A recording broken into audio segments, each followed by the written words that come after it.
Ladies and gentlemen, good morning. Welcome to the 2024 Yidan Prize Summit. Let me first introduce myself. My name is Desmond So, and I'm delighted to be your MC throughout the day.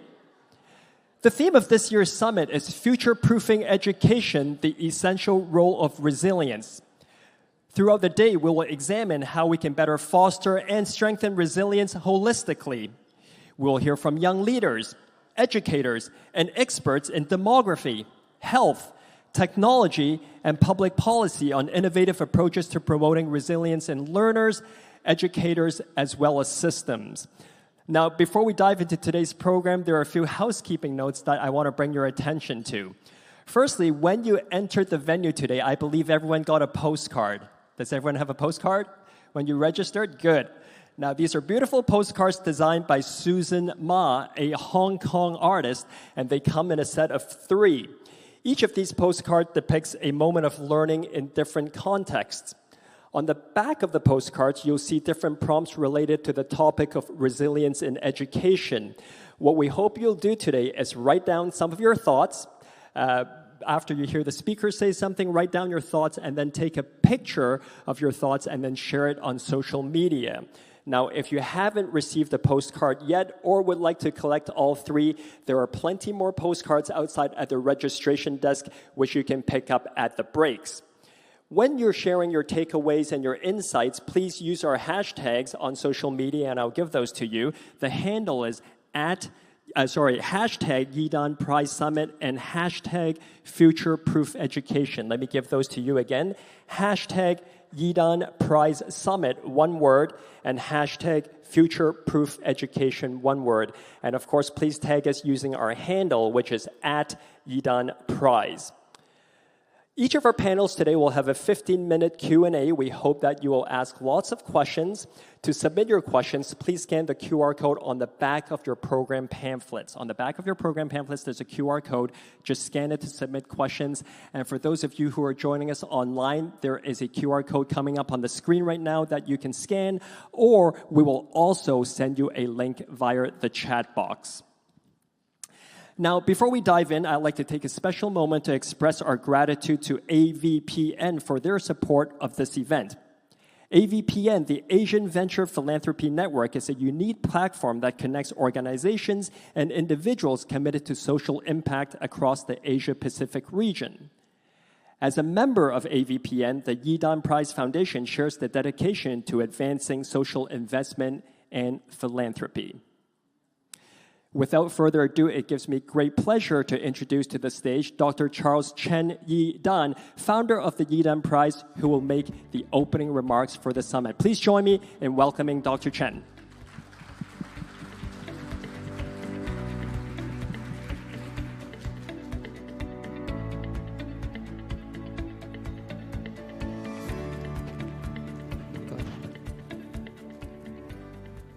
Distinguished guests, colleagues, and everyone who has taken the time to join us here in person or online, welcome.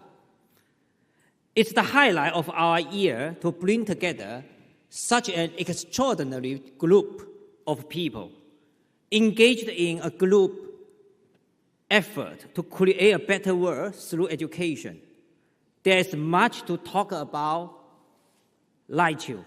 I am eager to discuss many powerful and urgent ideas about how we can get there together.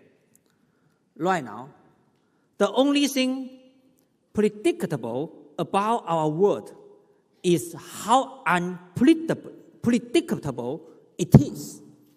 As the world takes a deep breath and gets back on its feet after COVID, as well as going through more unprecedented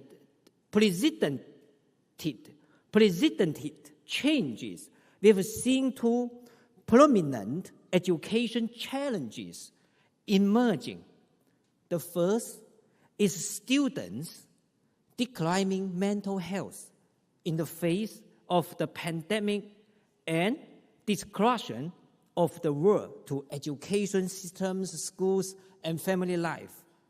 Second is the deepening educational inequity between regions resulting from a lack of access to funding and infrastructure in developing economies.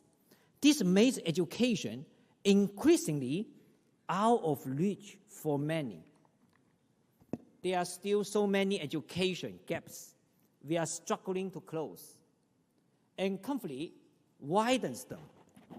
Technology is a game changer in this era of change. Why we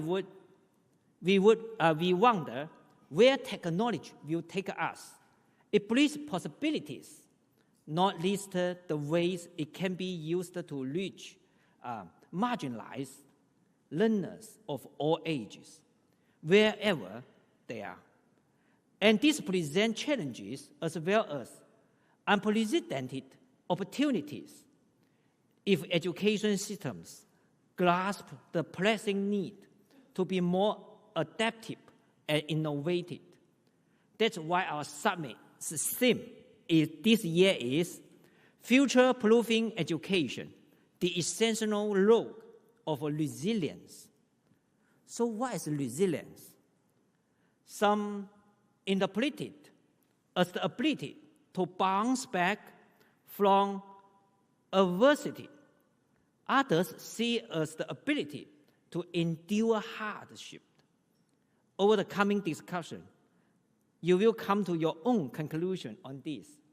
The common thread might be how we can respond, adapt, and learn to thrive through change.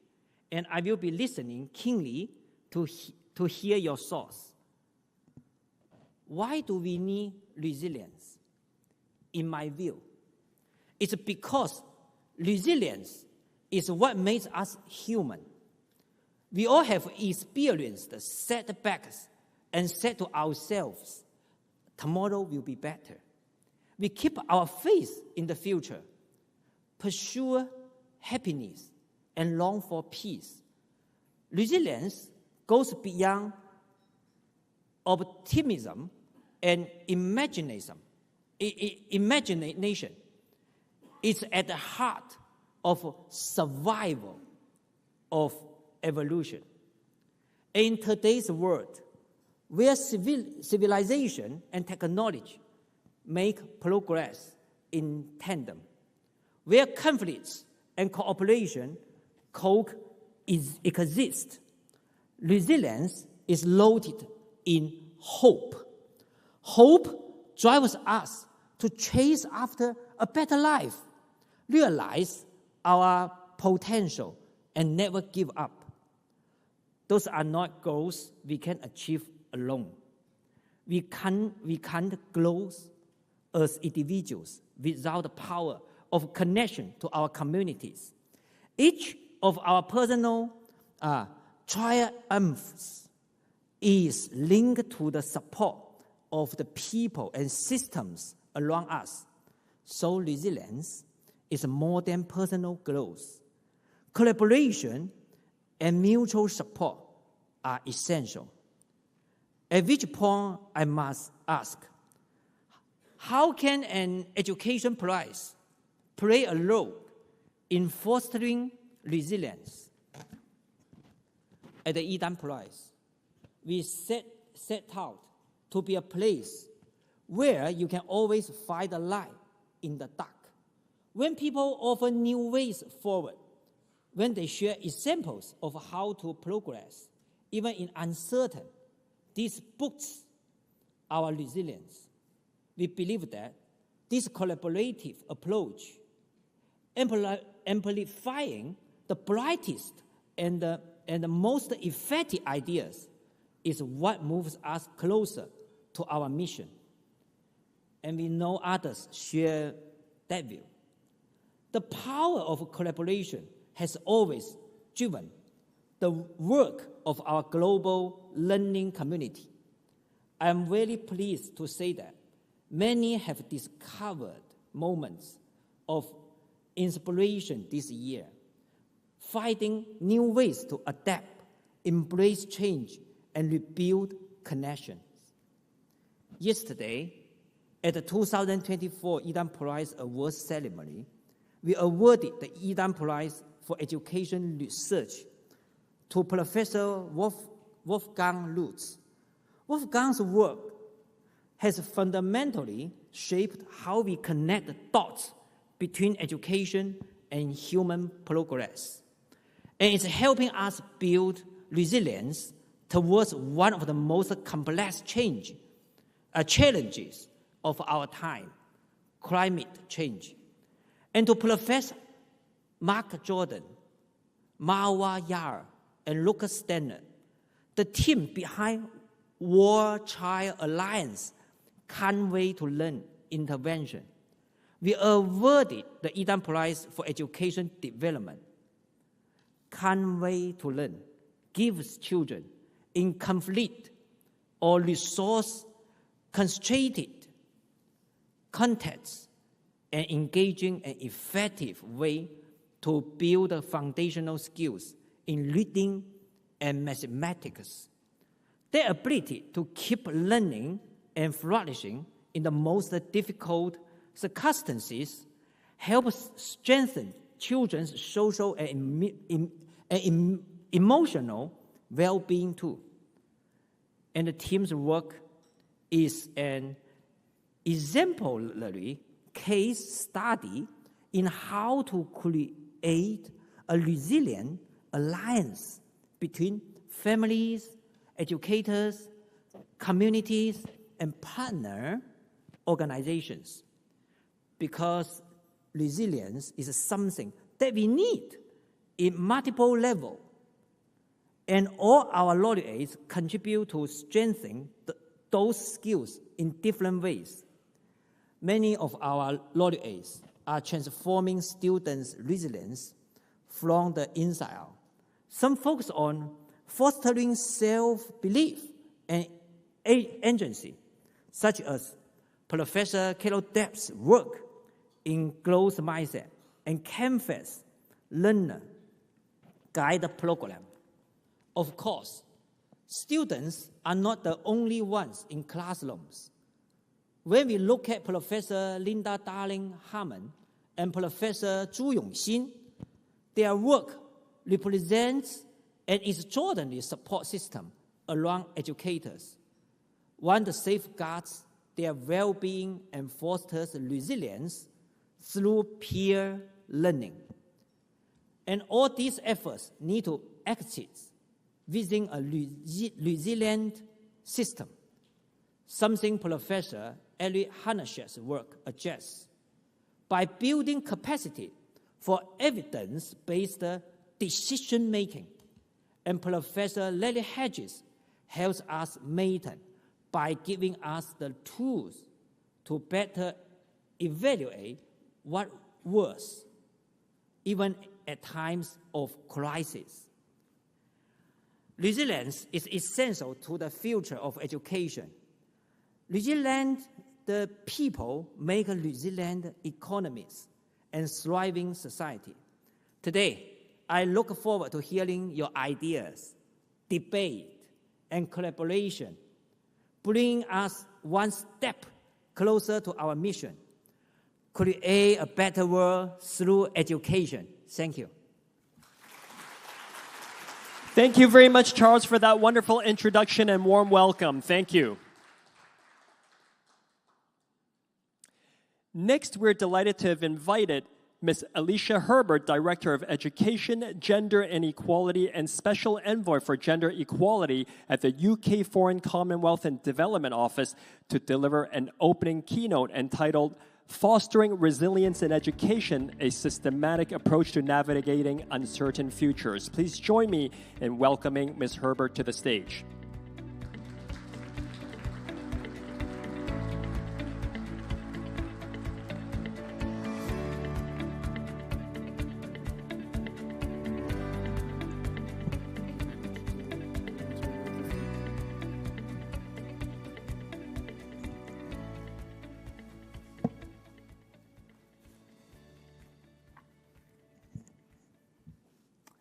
Distinguished guests, colleagues, education collaborators, activists, good morning.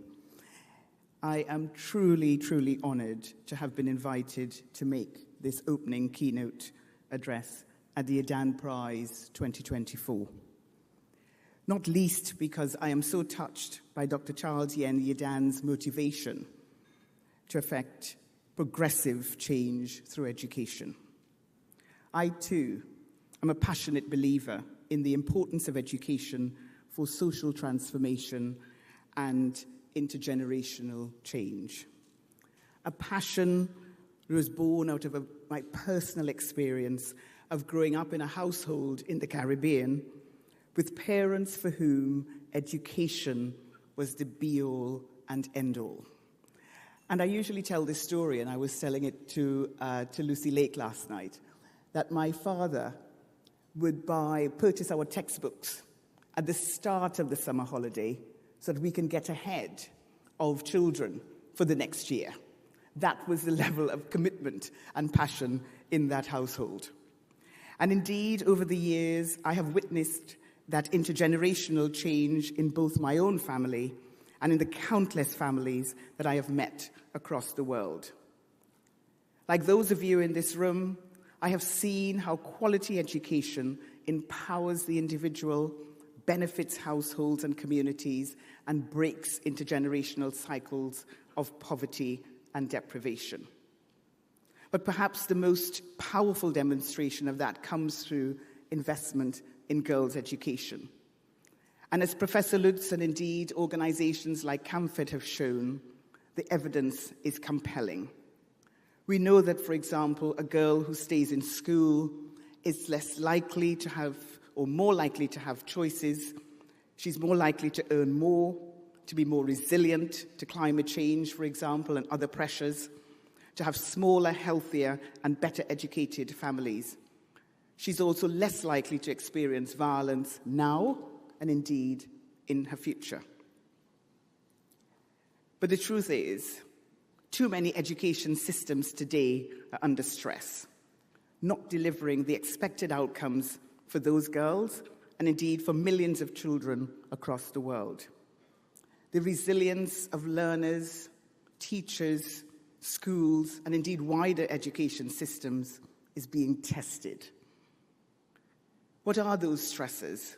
What are those factors affecting resilience? I tend to call them the 4 C's. The first of which is COVID, or indeed the long tail of COVID. Many children have simply not returned to school, or at best, attendance is patchy. Just last week in the UK's school inspectorate indicated an alarming level of children missing school and that attendance issues had deepened since the pandemic in the UK. The second C is climate. We know that climate change is already disrupting the education of about 40 million children a year, and that education is needed indeed to solve and to respond to the climate crisis. And then there's conflict. Conflict has stalled or even reversed progress in many places, with humanitarian needs at its highest level since 1945. And then there's conservatism. Women's and girls' rights, for example, are under attack. A strengthened anti-rights movement is undermining decades of hard-won progress. And this is occurring at all levels, at local levels, at the multilateral level, and indeed as well in the digital space. But perhaps one of the most egregious examples of that is what's happening today in Afghanistan.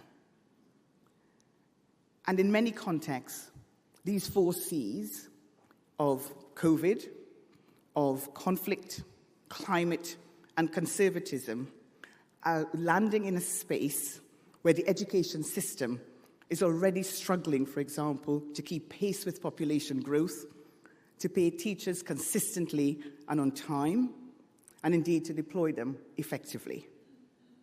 And we know that this polycrisis, this coming together of these various crises, leads to school closures, to dropouts, and learning loss with far-reaching consequences for children, largely poor and marginalized children. We know that learning is under threat and is deepening inequality. We're losing, or we risk losing, entire generations of learners with disastrous consequences, lifelong implications for them, their communities, and their countries. But don't just take it from me. Just take a look at the data. Let's look at the information that's coming through to us. We know that halfway to the deadline to achieving the Sustainable Development Goals, learning poverty has reached alarming levels.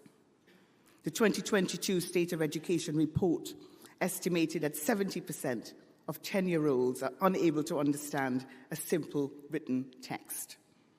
This figure rises to 89% in sub-Saharan Africa, where only 1 in 10 children leave primary school able to read, compared to 9 in 10 in OECD countries.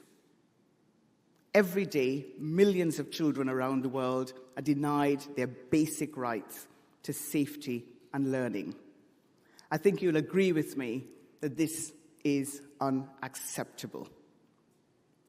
In this world of interrupted education, how do we revitalize and empower these individuals and systems?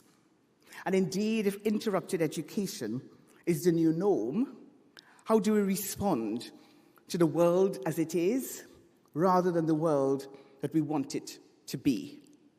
How do we build the resilience of learners, educators, and indeed the wider systems to ensure lasting transformational change?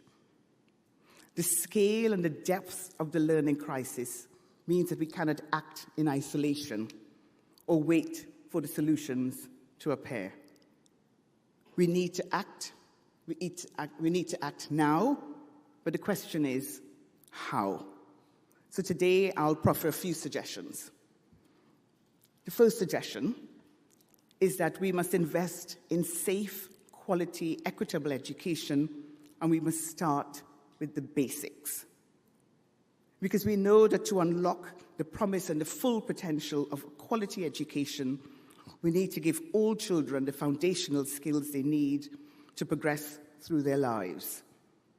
Done well, foundational skills create the conditions for students to be resilient.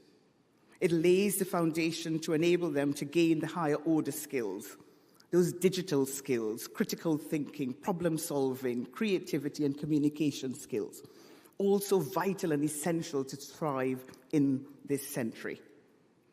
We know that what happens in early childhood is crucial to securing that foundational learning, particularly for vulnerable and marginalized children. These formative years see the brain undergo rapid growth, making it a sensitive period for learning. Adequate levels of nutrition and healthcare are essential from birth to support this process alongside a safe and nurturing environment. Indeed, the transformative impact of investing early, we know, goes well beyond education. It can help to bring about the social transformation that we are all so passionate about. As the UK's gender envoy, I believe that a crucial component of social transformation and resilience building is gender equality. By instilling inclusive foundational values early on, we can break the cycle of inequality and shape future generations that view gender equality as a cornerstone of a just and progressive society. For we can only build a more resilient, a fairer, a safer, wealthier, and greener world where everyone benefits and no one is left behind if we put women and girls at the heart of all of our efforts. Indeed, quality education is a critical tool for dismantling the attitudes and behaviors rooted in gender inequality that perpetuate violence, both against children and gender-based violence more broadly. It holds the potential to create a generation of all genders that firstly rejects violence as a means of asserting power or control, and secondly centers equitable values. And the benefits of investing early for children extends to women's economic empowerment as well. More accessible, quality early years provision can only be a good thing. It enables women to work and contribute to their household's income, building their own economic resilience, and indeed that of their wider communities. But it's good news as well. I've been a bit doom-laden so far. The good news is that today, more than ever, we have a better sense, we have a clearer sense of what works to transform education systems into fountains of resilience.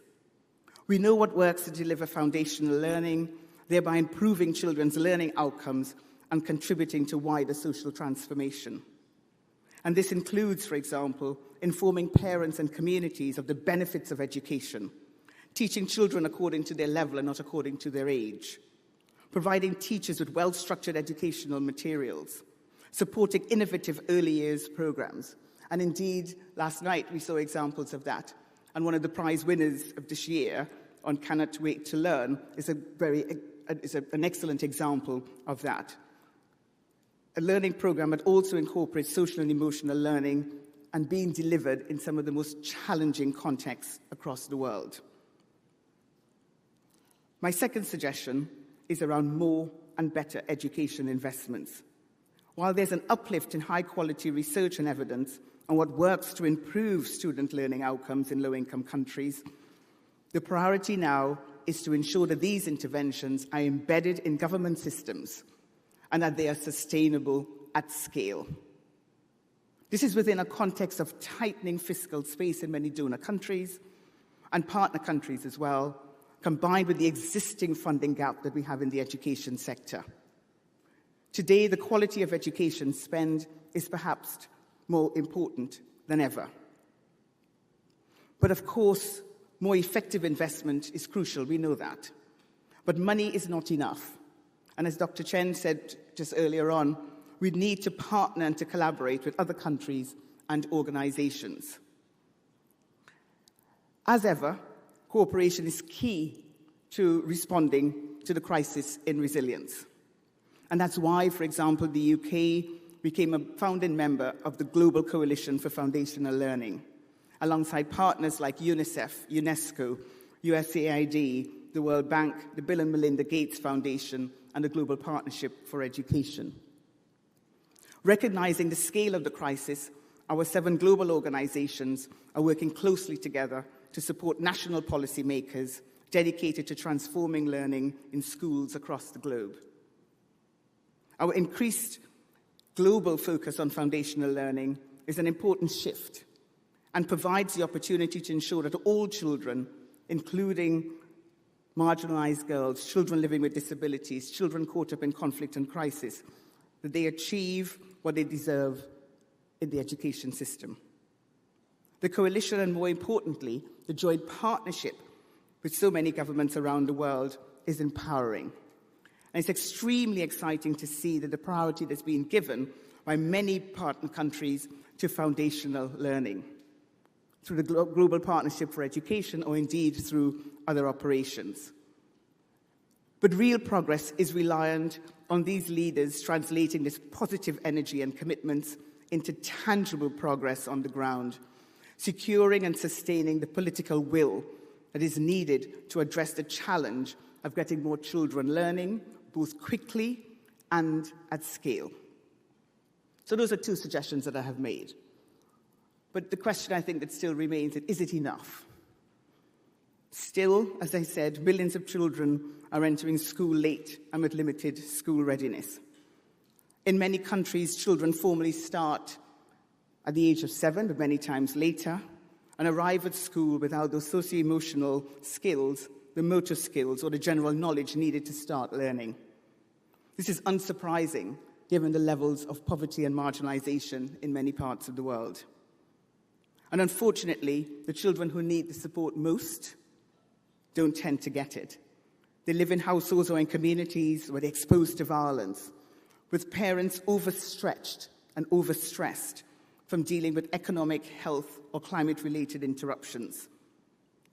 And those are the children who are probably least likely to get the support that they need.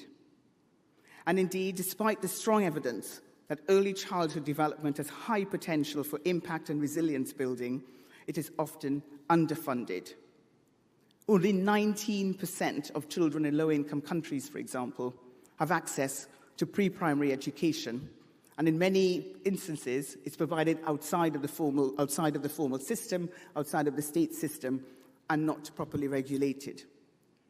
And we know that the seeds of inequality, once they are sown, that they actually increase as children move up the education system. But look, I've stood here for the last 15 minutes or so, sounding the alarm on the polycrisis, sounding the alarm on the resilience of learners, educators, and the wider education system, sounding an alarm on foundational learning. But quite frankly, others have done so before me, and others will do so after me. And while we have made progress globally, I think that we need far more political traction. I'm not convinced that as a global community, we have woken up yet to the full impact of the crisis in foundational learning and the need for urgent action. So how can we do that? How can we get some of that political traction? How we can probably move some of this forward? How do we support governments to embed those results and outcomes orientation into education systems, making it part of the DNA? How do we build internal accountability systems? And given the power of foundational learning to transform societal norms and progress, for example, on issues like gender equality, should we not be joining forces with women's rights movements, women's rights organizations, social movements, social organizations? Indeed, to future-proof our education systems, we must also build the resilience of our educators.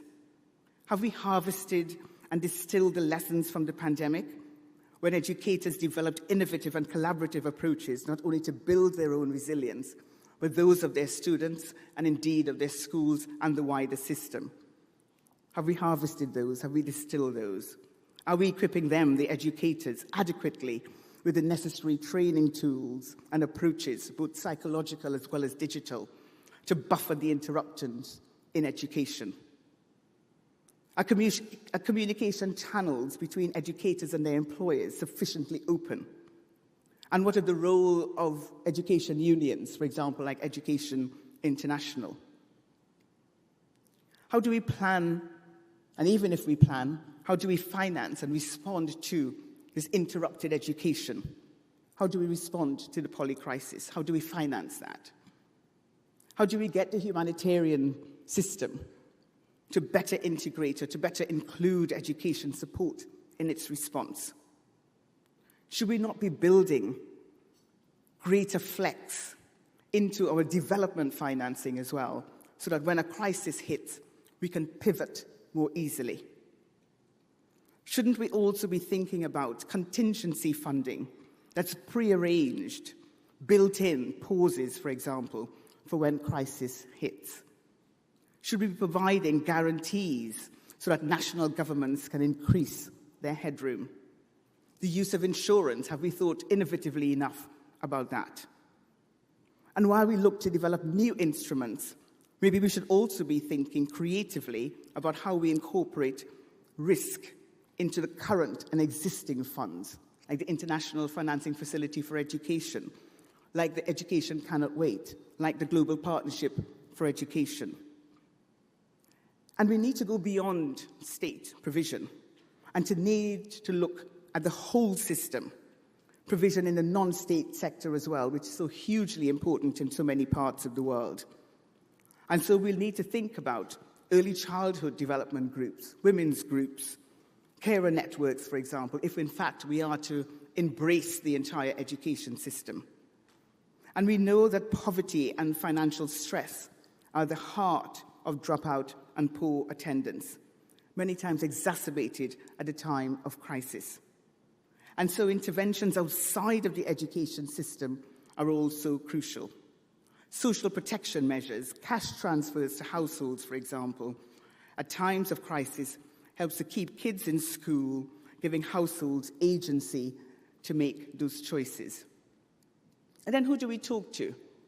We tend to focus our attention on ministers of education and their senior officials. Hugely important. But is that enough? Are we getting through to heads of state and to other ministries such as finance? Do we pay adequate attention to parliamentarians, to parents, and to the wider public? Each so important in demanding a better education for our children and indeed holding government to account. And if we are to continue to move in the direction of innovative financing, should we not be reaching out more systematically to finance experts? Indeed, our collective pursuit to end learning poverty, building resilience of learners, educators, and the wider education system, we all know it is not just an investment in education. It's an investment in the very fabric of our societies. Many years ago, we as a global community promised to leave no one behind. We should not. We must not. And I believe that together we will not. Thank you very much. Thank you, Alicia, for that wonderful keynote and for sounding the alarm once again for us. Now we will move on to our first panel of the day. It is entitled Resilient Learners Confidently Navigating Changing Futures.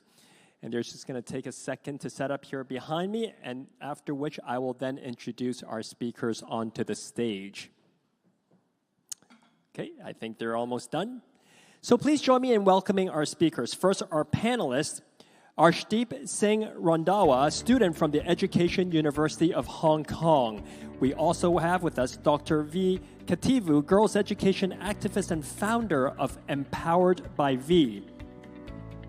Welcome both.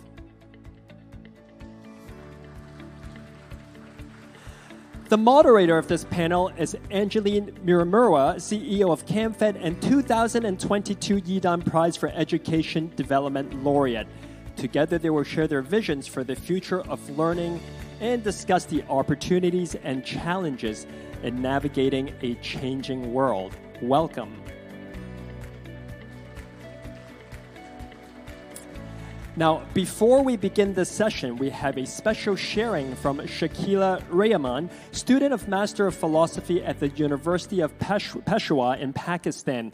Shakila unfortunately cannot be with us today in person because of visa processing delays.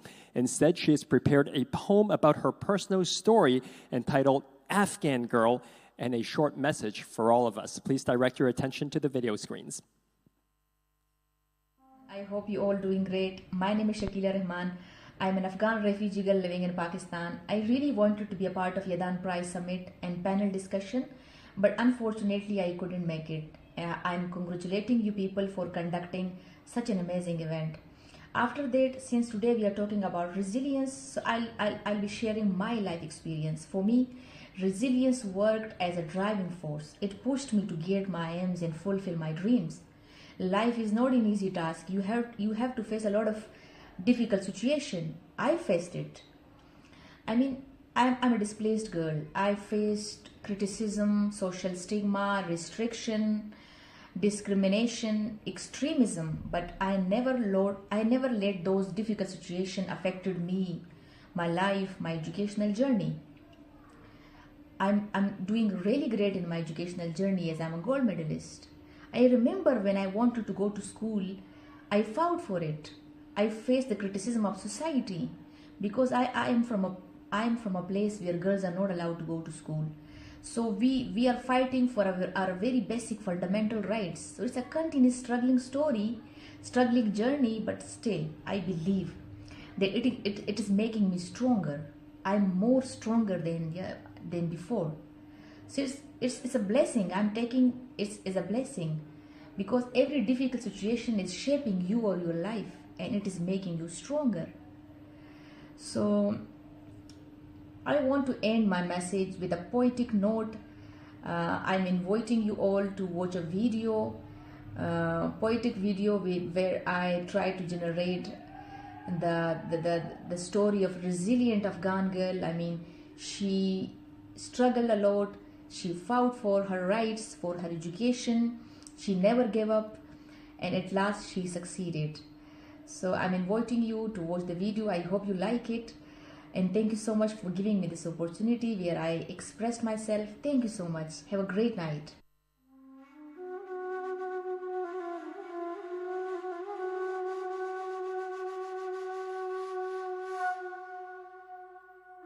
افغان جیلی زه یو افغان جیلی زه مهاجر جیلی مسافری سخت وی زه مسافر جیلی زه په بیدیا اوسیږم زه د خپل کور لري وطن خو مور وی کنه او زه د مور لري زه په پردي وطن کې ورځې او شپې تیروم د خپل وطن په ارمان د ژوند شیبې تیروم وطن مې ډېر یادېږي خو ورته تللی نشم وطنه درد دې دروند دی زه یې زغملی نشم یو خوا ته درد د وطن بل خوا بې کوره ژوندون یعنې پردي وطن کې سره د وره ژوندون عزیز اقرب نه لري بیخي بې وروره ژوندون بیا زه تورسرې یمه بلها غمونه نور دي چې مې وجود نړوي زر تکلیفونه نور دي لالا همیش به ویل ښځه په کور ښه ښکاري او یا په ګور ښه ښکاري ښځه سبق څه کوي قرارې کور کې کېنه ښځه مکتب څه کوي ما ویل دا ونه شوه زه به سبق ته ځمه تیارو کې نه اوسېږم زه به مکتب ته ځمه زما په لاس کې کتاب یې په غیرت ګزارو هیڅ یې لیدلی نه شو ډېرې غصې به یې کړې چې زه به تلم مکتب ته ډېرې لانجې به یې کړې ویل واده به دې کړم د سر نه بوج غورځوم چیرته پیغور را نه وړې د سر نه تور غورځوم ما ویل بوج نه یمه ډېر استعداد لرمه بس لږ جرأت راکړه ای زما ګرانه لالا ما ته همت راکړه اجازه راکړه بابا چې ډېر سبق وایم چې د باطل پر وړاندې زه حق ته حق وایم مصیبتونه زغمل ما ډېر دردونه زغمل پیغور به هم راکړی شو هم مې تورونه زغمل خو مجاهده مې وکړه ځان سره واده مې وکړه چې به همت نه بایلم همت مې ونه بایلو ځان مې راورسو تیارې مې څیرې کړلې رڼا ته ورسېدم د خپل وجود په تلاش الله ته ورسېدم اوس خپل مقام پیژنم هیڅ شی بس جوړ نه دی ځمکه اسمان پیژنم انسان ته سپک نه ګورم ځای د انسان پیژنم چې تل نفرت خپروي مخ د شیطان پیژنم چې خاپیرۍ مړې کوي هغه دیوان پیژنم اوس به مننه کوم زه مننه کوم المان ته هم انسپایر پاکستان ته او بیا هر هغه انسان ته چې نفرت پر ضد ولاړ دي دا د علم سوداګر د جهالت پر ضد ولاړ دي راځئ مونږ یې ملاتړ وکړو یو ځای شو زورور شو شکست به خوري دا ټول چې انسانیت پر ضد ولاړ دي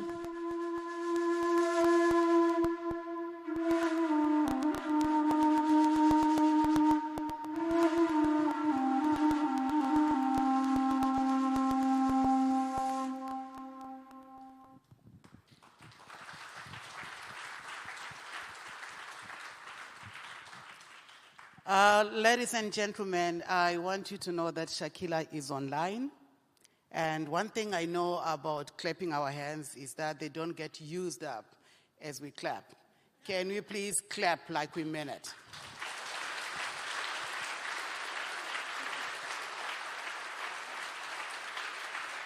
Now you see? That's good. Did you all have breakfast? Because you need the energy for the next session. Thank you so much. Dr. Charles Chen, you talked about the fact that the only predictable thing is the unpredictableness. And Alicia, you started talking to us about the 4 C's. So please brace up. I am here today with 2 amazing young people that are going to talk to us about their own lived experience of what resilience is, what they've been doing about it, and all of that. They are learners, but this is not an academic conversation. This is about their own lived experiences and their reflection on resilient learners and what that means. Anyway, as a moderator, my role is to hold space and allow them to speak. So I'm going to start with you, Ash. What's your name? Tell us your story, introduce yourself a little bit beyond what was done, and then just talk to us about what does resilience mean for you. Thank you so much, Angie. And I think I would first like to thank the whole Yidan Prize and all of our guests. Giving someone so young like me an opportunity to be here, is definitely going to change the course of my life. As you have seen on screen, I am a university student. I am an aspiring teacher, and I soon hope to fulfill that role and go beyond to make change not only in Hong Kong, but around the world. And I think resilience, what it means for me, is definitely beyond the dictionary definition. It's to go past a struggle in a current time of the unknown. You mentioned unpredictability. I think that's fantastic, right?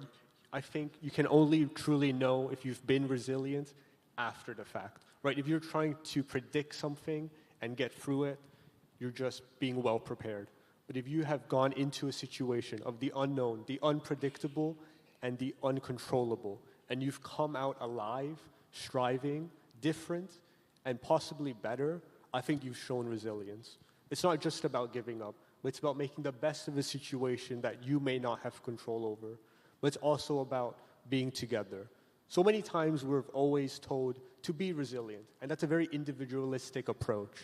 Now, yes, we do as individuals need to be resilient, but we have to also make this a community effort. I think that's what it means for me, Angie. Thank you so much. Thanks so much, Ash, and thank you for taking us outside of the dictionary definition. Yes, thank you so much. And just to echo what was being said, I feel so honored to be here and to see people like this making space for the future generations of educators. My name is Dr. V. Kativu. I am 26 years old, and I'm a young leader at the United Nations and also the founder of Empowered by V, which is a platform that gives voice to students and allows for us to make space for academic empowerment. So for me, that word resilience, when I take it away from that dictionary context, it's about, do we give our students the skills that they need to be able to thrive, and not only to thrive, but to exist loudly in education systems that have been created without them, created for them, but without them? How do we ensure that when disasters strike or challenges occur, that our students are ready and prepared, but do so in a way that is sustainable, that is equitable, and that is empowering? I think often I struggle with the term resilience because it suggests that the students need to have something within them, some kind of grit or something of that sort. And I reject that notion because I think that resilience shouldn't be a space that we sit in forever, but it should be that when we do need our students to be resilient, they're prepared for it. So I think today that's something I'd love to touch on, just how do we prepare them, but not make students feel that they always have to operate from a space of resilience and being on the edge and having to be in challenges constantly. Education should be safe, loving, peaceful, a space where you're not enduring. So that's the kind of work I like to dabble in. Awesome. Thanks so much, V. And you're beginning to bring another dimension to resilience, right? How do we make sure that it's not... I thought this thing doesn't like me. Okay, how do we make sure that this is not a place of pain? It's not a place of endurance? To your point around that, it's safe. So, V, can I just double down on that a bit? And let's talk about technology, right? This is a place where the two of you reside and flourish. You should just spend 30 minutes with them to know I belong to the museum. They know all things I don't know about technology. So, V, what has technology got to do with resilience? Yeah, I think that we are living in a world where we have the highest number of young people we've ever had in our generation, right? And I think that a lot of young people of this day and age are digital natives. We know how to use tech. We know how to use the internet as a friend in our lives. And I think it should be working side by side with education. I think that schools and teachers and spaces like this need to invite AI and tech into that space and teach students how to better use it for good, how to navigate that. And if you're discussing resilience, I mean, we saw it with some of the laureates from last night. You can use tech in a way for good so that when disasters do strike or students do need to tap into that resilience, they're prepared for it and they have the tools and skills that they need. So for me, I think social media especially is such a powerful tool. I am online. That's where I operate. My activism, my education, it's all online, and I connect with students from all around the world. I get to hear their voices. I get to amplify it. I get to share free resources that they can circulate. We get to discuss our resilience stories on an open platform where you know you're not alone. So I think we need educators, practitioners. We need people who are in positions of power to embrace that as a tool that can help them reach more young people, because I think you need to meet them where they're at. And for me, I really value when I feel seen, heard, and listened to. And that is when I'm doing a PhD right now, and my professor has understood that a lot of the work is online, and she meets us there. So I think we need to figure out ways of bridging the gap between those who are currently missing out on education right now because of things out of their control, and using AI and tech and meeting in the middle and not disregarding it, I think. I can't agree more with you that we also need to ensure that it's inclusive. And today we've got Shakila in the room, not in the room, but in the room, thanks to technology. Ash, anything about digital and what it has to do with resilience? You know, for me, I think it's very different. There wasn't a time where I didn't have technology, right? I was born in 2005, so it definitely shows how young I was. But I think the greatest example would definitely be COVID. COVID started the second I entered high school. You know, high school, when you were so young, is something you kind of look forward to, right? You see all the movies, you see all the shows. For me, it wasn't like that. It was my laptop and 26 small boxes of my classmates' faces. One of them was the teacher. And I think entering such a level of education with this atmosphere definitely changed me. It gave me a perspective that said, I don't know. What do I not know? The future.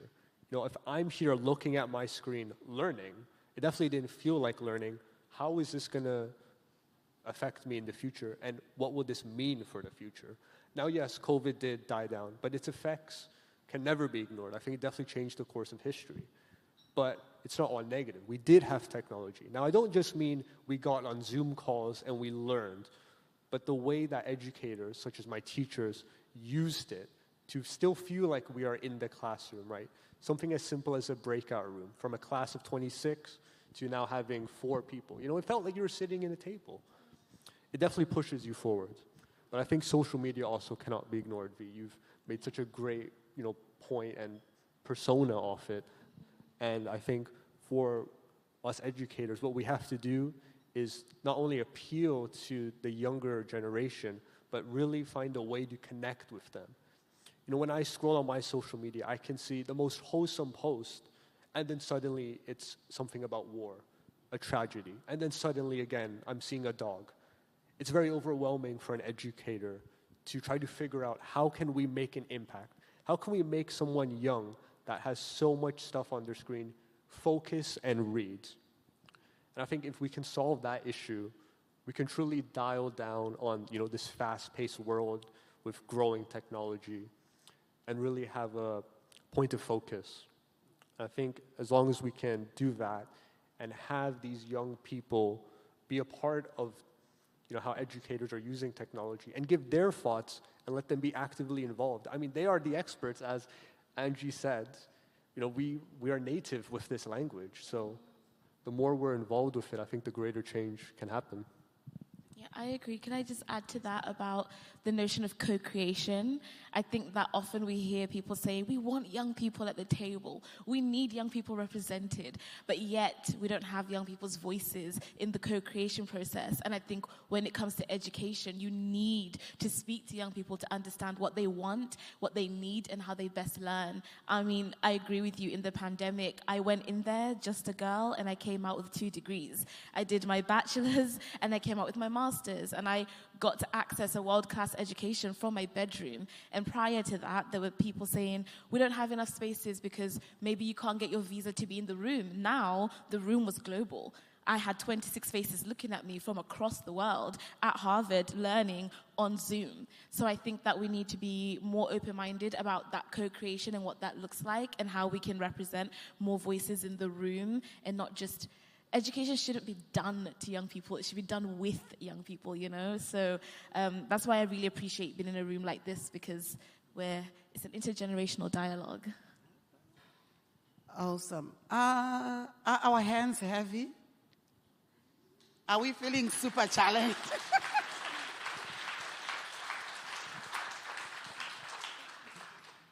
I love it when young people challenge us to co-create with them. Because at times we don't know what you're talking about. It's enough being challenged and intimidated by all this technology and all these buttons and all these half bodies that you talk to. And some of the buttons you press, we're not sure where they are going. You know, it's okay if you don't know. You just have to ask us. We're here. I'm an African mother. This whole asking our children business. Anyway, so Ash, I just want for you to share a little bit more on how else we can help young people to build resilience. Any best practices that you can share? You know, V's saying we need to be asking you so you guys can tell us. I'm sure everybody in the room wants to know how can we help build that resilience for the unpredictable present and future? I think the first thing to understand is there's no one method. You know, I think if you go in thinking we're going to have this platform and this structure, you've already kind of failed. Every student is different. And, you know, you've heard it thousands of times, I'm sure. But it really is true. And you're never going to see the same student twice. You know, it might seem like the same problem, but what their needs are is very different. I think growing up, I heard that quite a bit. You know, they told us, oh, figure it out on your own. You're going to make it your way. But then how can someone make it their own way if they don't know any way, if they are super lost and confused on a method to grow, right? But then, you know, this educators are going to say, hey, just keep trying, keep going. But sometimes these words only do so much, right? You don't want to have a student feel helpless. I think what needs to happen first is have the teachers, the professors, sit down with the student, right? Understand their needs. And yes, this is a lengthy process, but it's a process that will work. And it's a process that will build up over time. You teach one student, the student can teach someone else, and then it's an ongoing process. And then, you know, that goes back to my point of community. Why have just one teacher teach a class when you can have students teach a class? You know, right now, I feel like I'm a student teaching a class to a bunch of professors. It's a unique experience, but I think when we're talking about resilience especially, it's to build up skills, as V said, right? My whole time in school, I always thought, all right, I'm going to remember and learn as much as I can. But knowledge will only get you so far, especially with what we need in the world. So we have to focus on what a student can do on their own. Remember, I had a lot of students in my own class. They weren't your book smart, but maybe when you gave them a presentation, wow, their flair, their conversation skills. Now you might say, what's conversation going to do against climate change? Well, maybe you can give them a platform to share someone else's ideas. Oh, and now we have a group of people that are motivated. It's about cultivating an individual skill in their own way and finding a way we can use that while using other people's skills to really build up on what we need. I think the only way to do that is to, again, learn, listen, and really sit down and think about it. Not from the traditional methods, right? If you do the traditional methods, you're going to get the traditional results. That's not what we need right now. been attempted for years. And I think we have to go with unconventional ways to get the unconventional results. Well, if you're going to use traditional... Thank you. If you're going to use traditional methods, you get traditional results. Ash, you said you are an aspiring educator, but, I'm sitting here and thinking if I could redo my life, I'd love to have been a student in your class. Oh, thank you. But, we don't get to put a reverse clock on that one. V, any best practices that you would like to share around how do we build these skills for resilience for learners?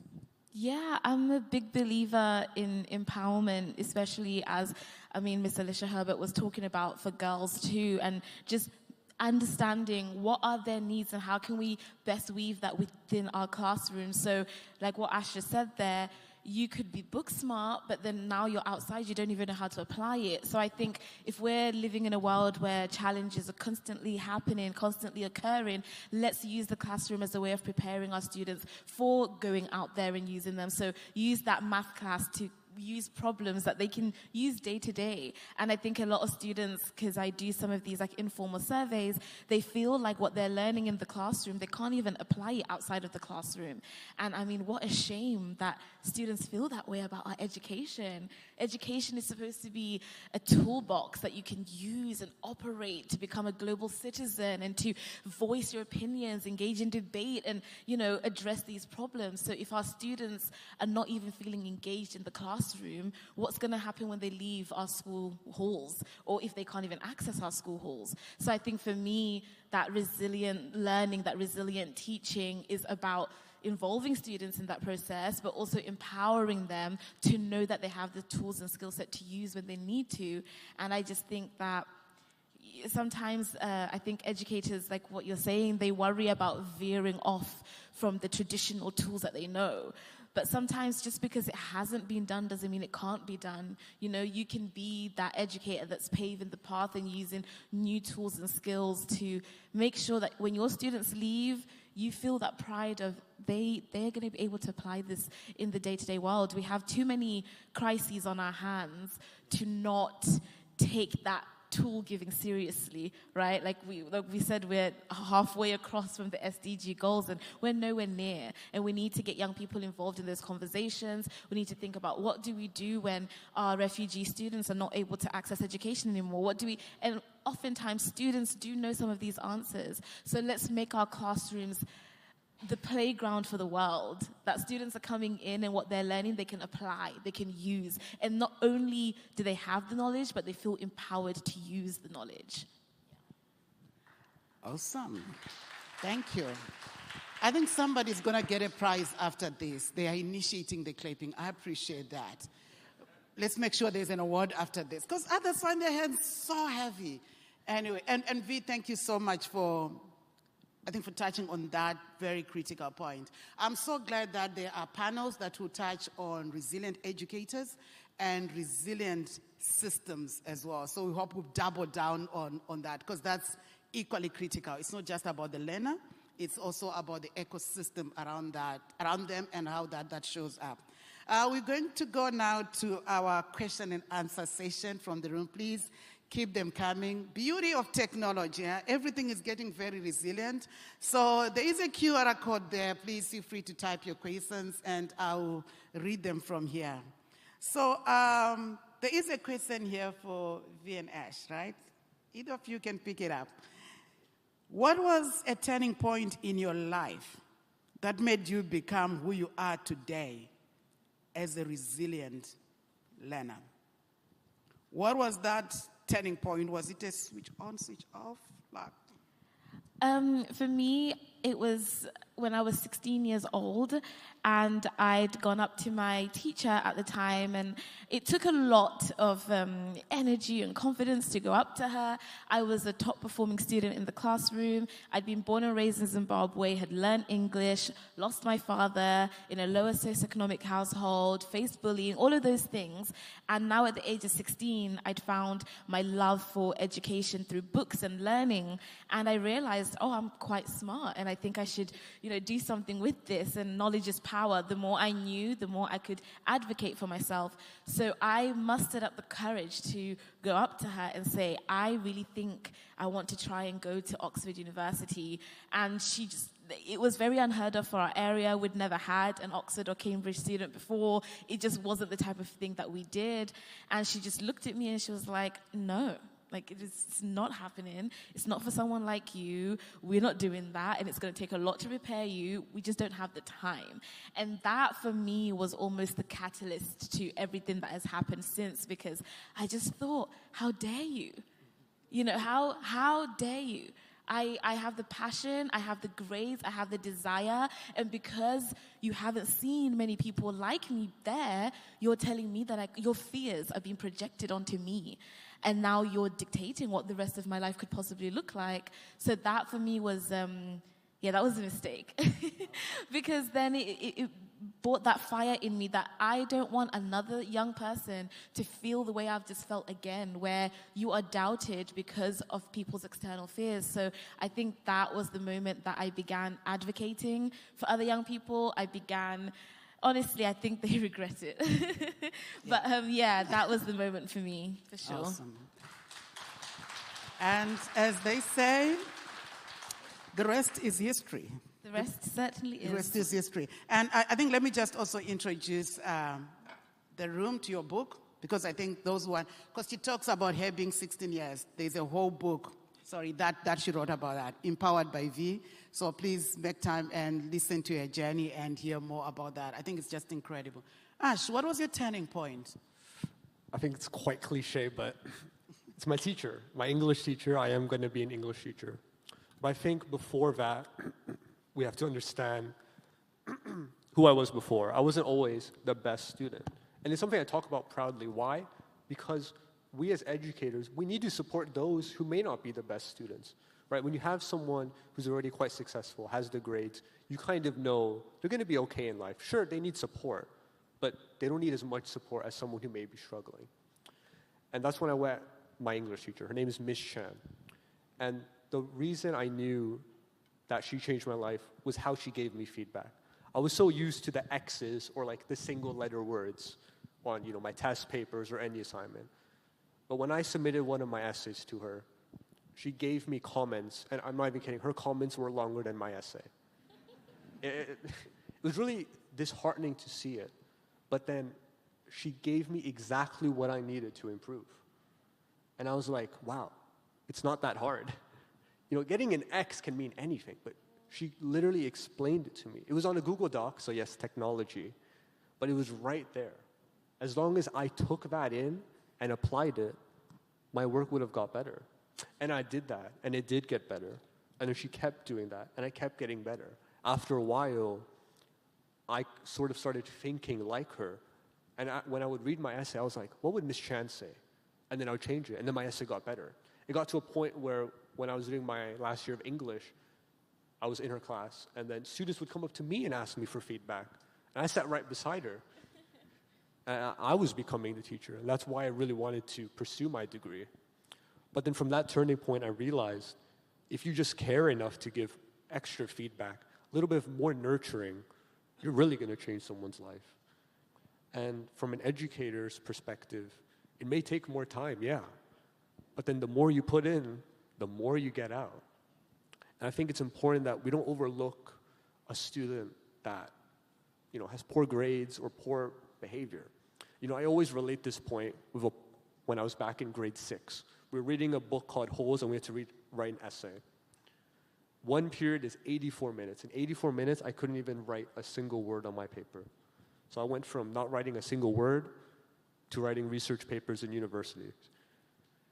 Not only does it show growth, but it shows the impact of how much one individual can have. And whenever I'm struggling, I think, what would Miss Chan say to me? What would she provide for me? And that's always pushed me through. Wow.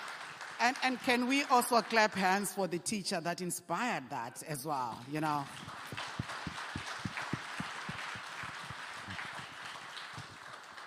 At this point, I really wish we were in Africa.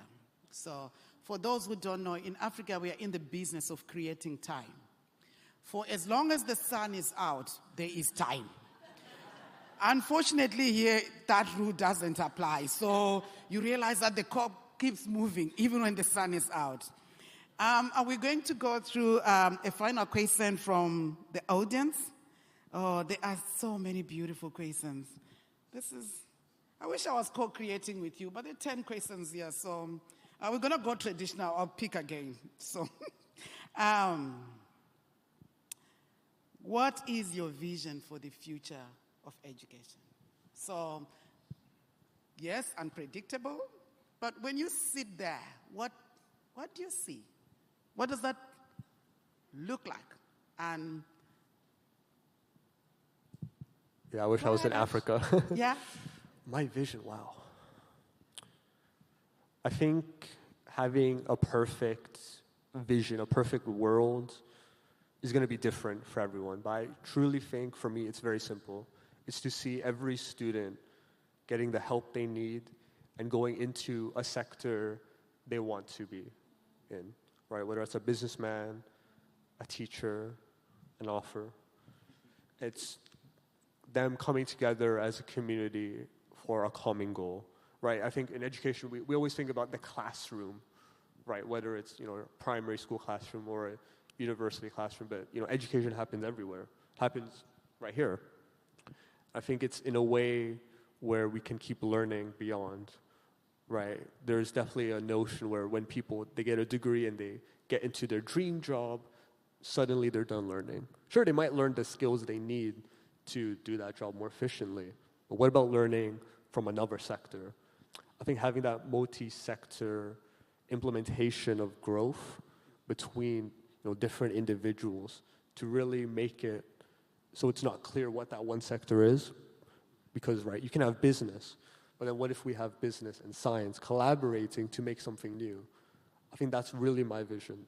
We don't really want a clear line, but instead we want a huge line that encapsulates everyone. I think as long as we can keep curating that and we keep moving forward through the resilience we show, we're really going to get there. Awesome. I love the idea of continuous improvement and curation and learning. There is no permanence and staticness in there. V, quickly, what's your vision? My vision for the world is through the lens of education, of course, but always through the lens of girls too. That's where my heart is. And for me, I want to exist in a world where girls receive quality, equitable, and safe education, where they're not fearing gender-based violence, sexual assault. They're not going into the classroom worried that they'll be told they can no longer be in there because of their gender. I want to live in a world where period poverty doesn't affect their grades, where sudden changes in war and politics and whoever's in government means that they now lose access to funding or access to education. I want to exist in a world where girls have autonomy. They have the choice to choose their future and choose what they want to be, and they don't think because of my gender I am restricted to how far and wide I can dream. I want to live in a world where girls' voices matter, where they feel valued, because when you teach a girl, you teach a world. We know this. It's proven in the stats, it's proven in so many ways, and yet we're still fighting for girls just to get access, just to even have a seat at the table. And for me, that's unacceptable. So I think I would love to live in a world where when we include girls, we're including everybody. So if we can have that conversation on the table of how do we make sure that it's not up for debate anymore. Girls' education should not be debatable. It's a non-negotiable. It is their right to learn safely, and that's the kind of world that I want to exist in, and I'm going to be a part of making that happen, FYI. Awesome. Okay. Did you get the FYI? We had that. We had that. All right. Thank you so much. I am looking at this time and I'm like, you know what? I need to create my time. Anyway, so Ash and V, thank you so much. Unfortunately, there are all these questions. And some people are typing their questions rather late. So I'll just say the questions out and see how you can build them in your final words. I don't mean you're dying, right? It's final words on the plenary. Just keep that in mind. And we just, to double down on your point around girls' education, at Comfort we say we support girls to learn, to thrive, and to lead. And it's not just that, when you say, oh, I'm going to support girls. I love your point around the fact that when you can support the most marginalized in the system, it works for everybody. So as we talk about resilience in education, as we talk about sensitivity and all of that, we need to keep it in mind. So here are some of the questions that I had been asked that I want you to keep in mind as I ask your final question. Ash, there was a question specifically targeted for you. And this person wrote, from your living and learning experience in Hong Kong, what do you think is the role of resilience for students in Hong Kong? And then the other question that was, so in other words, does this really apply here? and then the other question was, how helpful and effective is school counseling in building resilience? What can schools do to encourage students to seek help? Another question was, if you're going to co-create materials for resilience, how would you do it? V, you spoke earlier on about we don't want this to be about a constant fight, constant exhausting, but how then would we do it? You had an educator say to you, this is not your world, please, punch within your weight. Actually, you had a teacher see you and hear you. So how does this feature? So my actual question to you, so these are backdrop questions for you to keep in mind. My actual question to you is, this panel is about to end in a few minutes. You can see that clock, right? What is the one thing, as a resilient learner, what is that one thing that you want this room and beyond to never forget about resilience? One thing they should never forget. Let it haunt them. Let it encourage them, inspire them. But what is that one thing that you would love for them to take home? Okay, those are very good questions. So if you definitely want answers, come up to me after. But Angie, but no, Andrew, I think you asked the most important one. And, it's something I was thinking about, right? I don't get this chance a lot. I'm sure a lot of you also don't get this chance a lot, to have a 19-year-old up on stage give his thoughts. And I think that's exactly what we need more of. When I talk to some of my professors and teachers, there's always this underlying tone of fear. When you take your chance on a student, whether they're in university or in high school, and you try to give them a big opportunity, it kind of reflects on you, right? You kind of chose them, so if they do well, or however well they perform, it's kind of reflected on you, your judgment, and you are kind of shown through them. And I think we have to remove that fear. And the best way I've thought about it so far is there's two sides. You have those that are professors in power, that have the resources, and that have been through education. And then you have the students, the newer generation. And they have their thoughts, their ideas. But what do they not have? Resources. And what does this side need? They need ideas. They need the first-hand experience that students are experiencing. So then what can we do? You have to come in the middle. We need those that are well-established to give the resources and take the chance. We live in a world where anything can happen at any time. Taking a small chance, a small bet on someone that has ideas, that's lived through it, can do, unpredictable things. And those unpredictable things may work out or they may not. But you never know until you try. So I think my only message is when you see a student that has potential, even a tiny bit, double down on it. Ask them for their thoughts even more. I know there's a lot of professors in this class. I'm sure you can think of a student or students or groups. Yes, I can see every professor's face light up a little bit. That's good. That means you have to send the email right after this, all right? Take the chance on the student. Because the worst thing that can happen is you learn a bit more, or the best thing that happens is you've solved a major problem in the world. And I think if we want to relate it back to resilience is, showing your support to someone that's so young, that's going to give them that power and drive they need in them. And that can only really be curated by someone they look up to. Think about it when you're a professor, your specific degree. Those students chose it because they have the same thoughts ideas and goals as you. So why not? Imagine they're a younger version of yourself. What would you want your professor to say to you? You'd want them to give you every chance they have, right? So take that chance. And if it works out, great. And if it doesn't, try again. Awesome. Thank you. Yeah.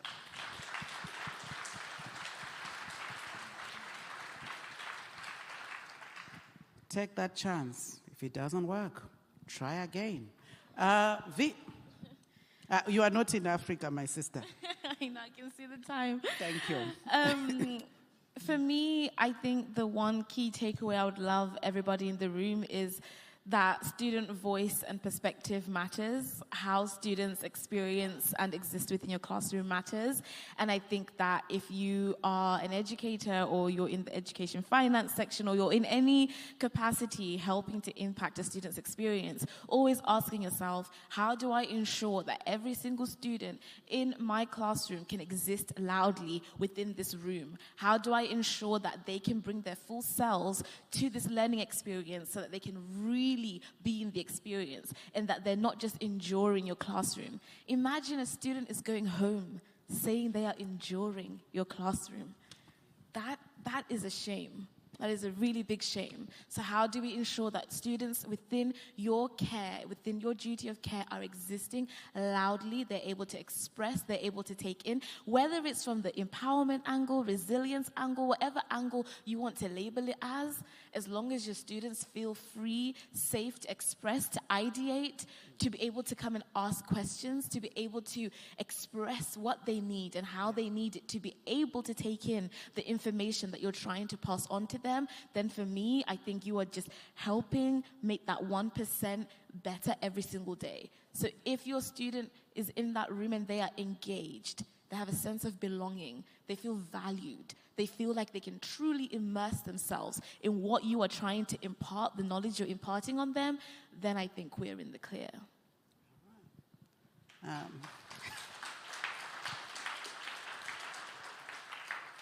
I'm juxtaposing what you are saying, and I'm thinking about this most marginalized girl or boy in this rural community for whom education is the be it and the be all, and they are fighting every single day. You're thinking, if I just go one mark off, there goes my future. I know personally what it means to learn in fear, to think that if I make one mistake, then it's not just my life, it's the whole generation, it's the whole village. I'm letting some people down. So to just bring the whole point around enjoying lesson, that resilience has to be about adaptability, dexterity. It doesn't have to be about pain and fear is a critical thing. Ladies and gentlemen, this has been an awesome, phenomenal opportunity. Can we just please clap hands for the two finalists?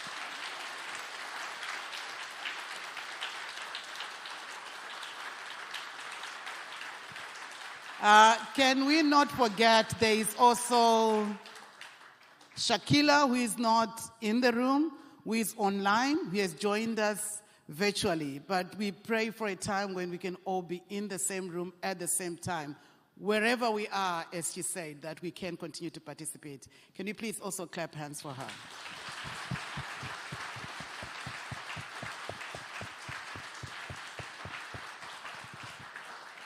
There is no more I can add or subtract. We heard from the resilient learners themselves.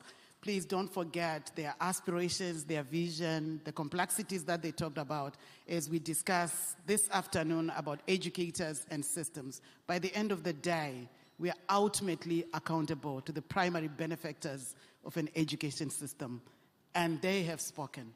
Thank you so much, and thank you very much. I think we can all agree that with 19 and 16-year-olds like Arsh and V and Shakila, there's much hope for the field of education. And thank you very much, Angie, for taking us on that very open and candid discussion. Thank you very much. And of course, we also want to take a picture. Is that right? Want to take a picture? So please stand in front of the tables. If we could ask you to rise and stand in front of the tables, let's take a picture together. Looking to our center photographer, thank you. Yes, fantastic. Strike a pose. Love it. Love it. Okay, thank you so much. Please be seated. And audience, thank you for your questions as well, both from the live audience and from our friends online. Let's take a break now. I have on my watch 10:40. Perfect. We're going to take a 15-minute coffee break, and we'll get started again here at 10:55. Thank you.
Welcome back, everybody. We hope you're refreshed from some coffee and good conversation. We are going to be beginning our second panel now. As we have heard a few times already this morning, educators play a crucial role in fostering resilience in students.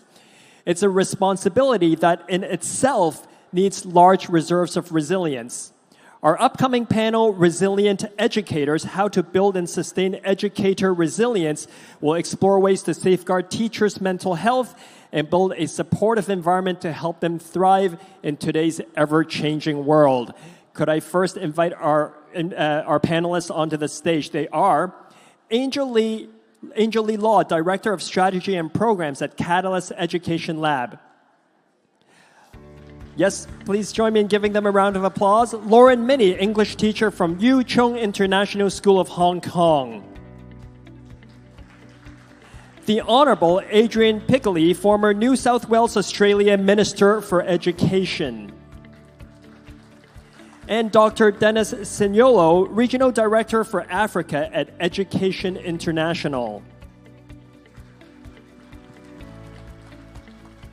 Welcome, panelists. The moderator for this session is Liz Willen, Editor-in-Chief of the Hechinger Report. The Hechinger Report is an independent, nonprofit publication that covers inequality and innovation in education. You can sign up for the newsletter free of charge at hechingerreport.org. A reminder that there is Q&A after the session, so please pose your questions on the QR code on the back of your pamphlets and later on the QR code that will show on your screen. Thank you very much. Liz, let me turn things over to you. Thank you so much. It's such a thrill to be here. This is the second time I have moderated a Yidan Prize conference. The first was at Stanford University, and it's great to be here. I'm just back from Brazil, where I also moderated a UNESCO conference that was on education leadership.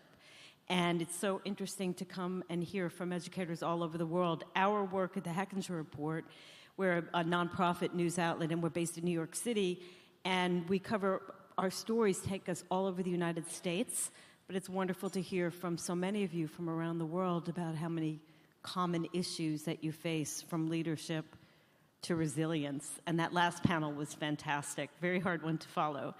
But you are all focused on educators and education in a different way than they are, and I'm going to ask you both, all of you, some questions. You have the bios of all of these incredible people in your folders, but I have to say a little bit about each one of them because I spent a lot of time learning about them and really impressive. Lauren is an English teacher at Yu Chung International School, and she's probably one of the most thoughtful educators I've ever encountered. I watched and listened to some of your videos describing your interactions with your students and your parents, and you talk a lot about a love of learning and courage, which are issues I don't hear enough about in education. And we also have Dennis Signolo next to me, Signolo. He's the director of the Africa office of the Education International, and you come from a world where teachers are constantly impacted by violence. In some of your travels, some of the things you've seen that keep children out of school are truly frightening. And we're going to hear a little bit more about that. The Honorable Professor Adrian Piccoli. He is now with Korn Ferry, but he spent a lot of years dealing with people like me, annoying journalists, asking him a lot of questions and building up a lot of resilience just from that. Also, he took on some very controversial stands, and those are things that also build a lot of resilience. And from our previous conversation, so does teaching your children to drive. So I congratulate you on that. And finally, we have Angela Law. She's Director of Strategy and at Programs at the Catalyst Education Lab. She traded in a career in business where she was traveling all around the world because of her concerns over teen suicides, student suicides in Hong Kong, and then she was studying at MIT where she saw another pattern of that repeat itself, and really came back to discover how important the quality of resilience is in her work going forward. So all of you bring in different experiences, and I'm going to ask you each, one at a time first, to describe an event or experience in your career that made you recognize and realize why resilience was such an important quality for the work that you do. I'm going to start with you, Dennis. Yes, thank you very much for the opportunity to be in this very important panel and this very important discussion on resilience. As already indicated, I'm Dennis Signolo from Education International, the global organization of teachers. I recall in the year 1990 when I was a young teacher from college in a rural school in Zimbabwe, and I was full of enthusiasm, and I had the zeal to work with my students and support them to succeed. The first day in class, we discussed the class rules and how we're going to work together and relate to each other with respect. And I encouraged my students and said, if you feel your rights are violated, let me know. Don't hold back.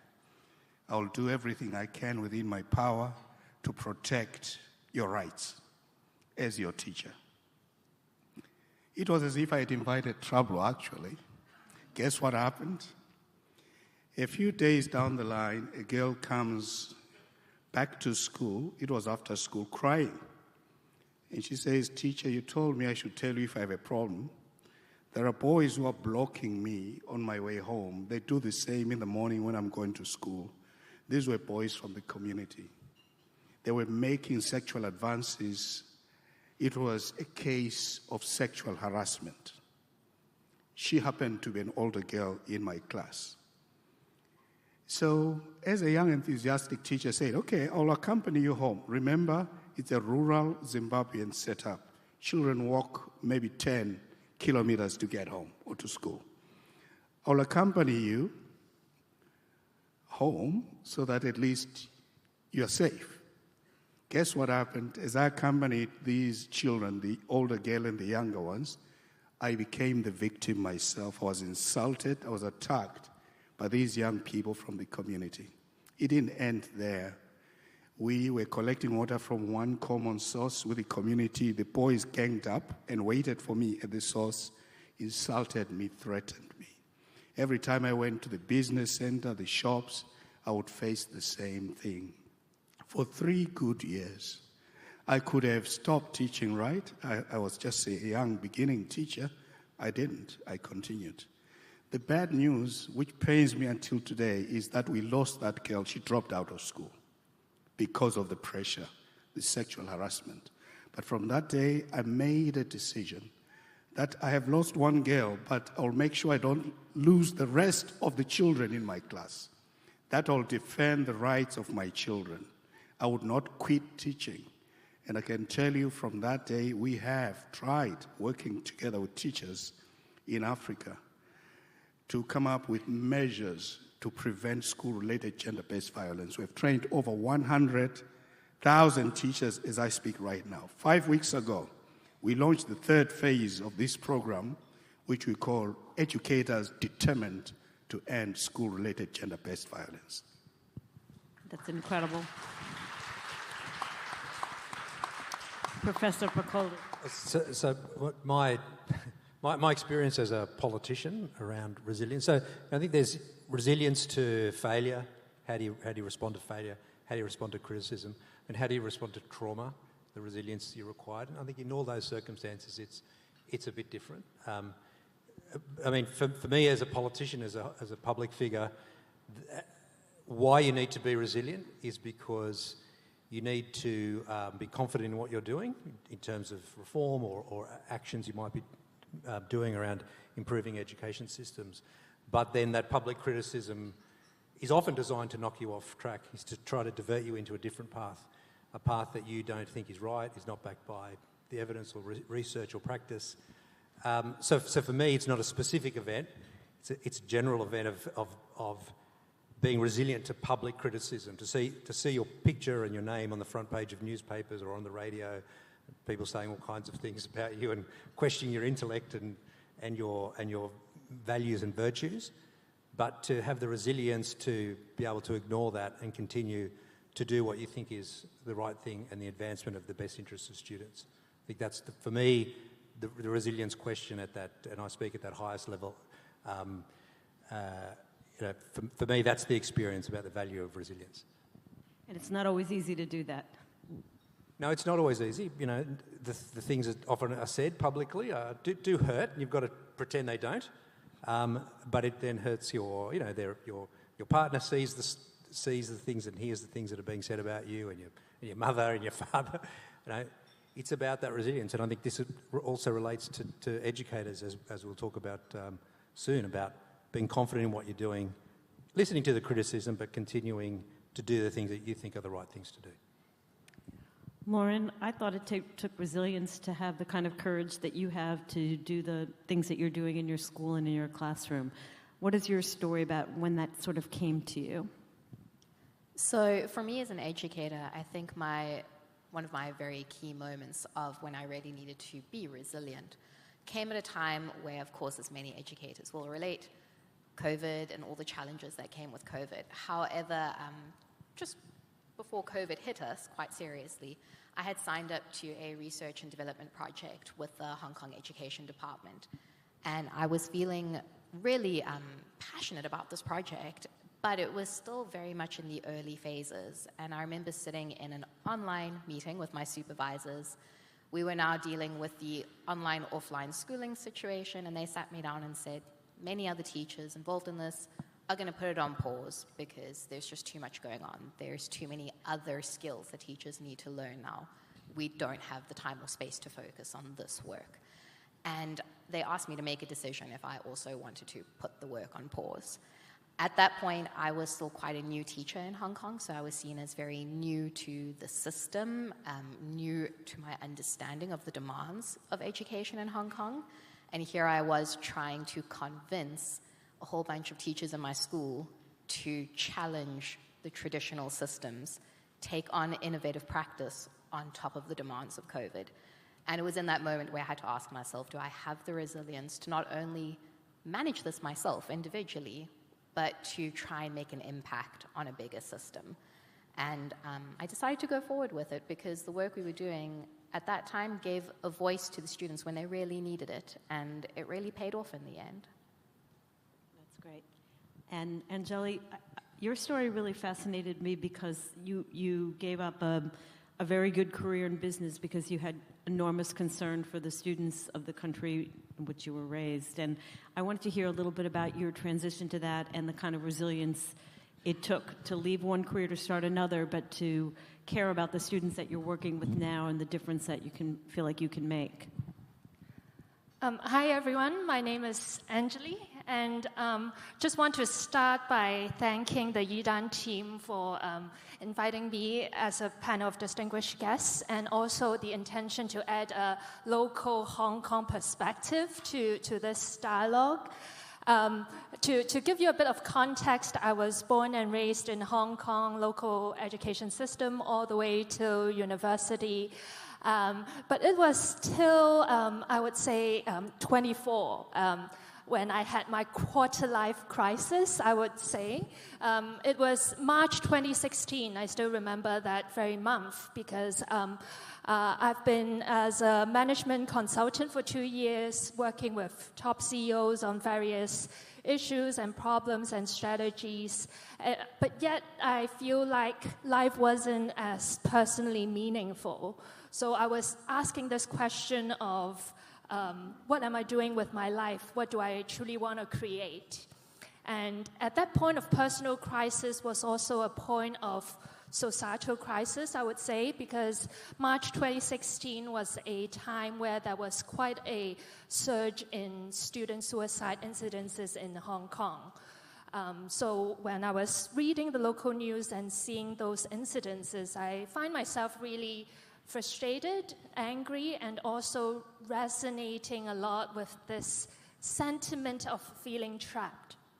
I think this sentiment is, it could be a lack of opportunity, a lack of resources, but also that feeling trapped by the expectation of the society of what success really means. And so that was kind of a turning point for me where I really hoped to see how I could be a part of growing that agency among all learners in the system, not just the students, but also the educators, feeling that they too have the choice and with collective power could help support the education space and innovate. And so now I am working with principals and teachers, really acting as a companion to hope that we could connect, inspire, and ignite innovation in the Hong Kong education space, so that the education system could be a place of compassion for everyone involved.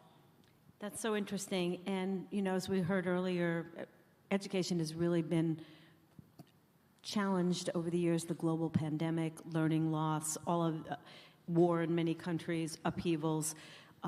What you're doing now, talking about it is one thing, but when you're in the classroom and trying to motivate others, I know in the U.S., 1 in 5 leave. You know, there's so much teacher turnover, and I feel like all of you have talked about that as well. So what does it take to motivate the educators you work with, to have them develop some of the resilience that you've had? What do you do for that? How does that work for you, Dennis? Yes, first of all, just to restate that conflict is a serious problem, particularly in Africa, but also in many parts of the world. Think about countries like Nigeria or the Sahel region, where actually many schools are not functioning or teachers are under attack, students are under attack. That includes kidnappings, by the way. You're in a school, and then armed men walk into a school and they kidnap the whole school. Exactly, for ransom. So our members, the teachers, are working under very difficult circumstances. And quite often the salaries are not paid on time, and they are not paid regularly. Without naming countries, in one country, teachers haven't been paid for 8 years. Not months, years. You heard me right. Teachers haven't been paid. In another, teachers haven't been paid for 1 year. In another country, a big country in Africa, you can ask me during lunch hour which countries those are. Teachers in half of the states, 36 states in that country, in 18 of them are not paid regularly. Quite often they wait for 8 months without a salary. And on average, we're talking about 100 USD or less per month. That's the salary of a teacher, on average, in most of these countries. That's not enough, obviously, for the teacher to be able to meet their basic needs. You're asking, how do you motivate them in those circumstances? How do you keep them there? How do you even keep them there? Exactly. How do you keep them there? So first of all, it's important to improve the salaries and working conditions of teachers, because that's the most important way of keeping them there. But also you must trust them, you must value them, you must give them the autonomy they need to focus on their work. Improving the teaching and learning conditions is important, giving them the tools. Whether we're talking about appropriate use of technology, I'm using the word appropriate, that's very important, because it can as well have challenges. Yes, or whether you're talking about textbooks, class size, and so forth and so on. So it's a package of all these things combined together. But the most important of them all actually is improving the working conditions, providing the training, the professional support that teachers need, including teacher learning communities, so that they can learn from each other, support each other, motivate each other, including through technology. That's great. We're going to come back to the learning communities later. In your situation, when you take a controversial stand on inequality, which was a big part of your work, how do you square that when there are people who just dislike and disagree with your ideas for what will improve education?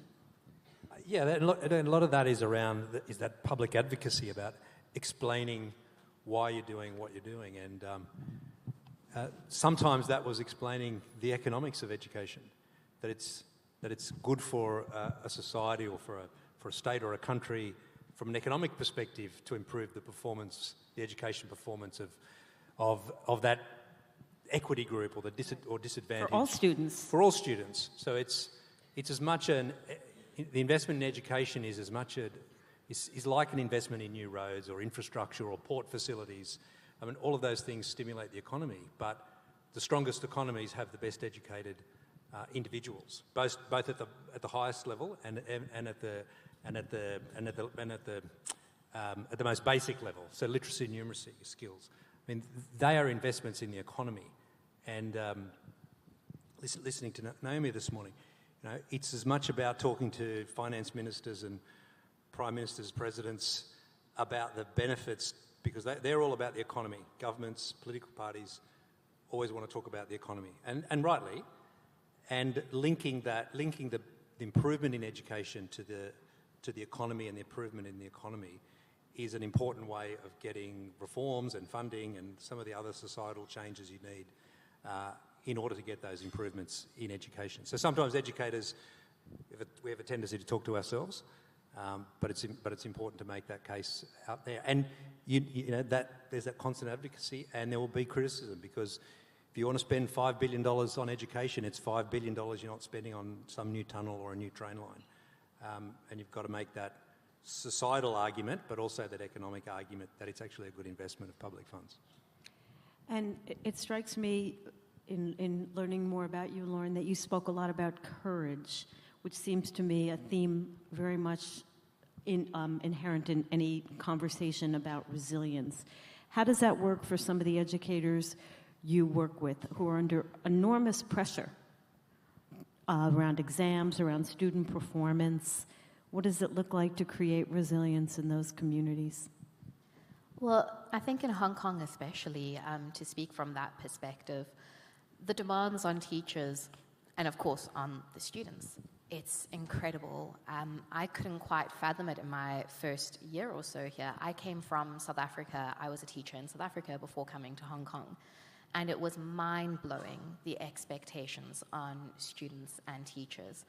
And I think a huge challenge to developing resilience as an educator is that feeling of being overwhelmed by the system, not having a place in the system. So we hear conversations about funding for education, decisions made by the powers above us, by systems that we don't feel perhaps directly able to influence. And I think many teachers can get lost in that feeling of there is nothing I can do about it. And I think for teachers to learn how to develop resilience, they need to feel some kind of place within the larger systems and develop an understanding of the larger systems that they work in, whether it might just be an individual school leadership system or the greater educational reforms within the country that they work in. But for many teachers, I think, as has been said before, giving a sense of agency and empowering them to make the change that they can within their context helps them to develop that sense of resilience. It's a Somebody mindset. must have done that for you. Yes, yes, definitely. I think when you tap into a teacher's passion and purpose, when they feel seen and heard in their space, when you give them that space to have agency and you empower them, that really helps them to develop the mindset of resilience. That in combination with learning communities and having voices around you echoing similar passions, similar drive. Yeah, if I might jump in, because Lauren is in fact a part of our community, and I think that silo breaking is really important. The feel of I'm a lone teacher trying to innovate in my own context. If we could break that view. We started off as a nonprofit feeling that we are doing capacity building, bringing in Harvard or MIT new innovation ideas to the educators, but we soon realized our work is a lot more on the community building piece that was alluded to. The feeling that we could come together as a community across disciplines in a specific school and also across schools. To feel like we could connect, share our struggles, inspire each other, and feel like we as a group could advocate for aspects that go beyond one single school. Say, for example, we have education leaders where we call shapers who are in the room today, advocating for neurodiversity instead of just deficit mindset of special education needs. Advocating for, could we reform the student report card which is not a single endeavor that a school can do. And so having those community come together as educators to share vulnerabilities and innovation and action, and having that collective action is very important. Do you have that kind of an opportunity in many of the communities you work with to get the teachers working together and sharing some of their experiences and their concerns, which many of them are safety concerns? Yes, we do. I'll just share a few examples. For example, a couple of years ago in Mali at the time still is facing conflict. So we chose some regions in Mali and targeted what we call community teachers. These are teachers who are actually hired by parents because the government has not been able to hire those teachers in community schools established by parents, usually temporary structures. So we said, what do we do to support these teachers and, of course, by extension, children? So we designed a program, a 3-year program, to upgrade the skills of these teachers through a program we call the Quality Educators for All program. It became a very successful program, actually. After 3 years, these teachers in community schools went on to write a national examination, which is a requirement for anybody to qualify to teach in Mali, and passed. As I speak, over 3,000 of them passed the exam, and the government was so impressed. The teachers' union in Mali, working with us, the global mother body of these unions, advocated for these teachers to be integrated into the public service. So the government took them over as government workers after they had passed. So their conditions of service improved. Not just that, the government went on to take over the community schools. That helped to improve infrastructure in Mali. That's one example. So these teachers, during their training, were working together with a face-to-face component and a component through technology. Of course, the internet is a problem in many African countries, especially in rural areas. So we had to use very innovative approaches. For example, the training materials were put on SD cards, which were given to the teachers to use on their smartphones to access the training materials. Face-to-face plus continuous support. The second example is from Uganda and South Sudan. Again, these are conflict contexts.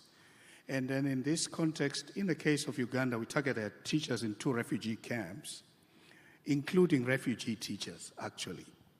Because quite often it's a problem for refugee teachers to be allowed to teach in the host country.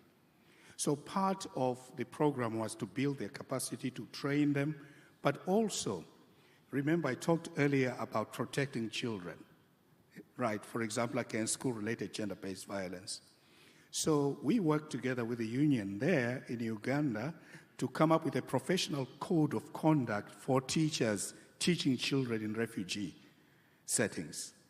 So that was very important in protecting both the teachers and the students. But finally, I have a lovely story of a lady called Stella. We identified this lady at a refugee camp in Uganda. She's a teacher there. So during this program, we realized she had so much potential. When there was a UN meeting in Geneva, we invited Stella. Those who were there probably remember her. Yes, together with other young people. I heard a young person saying, give us a chance. That's exactly what we did. I gave up my speaking role at the UN meeting, personally, and handed it over to Stella. But you have to support them. You have to prepare. So we did a lot of preparation. Stella delivered in that very important meeting in Geneva. So it's a success story of a refugee teacher from South Sudan working in Uganda, who is now as Education International, our ambassador on these international platforms. That's amazing, and I think that we all love success stories. Because a lot of what we've been discussing when we talk about the global problems facing education are really bleak. I would like to take you back into the classroom for a second, Professor, and think about the time that you spent improving the teachers where you were. What did you do to help them develop resilience, even as a politician? How did you make sure they were on a trajectory of improving at all times? Yeah. So on multiple levels. So I think as an education minister, how did I view this, right? I think, like in education, there's never a single thing. So it's supporting teachers at a classroom level, resources, time is the one thing teachers always want more of, is time. So creating some of that space to do some of that innovation thinking, collaboration amongst their peers. But I also took the perspective from a very high level around as one of the national education leaders is about advancing the perception of teachers, the status of the teaching profession. So doesn't matter what happened. If I was fighting with teachers' unions, it was always speaking very publicly and positively about the teaching profession, about the value of it, the contribution. Because I think that's a really important thing in the national psyche, because the media, a lot of media, public commentary around education is often negative. And we see that now with international testing. PISA results come out and it's the teachers and it's the school system. Bad scores, bad news. And I think that really undermines the teachers individually and the profession. Yet 30% of a student's performance is based upon their 30% of a child's performance in school is determined by what happens in the classroom, 70% of it everywhere else. But whenever we talk about the performance of students, it always comes back, the public commentary always comes back to teachers. So I was trying to make that not about... That's right. Not just about teachers. Yes, you're constantly improving, but there's never that further question about, okay, what's happening in society? I mean, why is it that sort of internationally even now, most jurisdictions are declining? I mean, surely better, there's more money, better trained and supported teachers than ever, yet the performance is going down. So there's got to be this sort of broader conversation about what's happening in education. And I think that whole thing about not undermining the teaching profession by constantly looking for all the solutions within the classroom. Do you want to give it a stab? Well, I'm in the business of looking within the classroom, so I think from my perspective, to echo what we've heard in our earlier panels, if we want to start finding solutions that maybe aren't always about addressing what happens with academics within a classroom, we need to hear more of our students' voices. How are these outside factors impacting them? What helps to shape their learning, their moral development, their character development? And I feel that perhaps we need to have more conversations, as we've said earlier, with the students and bring the students' voice into shaping our classrooms and shaping education. Anjali? When I was hearing the conversation, I suddenly recalled an incident with the vice principal. The vice principal told me that she tends to be the last person leaving the staff room to turn off the lights. It's usually 8:30 p.m. And then one day she decided that she would leave 6:30. And then when she packed her bags and started leaving the staff room, everyone gave her a round of applause. I think this incident sort of indicates a lot. One, around how in Hong Kong, and I dare say Asian culture of celebrating busyness and feeling that if you're not busy, you're not doing things right. And so here in Hong Kong, half of the teachers are having 60-hour work weeks. That's a very long week. Yes. And I think that how we could sort of shift the mental model of, hey, it's not busyness that we are striving for, but prioritizing deeper reflections as to how do we really grow the emotional literacy of both the adults in the system, speaking about their exhaustion and how they feel about things, how they could think about the issues instead of the quick fixes of how things keep going on again, but dig through the root causes, and really have those aspirational conversations instead of how do we get rid of this problem, what is it that we actually have to create. I think cultivating those spaces and awareness for these deeper dialogues, prioritizing reflection, which we always ask our students to do, is very important in growing that resilience among the teacher group. It's so interesting because you all come from such complete different situations and backgrounds. But since you have this audience today of policymakers and teachers and people from all over the world, we're going to ask you quickly to give your own sense of advice. This is an audience question, not mine, because I could be here for 3 or 4 more hours talking to each of you. But they would like to know what your advice is for improving the abilities of teachers, their training, and their ability to gain confidence and resilience. What would you do? Yes, we need to have a teacher policy. And that policy should be developed with the full involvement of the teachers. Nothing for us without us is a fundamental principle. So we need to be ambitious. We have heard about issues of workload, work-life balance. These are critical issues which can be included in that kind of policy. Of course, you need a policy, you need legislation, and then you need financing. I would put it this way. I have talked about this before, those who have heard me speak, about the 5 bigs, the word big, B-I-G, the 5 bigs. Now, the principle of the 5 bigs goes this way. It's a principle you can use when you are reforming your education system or coming up with teacher policy, for example, as in this case.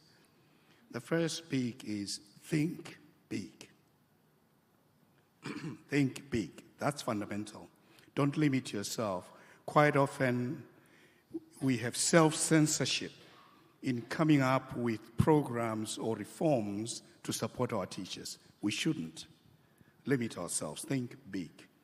And then the second big is actually plan big. You need to plan. You think, you plan, a vision must be planned. If you fail to plan, you're planning to fail. And then the third big is invest big. Put money into it. Otherwise, nothing will happen. The fourth big is act big. Implement that program or else nothing will happen. The sad news is that many African countries have good policies, for example, not just in Africa and elsewhere, which are not implemented. And the fifth big is achieve big. Just to repeat, think big. Don't limit yourself, right? Think big. Plan big, invest big, act big, and achieve big. Thank you. Thank you. That's a tough one to follow. So I would say, look, and I can't help but think from my own experience or my own trauma from being a politician, but, set standards. And there is there's still room for agency within the standards you set for a profession, whether it's teaching or medicine or whatever it is. You set standards, you guard those standards by making sure that there are disciplinary avenues for people who might operate outside those standards, because I think it's one thing to set them, it's another to guard them. And then training is very important, and I think this applies to any profession. And the fourth one is leadership. So teachers don't want to be professionally isolated, or when their judgment decisions are challenged by parents or by somebody else, they want the leadership within the school to back their professionalism. Or schools, if somebody's criticising a school, they want the system to back the principal's professionalism. And again, I think this is where the most effective professions work really well, when those 4 things are in place and in place well. I don't know why it is in teaching, but the number of people who challenge the professional judgment of teachers, who would never challenge the professional judgment of, well, not never, but rarely judge the professional judgment of a doctor or a nurse. Questioned, it's constantly undermined, and I think the more that we can do to back the professionalism of teachers and increase the status of that profession so that people don't challenge it, I think that's when you will support, that's the things we can do that best support the resilience of the teaching profession. Trust them, it sounds like. Trust in teachers is kind of what you're saying. I think I'm quite fortunate that my experiences in Hong Kong, I have felt incredibly trusted and respected as an educator. So I think we're quite lucky this side of the world with that.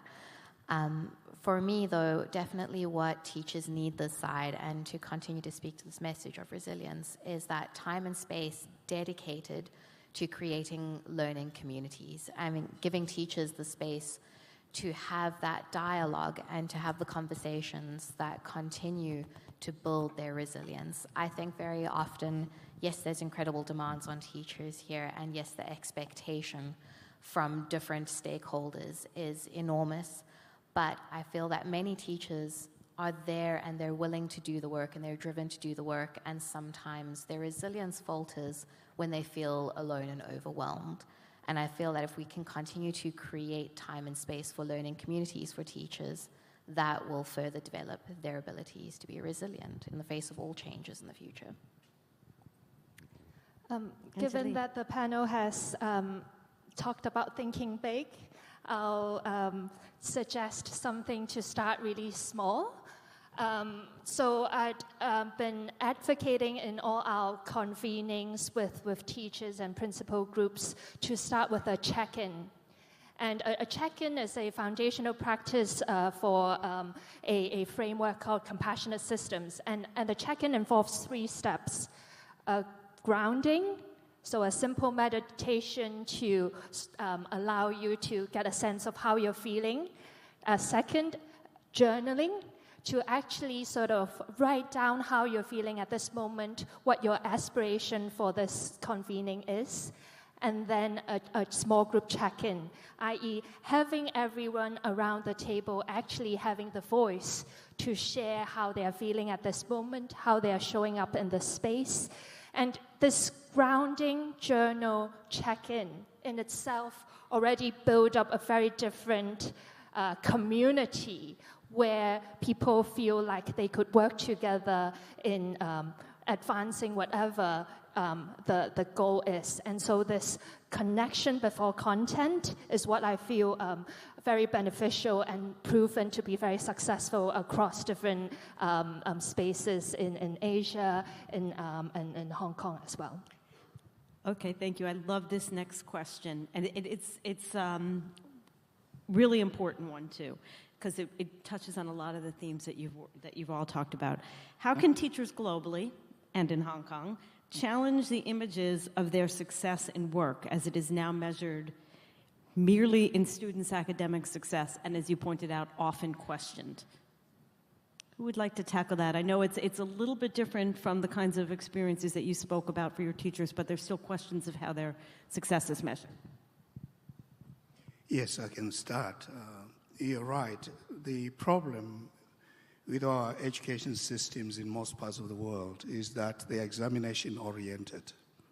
I'm not suggesting that there shouldn't be any examinations, but the consequence of focusing too much on testing is that you force schools and teachers to teach to the test, instead of focusing on the full development of the child or young person, including, obviously, the foundational skills, the higher order skills, creativity, innovation, adaptability, and so forth and so on. You limit that to preparing for examinations. This is where the problem is. Remember that there is conflict in the world today, and you cannot solve issues of conflict by simply preparing children to pass tests. You need to also focus on ethics and values, living together, respect, intercultural understanding. So we need to go back to the basics. UNESCO some years back came up with a very good report. I'm seeing Mr. Tang here. He was leading that work. That report is very important because it looks at the different dimensions of learning. Learning to know, learning to do, learning to be, and learning to live together. We need to go back to those basics. But how do we do it? Of course, it means we need to have an open dialogue about the future of education globally, regionally, and at national level. We need to go back to the basics, or else we are losing it. We're narrowing our education systems, and that may jeopardize the future of our children. and the future of humanity.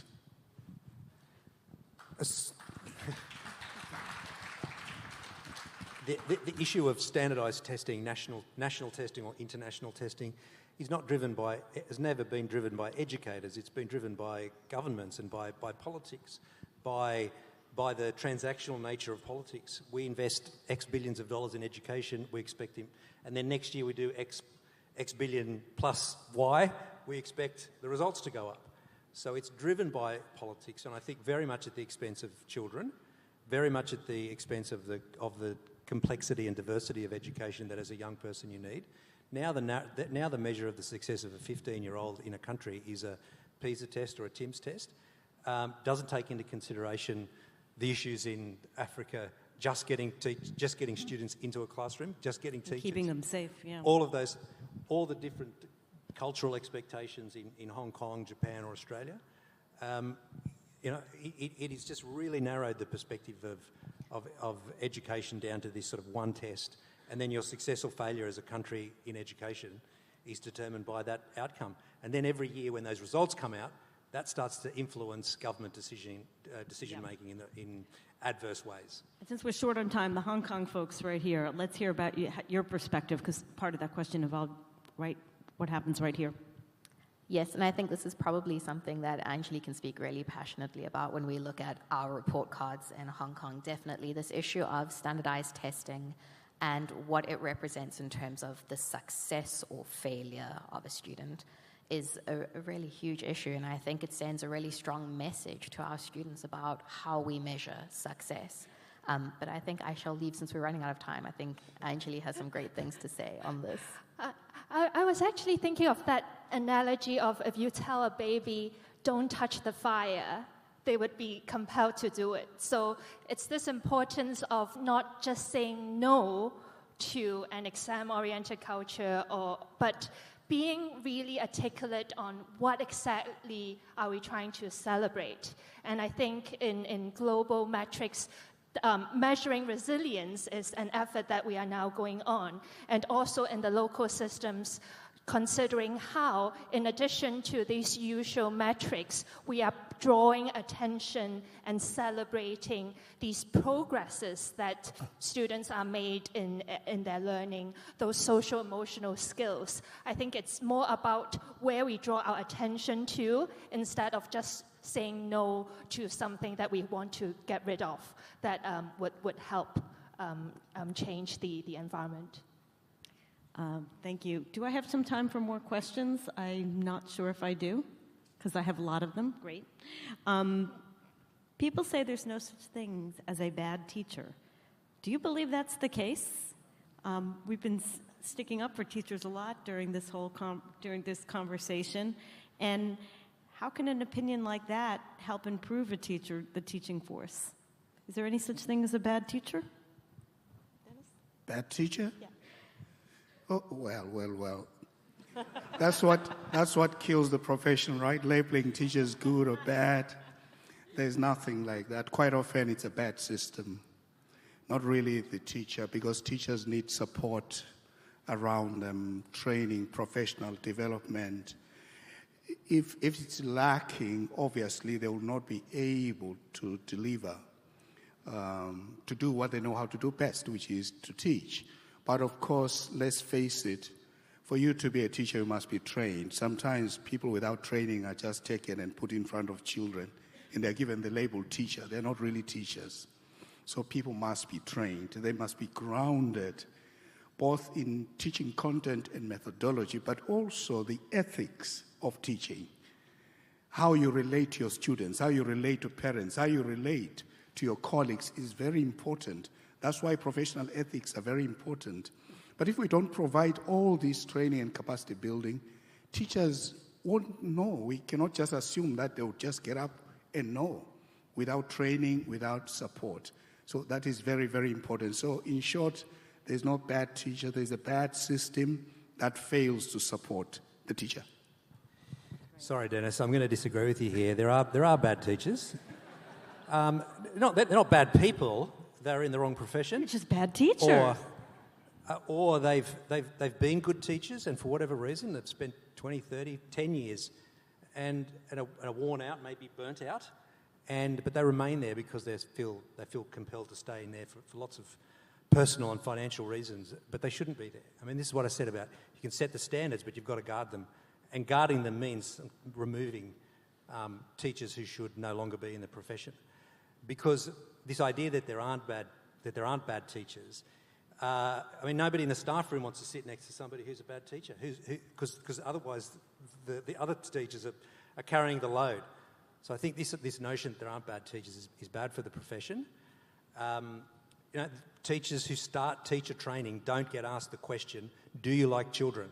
Now, before you start your degree, you should be asked that question, because if you don't like children, it's the wrong profession for you. So I think even fundamental things like that, and every teacher I've spoken to said in the classroom, in their staff room, there would be teachers there that they think don't like the company of children. In that case, it is time to do something else. I was asking if I can come back. Yes. Actually, it's very important that he disagrees because it gives me an opportunity to explain. Right? It's an orientation, a perspective on how you approach education and teachers. If you start from the point that teachers are bad, guess what? You'll go into a school with that assumption. You will have inspectorate mechanisms that are meant to punish teachers. So the reason I'm saying teachers are not really bad is when you walk into a school, you are not going there to get rid of bad teachers. You are going there to identify the challenges they face and support them. That's what will improve our education systems, not punishment. So maybe the question isn't, are there bad teachers, but how do we make them better? But first you can answer the original questions, Lauren. I think I have to echo what Dennis is saying. I don't think there's bad teachers. I think there are bad systems of support. There is a teacher, if it is a case a teacher has faced burnout, where was the support preventing that burnout? Where is the support for teachers' mental and emotional well-being? Where is the professional development support, etc.? I think anyone who usually enters into the profession and survives beyond 2 or 3 years, then yes, it potentially is a profession for them. Many people perhaps are not right for working with children or the demands of children and parents. But if you've survived that long, then it means that there needs to be greater support for those teachers. If they're struggling, if they don't have the training, if they don't understand the ethics behind it, there can be support to make that teacher a better teacher. It's not a bad teacher, sometimes it's a bad situation. Completely resonate this view of actually how do we create a better environment for the teachers to thrive. But if I have one threshold for bad teachers, I would say a bad teacher is one that doesn't see themselves as a student. A bad teacher is someone that doesn't see themselves as a student, because that willingness to continue learning both from their students, their peers, and actually continuing the innovation and improvement. I think that mindset is what I would categorize as bad. You want to always be learning, always be thinking, and always improving your work and your profession. If I'm the lone wolf here, right, so I get the second comeback, right? There are very powerful institutional players here that prevent performance management and other things, unions, teacher unions, very powerful in most countries, but even universities. They don't want, usually, standards to get into university. They want to scoop in as many students as possible. They're a great revenue earner for universities. There's just not this. I just don't think there's the hard enough standards in place, because if you think what's in the best interest of students, then you can't have that person sitting in a staff room who should have left the profession 5 years ago. And unions often back them, and that's what makes that performance very hard to get rid of very them. Politically difficult. That seems to be universal. Do you want to have a comeback? Yes. Well, I represent we even dressed the same right today because. Now, just to say, the problem is you develop those policies without involving the teachers through their unions. So when you come up with professional ethics and standards, make sure that the teachers are at the driving seat, because they will not own something which was developed by somebody else and imposed on them. So that involvement, that voice, that dialogue with teacher unions is fundamental. The last point on whether there is a bad teacher or not, I would ask the same question. Is there anything like a bad student? It's a fundamental question. I can tell you, when I was a teacher, whenever I received a new class, the teachers who handled those classes would tell me about each individual student and how bad or good they were. I listened out of respect and threw the advice out of the window. Why? Because I wanted to give every child an opportunity and a fresh start. I can tell you, one of the so-called bad students has a PhD today. They went on to succeed because I gave them a chance. I didn't look at them as bad people. I looked at them as people who had potential and needed support to flourish. So it should be the same thing with our teachers. I would have loved to be in your classroom when you were a teacher. Anyone else want to tackle that one? Would you like to respond to Dennis, anyone? Any disagreement? We know that you disagree. I would. I think the students and teachers are different things. I mean, it's a different power dynamic. It's a different, one is providing a service is maybe not the right way to say it, a function to another. It's like saying there are bad nurses, but are there bad patients? Like I don't think so. You get who you get when you're a nurse as a patient or as a student.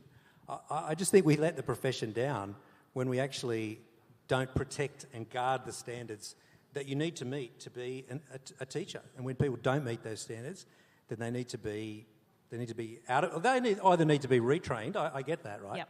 Retrained, supported, not left there because this problem that we often protect the interests of adults in education ahead of the interests of students.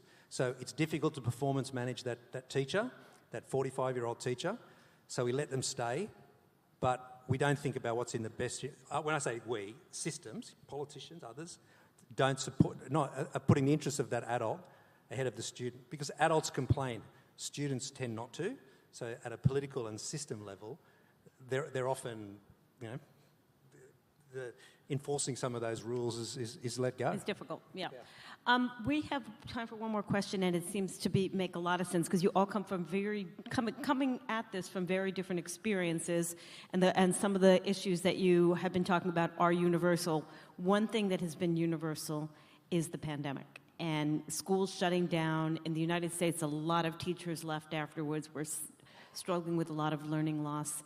If that didn't build resilience in teachers, it may have had them leave, led to their departures. Each one of you could talk a little bit about the resilience that is required and that you've learned from there, because with the test scores dropping and schools closing, more than ever, education has been under enormous pressure.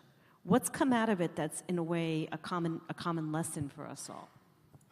Yeah, actually, the pandemic had very devastating effects on education. In Africa, we lost more than 2,000 teachers, by the way, to COVID-19, more than 2,000 in Africa. We did a study. And girls were disproportionately affected due to early pregnancy or child marriage, all those kinds of challenges.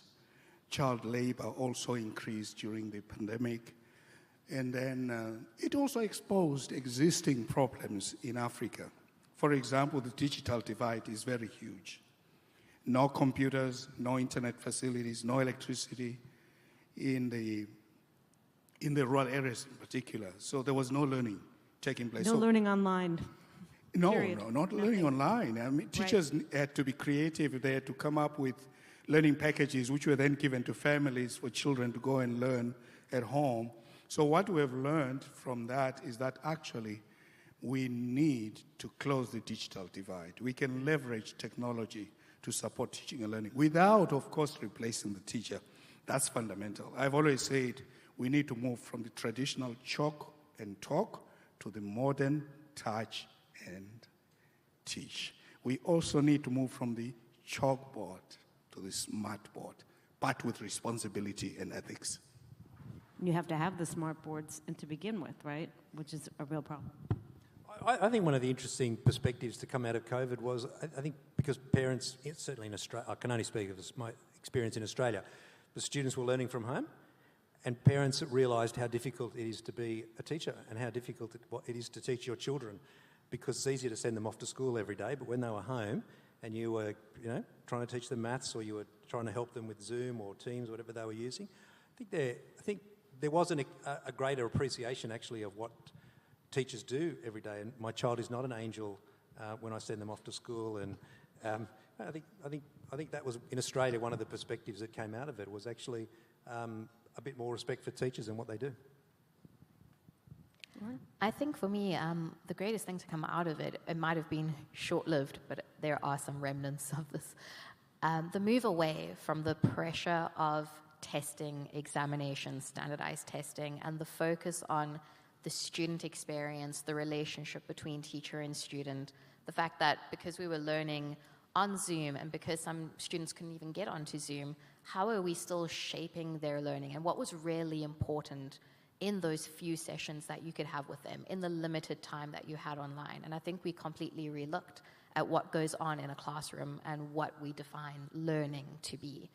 And I think a lot of the outcomes from that is, as we've said here, the fact that teachers' roles are really important. It's not just a case of preparing for a standardized test, but it's those relationships and the time that teachers take to make learning impactful, meaningful, and form relationships with their students. For me, it's the importance of social and emotional learning. I was, during COVID, leading some Zoom sessions with both teachers and students, naming their emotions in times of crises. So in the wheel of emotions, are you feeling angry? Are you feeling fear? The ability to name those emotions both as adults and as students, not just in COVID times, but in any adverse situation. I think that emphasis is something I think coming out of COVID, a great opportunity to tap into. Well, it seems like a good way to sort of wrap up this panel, because we're thinking about the future and what we've learned and what can make things better. So I'm hoping that we can give a great round of applause to this fabulous panel. And thank you so much for your time and sharing your different experiences with us. Thank you. Thank you so much. I think we need to get some boxing gloves here for some of these panels. That was a very lively discussion. Thank you so much once again, Anjali, Lauren, Adrian, Dennis, and Liz. Let's give them another round of applause. And if I could invite you to please stand and come in front of the coffee tables for a photo, please. Thank you so much. Yes, please come to the front in front of the tables. All right, big smiles looking at our center photographer on the floor, please.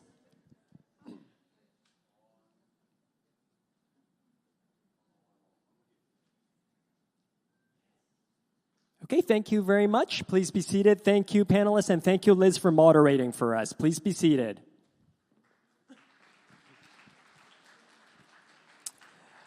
All right, let's move the chairs and coffee tables off the stage now, please, for our next discussion. And while they're doing that, ladies and gentlemen, let me just do a quick reminder. We value your questions, so please, as you saw, if we want to generate some debate, discussion, we would love to hear your input. Scan those QR codes on the back of the pamphlets. And for those of you online, please scan the QR code or go to the link that was sent to you in the chat box earlier. And also, I've noticed the postcards that I talked about before, they've now been brought to the individual tables. So if you look on your tables, there are postcards there. We'd love to hear from you. Please make some comments about what you're hearing today and then take a photo and share it on social media, being sure to tag at Yidan Prize and also hashtag Yidan Prize Summit and hashtag Future Proof Education. All right, now we have a special sharing session by Professor Yang Zhongkai, President of Wuhan University of Technology. Professor Yang will speak on the topic of how AI impacts resilience in higher education in China and beyond. With extensive work in both theoretical research and technological development, Professor Yang will share his experience and insights on building resilience in universities. Professor. Dear distinguished guests, colleagues, good day. I'm Yang Zhongkai from the Wuhan University of Technology. I'd like to thank Charles and the organizers for inviting me to this prestigious event. It's a pleasure to be here with you all. For the past 2 decades, I have worked as a president of 3 universities: Central China Normal University, Yidan University, and the Wuhan University of Technology, which is under the MOE. I lead the research and the practice to drive and scale up digital education transformation. Today, I was asked to share my topic, AI and resilient higher education, learnings from China from perspective of learning. As we have learned from previous talks and panels, I will try my best to drive in the next 50 minutes, and I would like to continue the discussion with you after the presentation.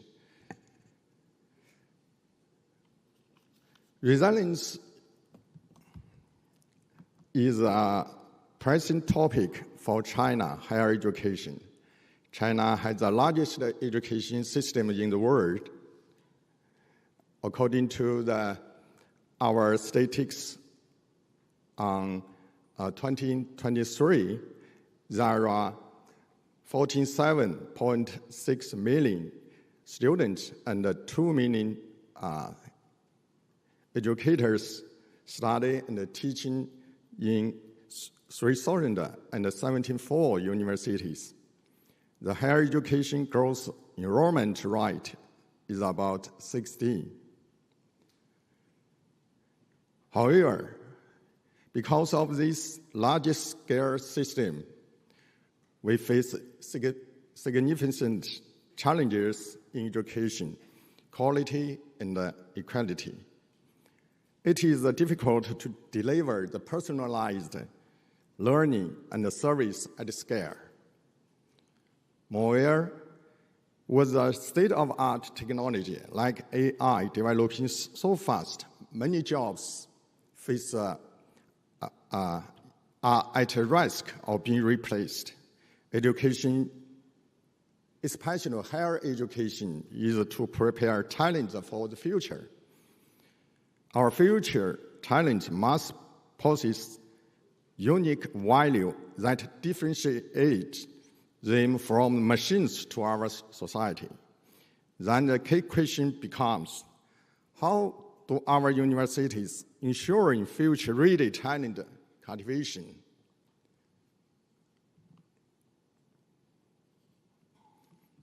In my opinion, digital technology has the potential to enable large-scale personalized learning, which is the key to build resilience in China's higher education system. Digital technology is fundamentally changing the education flow. In the industrial era, education followed a mass irrigation paradigm, which means teacher-centered, textbook-centered, and exam-centered. Teachers were the transmitter of knowledge, and the students were taught in the one-size-fits-all system. In the AI era, education has moved to a drip irrigation paradigm in which educators and AI deliver instruction collaboratively. With the AI and the data as assistants, educators can co-teacher with a machine, enriching teaching content and improving teaching capability. AI also enables learning data analysis, offering possibilities for educators to provide more personalized learning experience for each student. This shift highlights the importance of digital literacy for students and educators. Educators need to develop strong human-machine collaboration skills to effectively use AI, where students must develop digital literacy to learn in the AI-driven learning environment. Therefore, we can see that to build resilient higher education, we must address the unique needs of three key groups. Firstly, students need personalized learning tailored to their individual needs. Secondly, educators must provide differentiated teaching effectively. Thirdly, education management must be data-driven, combine large-scale operation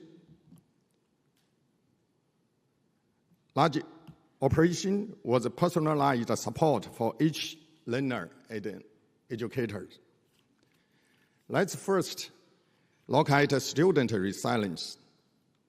To build resilient, students need diverse resources and open environments to personalize their learning.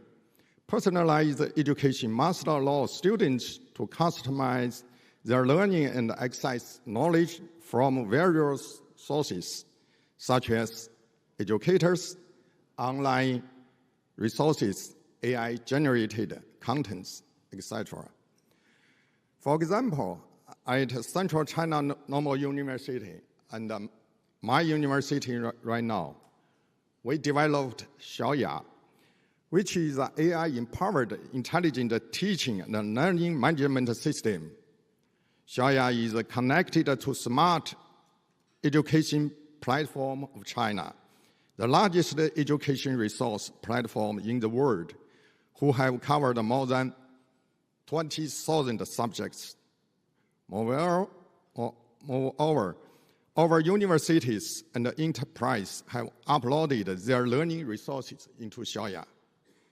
Besides, Xiaoya connected with a physical space, such as a smart classroom and a learning hub, providing more open learning space for students. Such an approach creates a connected, open, and shared learning environment, and it ensures students to have access to sufficient and diverse resources, enabling them to learn anytime, anywhere.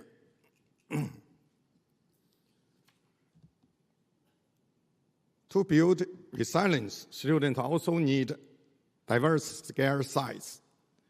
Diverse skill sets means give students various abilities, such as critical thinking, computational thinking, creative, and problem solving. These skills should align with each student's unique needs and aspirations. We emphasize knowledge as a foundation, value as a priority, and ability as a core. Let's see an example from Yidan University. We developed a data-driven capability evaluation model to create digital profiles for students. These profiles doesn't just record academic grades. They provide a comprehensive view of student capabilities, including achievements, awards, learning behavior, and so on. Additionally, the university issues capability certificates based on this evaluation. These certificates are highly valued by employers as they go beyond traditional transcripts to present students' real-world skills and strengths. This innovative approach has not only improved student outcomes, but also enhanced employment rights, making our students more competitive in the job market.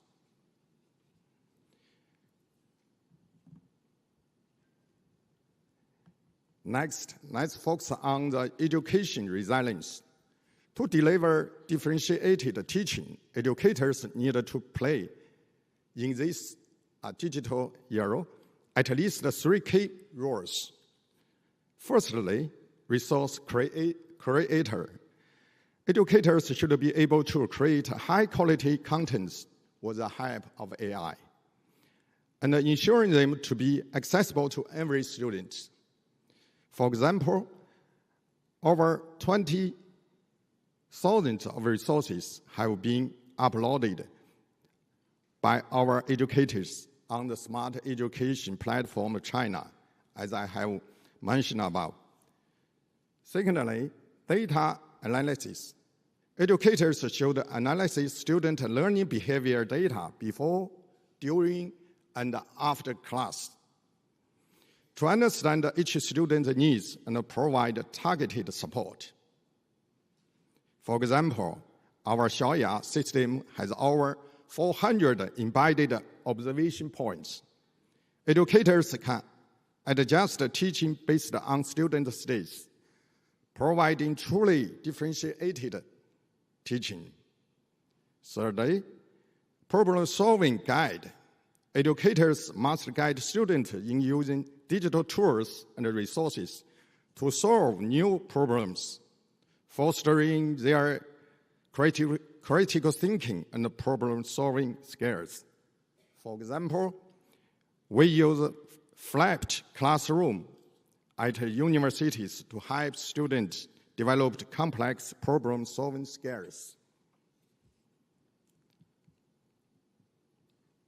Now, let's move to the management resilience. Traditional management tends to be hierarchical, which lead to low efficiency and not fit for cooperative, personalized learning. So, our education system needed to be reorganized and re-engineering to a flat and a coordinated structure with data and AI to make learning and teaching more open, flexible, and personalized. I will directly use an example from Wuhan University of Technology to explain this. The core of this structure is an Intelligence Operations Center, we call the IOC, which is now digital brain of our university. IOC achieves a flat management structure in which administrators, educators, and students have their own cookpiece. By leveraging data analysis, we can manage the whole learning process, no matter how students define their own learning activities. IOC promotes personalized growth for both educators and the students. For example, we created learning traffic light for every student based on the data collected from IOC. When a student encounters a problem, the system will show red signal, and the educator can take actions to intervene. Another example is when students stay in low level of BMI. The system will provide living support automatically. Besides, based on all above innovations in learning, teaching, and management, we carry out the data and evidence-based research. With our efforts, Central China Normal University is now ranked 4th globally in the latest US News rankings on education and educational research. As we conclude, AI is a key enabler for personalized learning at scale and leading to a resilient higher education. For students, personalized learning is achieved through diverse online and offline resources, data-based student portrait, and supported by service like the student competence digital portfolio. For educators, differentiated teaching is strengthened through the student learning analytics tools, smart learning management system, and leveraging platforms. A good case is AI-empowered instructional platform, pattern. For the education management, resilience on the data-driven management powered by innovations such as Intelligence Operation Center and a data-driven AI assistant to the administrators. Due to the time limits, I cannot cover all details today. I would like to share with you tomorrow messages. The latest report, Infinity Possibilities report on the digital development of global higher education will be released in London this month. I have leading a group of experts to compare this world report for 3 years. My work at 3 universities is also featured in this report. In May 2025, the third World Digital Education Conference will hold in Wuhan, Hubei Province. The conference is co-hosted by our MOE and UNESCO. We warmly invited you to join us. Let us work together to create a more resilient and inclusive higher education system. Thank you.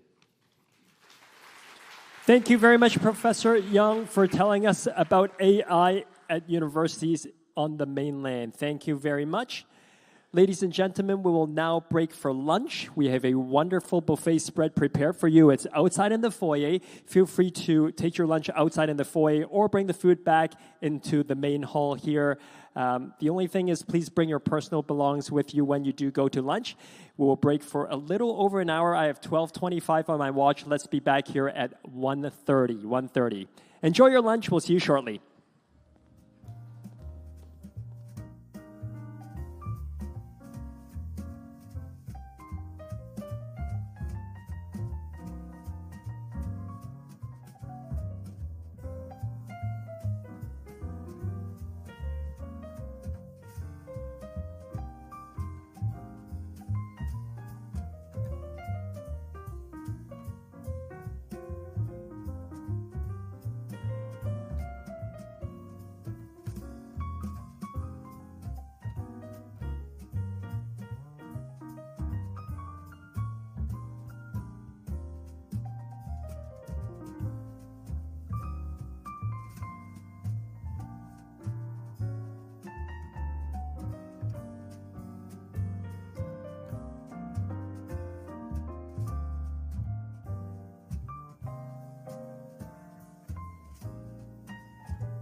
Ladies and gentlemen, good afternoon. Welcome back to the 2024 Yidan Prize Summit. We hope you have managed to grab some lunch and have had a chance to engage in some good conversations. For those of you who are just joining us, a special welcome, a reminder that we have special postcards on your tables for you to share your thoughts on resilience. This morning, we heard from learners and educators on what resilience means to them and their bright ideas on how to foster resilience. We also learned some of the latest developments in AI in higher education. Up next, our third panel will examine resilience on a systems level. Together, we'll discuss crises facing global education systems and strategies and cooperations that can effectively address them. Let me first introduce our panelists for our first panel of the afternoon. First, we have Professor Sultan Barakat, Professor of Public Policy of Hamad bin Khalifa University. Dr. Becky Telford, Chief of Education Section of UNHCR. And Dr. Javier Gonzalez, Director of Zuma. Welcome, panelists. The moderator of this panel will be Andrew Jack, Global Education Editor of the Financial Times and Editorial Lead of the Free FT Schools program. Andrew, let me turn things over to you. Thanks very much. Thanks very much. Welcome, everyone.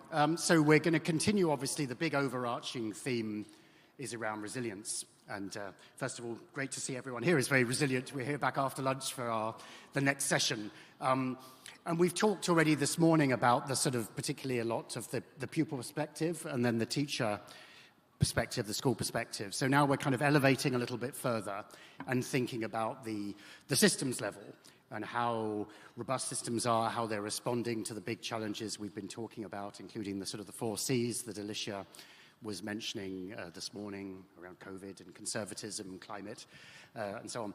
And so I'd like to sort of, first of all, go across our panel and hear a little bit first your perspective on really, almost definitionally, what are you seeing as the big pressures at the system level in education around resilience, and then we'll come back round and talk a little bit more on some solutions and challenges going forward. And a reminder also over the next hour, do please use the app and post your questions, and we'll certainly have a good substantive discussion drawing on your questions from the audience in the latter half of this hour. But let's talk first then a little bit about the big challenges to the system. We'll start here. Okay. So thank you very much to Yidan for this very important, of course, meeting, and to the rest of the panelists. Well, in the case of Latin America, and I think when one thinks in terms of creating a resilient system, we have to think in terms of the capacity to predict, the capacity to understand, and the capacity to react and to adapt to the new conditions. And for that, of course, we need data and we need some capacity to react in terms of system-based issues. Now, what are the pressures that we see? First of all, we see a pressure in terms of economic development. If we compare the last decade to the previous one, we have grown a tenth of what we had grown in the previous decade. So we have heard about the lost decade in economic development in Latin America in the 80s, but actually this has been even worse. And what does it mean for education? It means basically less fiscal space, less fiscal capacity to expand expenditure in countries in which we know that the expenditure is still quite low in terms of per pupil expenditure per year. So one pressure has to do with the pressure to lower even expenditure, even more after COVID and because of this lower economic growth. The second pressure, of course, has to come with in regards to polarization. If we see Latin America, we've gone down the last 8 years, consecutive years, in all types of scores on the Economist Democracy Index. And that polarization, again, creates a pressure to the system in terms of, again, reducing budgets, in terms of non-sustainable policies for the future. It doesn't allow us to really come together and think in terms of collective solutions to future-proof our systems because we're too polarized. And of course, there are specific issues in Latin America regarding to one of our main characteristics as societies. We're not the poorest, but we're the most unequal society in the world, sometimes competing with Sub-Saharan Africa. And that means basically, again, a quite fractured system that does not allow us to really collectively face these challenges that have to do with, and now let's go to some of the big problems, migration. After, of course, the Middle East, we have the second most important migration processes going on from Venezuela, more than 7 million people fleeing out of Venezuela, but also we have migration from Haiti, which is quite important, and of course the corridor through Central America towards the US. So it's the migratory processes are very, very important in Latin America. Second, the issue of climate change and earthquakes. It's a very active, geological active region. And finally, something that is more maybe invisible and we don't tend to talk about this is drug trafficking and violence. It is actually something that we haven't proven, we haven't protected our systems that are becoming irrelevant for the new generations. They have to opt between being in a gang and earning lots of money in the short term, or going through school, which sometimes is very too pertinent for their own reality. So we have many pressures, but I will not just want to leave the idea of the importance of thinking of resilience, not so much from the agency perspective, of course, of actors, key in terms of students and teachers, but mostly in terms of systems. How do we future-proof our systems in terms of funding, governance, in terms of teacher support? And we will go into that probably at some point, when we see those systems are more resilient, are those who are able to really support our teachers on the ground. So I think those are the main issues. We'll come back to that. Thank you. Rebecca, yeah, I mean, that was a very comprehensive list of pressures and ones that, of course, we see, don't we, with your work at UNHCR, huge numbers of people displaced compared to the past. What would you add to or kind of emphasize perhaps in some of those pressures that you're observing in networks, education systems around the world? Yeah, I think I would add scale to what you've said. I mean, the number of crises is growing and continues to grow, and I think we see it every day at the moment on the news. But the number of refugees has almost doubled in the last 5 years. And 75% of them are still hosted in lower and lower middle income countries. So not just the scale, but the pressures that it puts on already fragile systems, I think, has been a huge challenge. When we think about systems resilience, it's not just looking at, a school level or even kind of national level, but it's what are the things that can happen externally and across borders to think about, how to make resilience so that it can be in place when the next thing happens.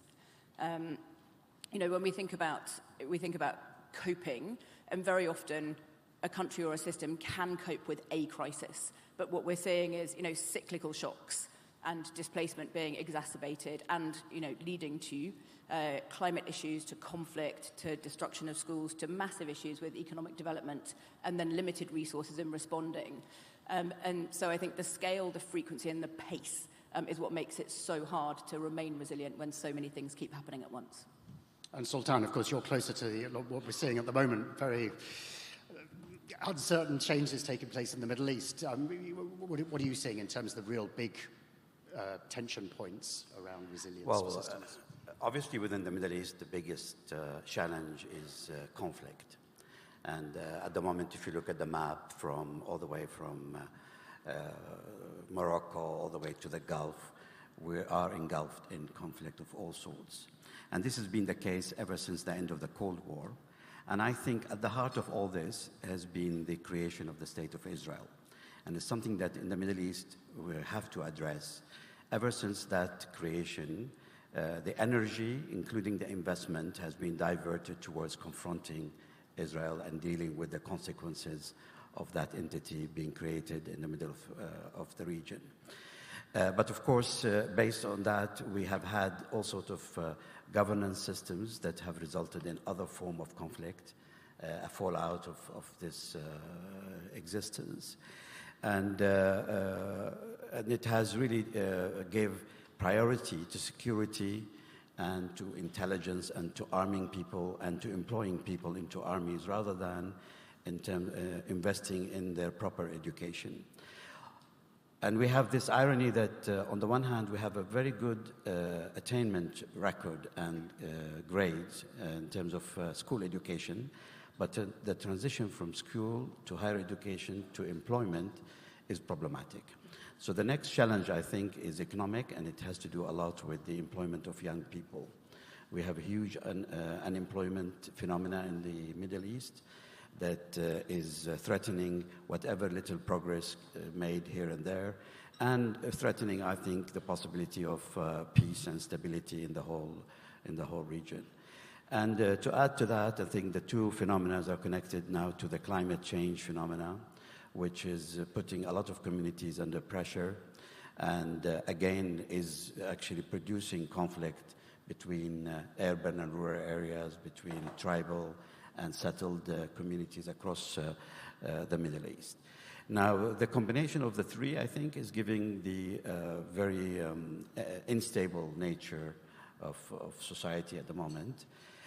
What does education, or what can education do?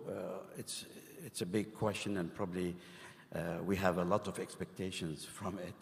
But I'll start with the two, if you allow me, 2 points that are minimum. One is to focus on the family, because our culture, our religion, the way things are structured, between the individual and the system, we have a very important link, and that is the family. And we need to understand better how the family can build the resilience of the individual and also contribute to the resilience of the system and vice versa. And this is something that is easy to say, but it's quite difficult when you're confronted with universal systems that really are driven, I must say, by Western thought that gives priority to the individual as opposed to the family. And the second, I think, to focus on contextualization and what is it we're actually teaching the students. We still insist on rolling out universal curriculum that all it does in many parts is encouraging people to migrate into cities. We need to go back to where people live and adapt our education so that they can be resilient within their context, whether they're living in the desert, they're living on the mountaintops, by the riversides, and so on. And what can we do so that they can make the best out of their potential within those contexts? And of course, there will be those who aspire to go to the city. But at the moment, it's a mass migration. It's just a one-way route, which adds up to the unemployment problem and the critical urbanization in many of our cities, and makes it almost impossible then to cater in terms of higher education and the transition to jobs. So this is, I think, another important thing we have to address. And when it comes to the universal system, I think we need to be more consistent in terms of our values. And when we take a decision, we need to stick by it. When we are advocating for values, we need to stand by those values and uphold them, so that what happened over the last year and 2 months in Gaza is not repeated. And I think this is, we still haven't seen the impact of this yet, but I'm sure it will come. The anger about the double standards, the inability of the international community to stand up behind those messages has been absolutely great, including, unfortunately, our educational ecosystem and the silence of UNESCO, for example, at the beginning of the war has left a lot of bitter taste among those of us who have fought hard to protect education in times of war. Yeah, maybe jumping a little bit around, we were thinking around the role of different stakeholders in this whole process to build resilience at the systems level. And Sultana mentioned families. And Becky, I don't know what your thought is on that. I mean, I remember talking to Pratham in India, and they were saying one of the real lessons from the pandemic was suddenly there was less of a black box around the school, and families and communities did start to become much more involved in supporting their children's education. I don't know whether that resonates with you as sort of ongoing, as it were, as a slightly missing piece that perhaps we need to engage with more. Yes, I think, very often we don't talk about parents and caregivers in these conversations. There's been very, very rightly a huge focus on, engaging children and young people and on teachers, but sometimes parents and caregivers are part of that missing link. But it's also recognizing that, systems are made up of the people in them. Sometimes we talk about a system as though it's this kind of incredible spaceship that just exists and, stops us doing our great work. I think, it's important to recognize systems are kind of slow to turn in a way that individuals aren't, right? But you have a lot of agility and a lot of care that comes from communities. And I think one of the things that you see with refugees and other, families impacted by conflict is that very often they are providing education for their children. They are seeking out education for their children. People are not, sitting on their hands waiting to be given something. And that has been the case, forever. I think where the systems piece comes in is then saying that can be very unequal. So the people who can do, but what about the people who can't? So how do you put the system in place to make sure that there is some equity, there is some protection, and also to as we talked about, to set some standards, to have something which is, more uniform and then more applicable. And that, that is absolutely able to be contextualized, to respond to, cultural norms, to bring in all of those positives and work for everybody. But I do think it's interesting where, one of the challenges for refugees in particular is obviously they're not in their own country. So when you're thinking about systems and you're thinking about norms, who sets those and whose responsibility is it? And, we have a very strong focus on inclusion in national systems. And that means also, are refugees able to join a parent-teacher association? Are they able to be part of the teachers' union, if they're teaching? So it's really trying to make sure that people have that voice. But so it's also not just that you have a voice, but there's someone listening. How do you streamline some of those processes so that the system is improved for everybody? Some of the systems you're dealing with, as you say, yes, obviously, so you're liaising, or you need to liaise with the government, the local government, as it were. What about even other international agencies and so on? You're just thinking about the kind of, obviously in a refugee situation, you often have multiple agencies, don't you, sort of divvying up or maybe leaving some holes in coverage? Any thoughts on some of those other key stakeholders in a refugee system that we need to think about more? Yes, I mean, there's lots of UN agencies involved in that from the, the global protection space, but I think it's really important to recognise the leadership and the ownership of national governments. I mean, you are a refugee in a country that is a sovereign country that makes decisions, and I think we really recognise the generosity of hosting governments, who have looked after people on their land for such a long time. Having them much more in the lead of those processes just makes more sense, and I think that's also about sustainability, and it's about making those systems resilient.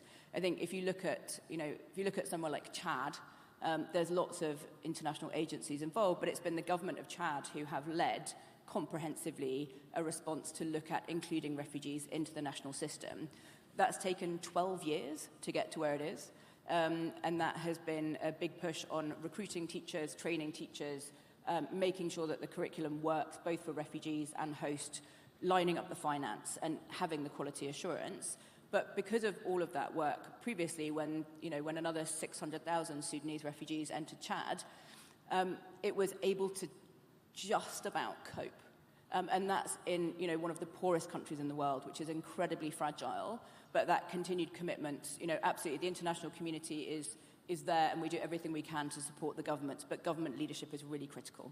And I'm going to ask all of you in a minute about some bright spots of interesting models in different places, but Javier, just to wrap up on the stakeholder question, including the role of families and others, any other thoughts you see in the region about groups that perhaps are neglected or that it's really important to engage with? Yeah, I think, well, first of all, internally, I would say teacher and teacher unions. I was just talking about this today in the morning. We usually see teacher unions as actors that tend to bargain salaries and that kind of thing, but are sometimes not prepared or are not invited really to think about solutions regarding the system. And how we incorporate such an important actor is, I think, a challenge for our region. The second part on my answer would be in the international cooperation and how, of course, we need to create a lot of public goods and we need to promote cooperation.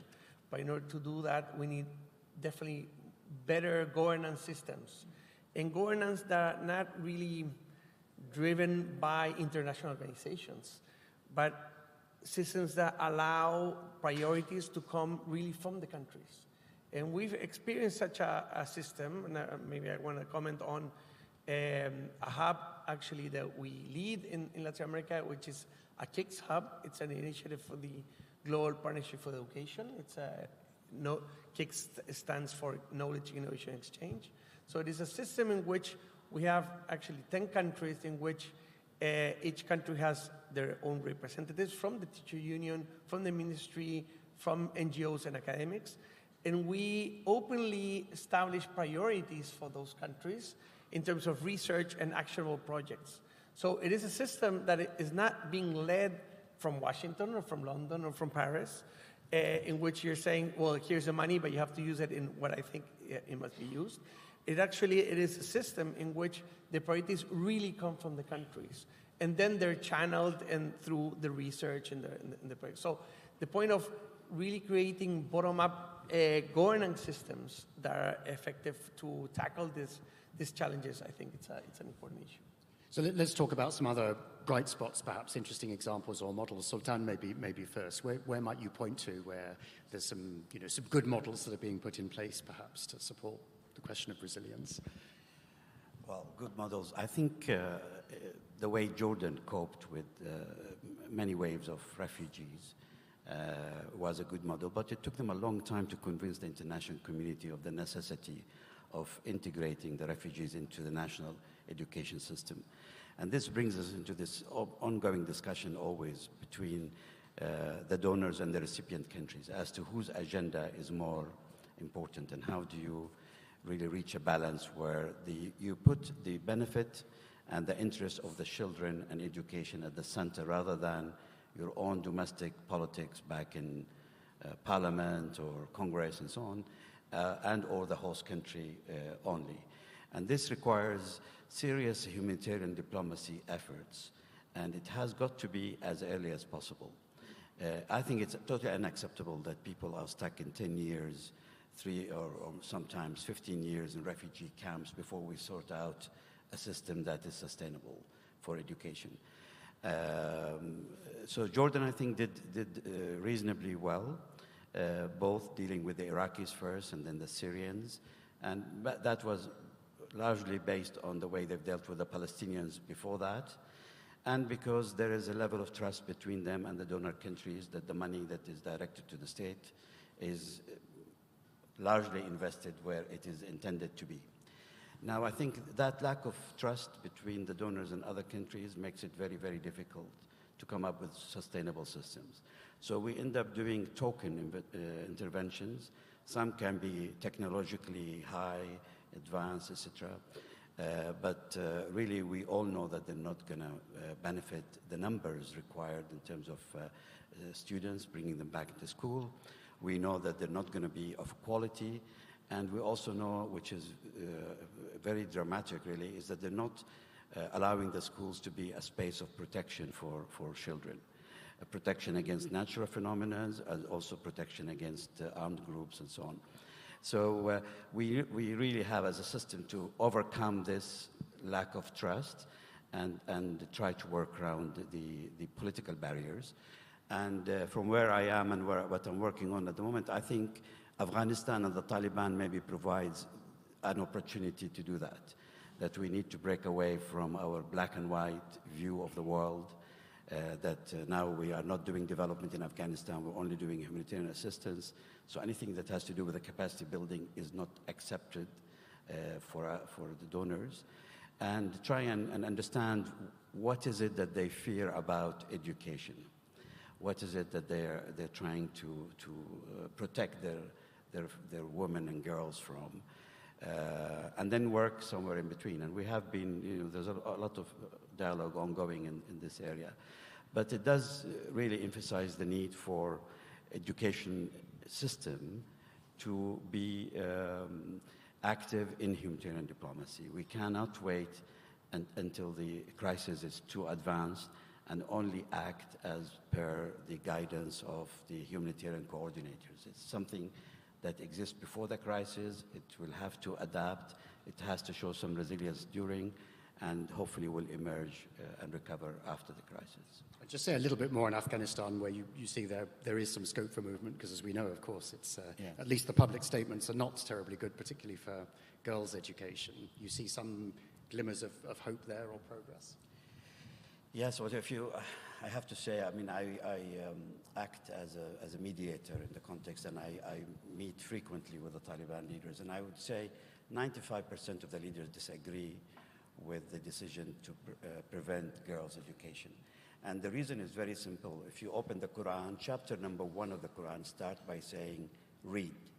And it doesn't say, you man read. It says, men and women read. Because you cannot worship if you cannot read. So they understand this philosophically. But somewhere in the leadership, there is this fear of what they see as Western invasion through whatever curriculum, advances, etc., that they want to take their time, and so on. Where I think we could do more is to release some developmental funding to education, so that the areas where there has been exceptions, and there are a lot of exceptions in Afghanistan to the rule, the Taliban broadly turn a blind eye. There's no enforcement of the rule in many ways. But they are not benefiting from the resources from outside to actually build schools for girls or to fund teachers. I mean, we keep arguing about teachers for girls, but it's in 100 years that there will be teachers in some of these rural areas where a lady teacher is willing to live in these remote areas and will be well paid and developed in terms of skills to be able to deliver quality education. So I think now is the time to engage more and more in this diplomacy with them, and part of it would be to support developmental initiatives where exceptions have been accepted and done, so that maybe some of these islands can grow and connect into bigger picture. Sure. And Becky, you talked briefly about Chad. Other examples where you think there is perhaps some interesting progress or examples that we could learn from? Yes, I think there's a few. I think what's interesting, though, is first of all that it does take a long time. And, there's a country like Kenya, for example, has made amazing strides. It's been hosting refugees for a very long time. UNHCR has been managing schools in Kenya for 30 years. But there has been a huge push from the Kenyan government to allow the use of the curriculum, to have some national teachers in, to have refugees able to sit exams and be accredited. There are still issues around, freedom of movement and the right to work. But now they've put together what's called the Sharika Plan, which really looks at saying, okay, all the things that we were trying to prevent from having refugees, moving around the country, they're not making sense because we're not using the presence of refugees, the money that comes in from them, and the human capital that those refugees bring with them as part of our broader national development. So Sharika Plan is it's a very comprehensive plan that looks at economic growth, particularly in those areas where refugees are hosted, which have traditionally been, more vulnerable than other places in Kenya. But then actually really gets into the detail of then what would this take? What is the governance at school level, at community level, subnational level, and then within the national government? So I think that's very promising. I think where it kind of takes us to is the cyclical nature of responsibility sharing, right? And I think refugee issues are particularly challenging because they are a global responsibility. There are refugees more in some places than in others, and there are huge expectations on host governments to kind of foot the bill. I think the Global Compact on Refugees is very clear about responsibility sharing, but responsibility sharing is something that we need to get much more creative on. And I think where we were talking about system resilience this morning, thinking about what does it mean to use the different tools we have in our toolkit, right? What does it mean to look at financing, at guarantees, at debt restructuring, debt swaps, all of these kind of innovative pieces, but making sure that we're able to also apply those to some of these very vulnerable groups including those for whom contribution to the public purse through the ability to work, to earn money, and to be in a country where the tax and public financial management system, is adequate to kind of keep that synergy going. What do we do temporarily to make sure that they're also very much engaged? Yeah, and I mean, we talked earlier about economic shocks, but of course, at the moment, particularly in Africa, the level of debt service is just extraordinary, isn't it? And inflation as well, sort of way more than often national education budgets are able to support. But Javier, what other sort of models might you point to in Latin America? Yeah, thank you. I would start my answer by saying, if we think in terms of resilience, we will have to think in terms of, first, our ability to understand and to predict what's happening. And second, the capacity to react and adapt. So let me go first to the first one on understanding, and maybe put some examples that we have been promoting from SUMA at the regional level, which is kind of different from what has been committed more at national level. We promoted, first of all, a GEM report on inclusion, that for the first time we were able to collect information across countries on very invisibilized populations, such as those imprisoned youth, LGBTI population, ethnic minorities, etc., and reach numbers that allow us to react, such as, for example, that 30% of children, of youth, that are imprisoned and therefore basically under the custody of the state, do not receive education while they're imprisoned. So they're being deprived of their liberty, but also deprived of their education. And again, we cannot be resilient if we don't know about that. We know that LGBTI population in Latin America, 66% around, so 2/3 of LGBTI children are bullied in their schools. When we ask them who are bullying them, they say mostly teachers are the ones who bully the students. So again, how can we be resilient towards that reality if we don't know about what's happening? So the first thing is about data. And so that's on invisibilized populations, for example. But also we've done more cross-sectional and larger scale surveys, such as the one we did during COVID. We did the largest ever done survey in Latin America in education. 21 countries participated. 200,000 teachers were surveyed during the COVID. While governments were saying that everything was under control, that all teachers and students had their computers and internet, etc., we went directly to teachers, 200,000 teachers, and asked them what was happening during COVID. And we were able to really bring those numbers up. Now, the good thing is that those numbers were actually in data sets were used by governments to then use to design their responses to COVID. So in a region in which we have the longest school closures in the world, we had the longest school closures in the world, this is a very important part of understanding what's happening. So one thing, again, I think a good practice has to do with how do we promote internationally these cross-country surveys, etc., that allow us to compare, learn among each other, etc., before we react. And then I go to the second part, therefore, which is resilience has to do with understanding and being able to predict, but also being able to react and adapt. And in that case, I think, of course, resources are key, and regulatory frameworks are key. And I just want to put an example in terms of earthquakes. In 2010, Chile had one of the biggest earthquakes recorded. It's 8.8 in the scale. Haiti, the same year and the same month, had a 7.0, 8.8 versus, it's not linear, right? It's exponential. In Chile, only 500 people died. In Haiti, 330,000 people died. Of course, the comparison is not very fair. Why? Because of resources, but especially, and this is very important, especially because of regulatory framework. In Chile, because of we had the largest ever registered earthquake in 1962, almost 10 in the scale, and therefore we changed all the construction requirements, and therefore today we have different types of requirements, which in Haiti, despite of resources, they don't even have that regulatory issues. So let me go to education again.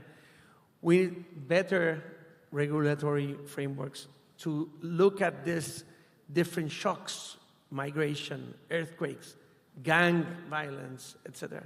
But we also need resources. And let me put one example in which I was involved in the design of our program, which is a voucher which provides more resources for those schools that that serve the poorest children in society.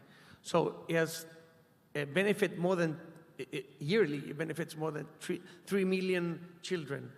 And basically what it does is it provides, again, more resources for those schools that are serving the poorest, but they have to use it, and this is the catch part, they have to use it on pedagogical support. They cannot use it in infrastructure, they cannot use it on salaries, they can only use it on pedagogical support. What does that mean is that we have, in this case, this in Chile, we have provided the system a capacity to incorporate shocks, such as earthquake, etc., because of these funds. What we have is the capacity of teachers of being supported, for example. If there's more violence, then you can be pedagogically supported in terms of social emotional skills. If there's an issue regarding academic performance, you can hire technical support for academic and pedagogical support. We have done RCTs with that, and it does make a difference, a huge difference. So my point is, we have to better design our funding systems. They usually are quite flat. They don't distinguish among different students, and really incorporate the cost and the potential cost of bringing those children on board. Not in terms of equity, that means closing gaps, but really in terms of inclusion, which means basically not only acknowledging and valuing our differences, but really being able to construct upon them, upon diversity. So I think that's the real edge on how to bring resilience into the funding system and regulatory systems.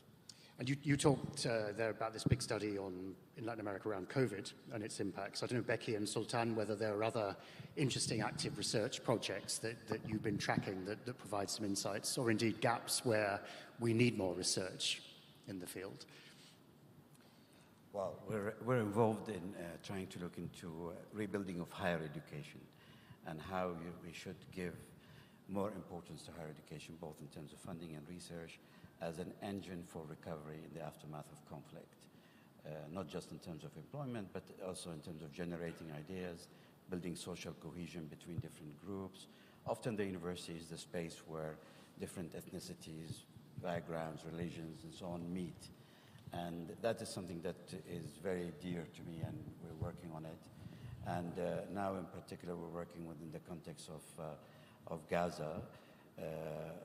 How do you recover a system that has been, it wasn't accidentally damaged, it was targeted one university after the other by the Israelis until they've destroyed the whole system.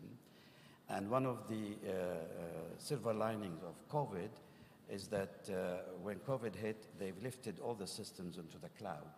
And now, although the infrastructure is devastated, the information infrastructure is still there. And that has made it slightly easier to recover and reconnect. And I think now there are about 10,000 Palestinian students from within Gaza that are following their education elsewhere remotely. But of course, much more needs to be done in that area. Becky, thoughts, research? Yes, I mean, I think there's obviously huge research gaps right across the piece. I think one thing that we've been looking at is to encourage and to work on research around refugees, but as part of the system.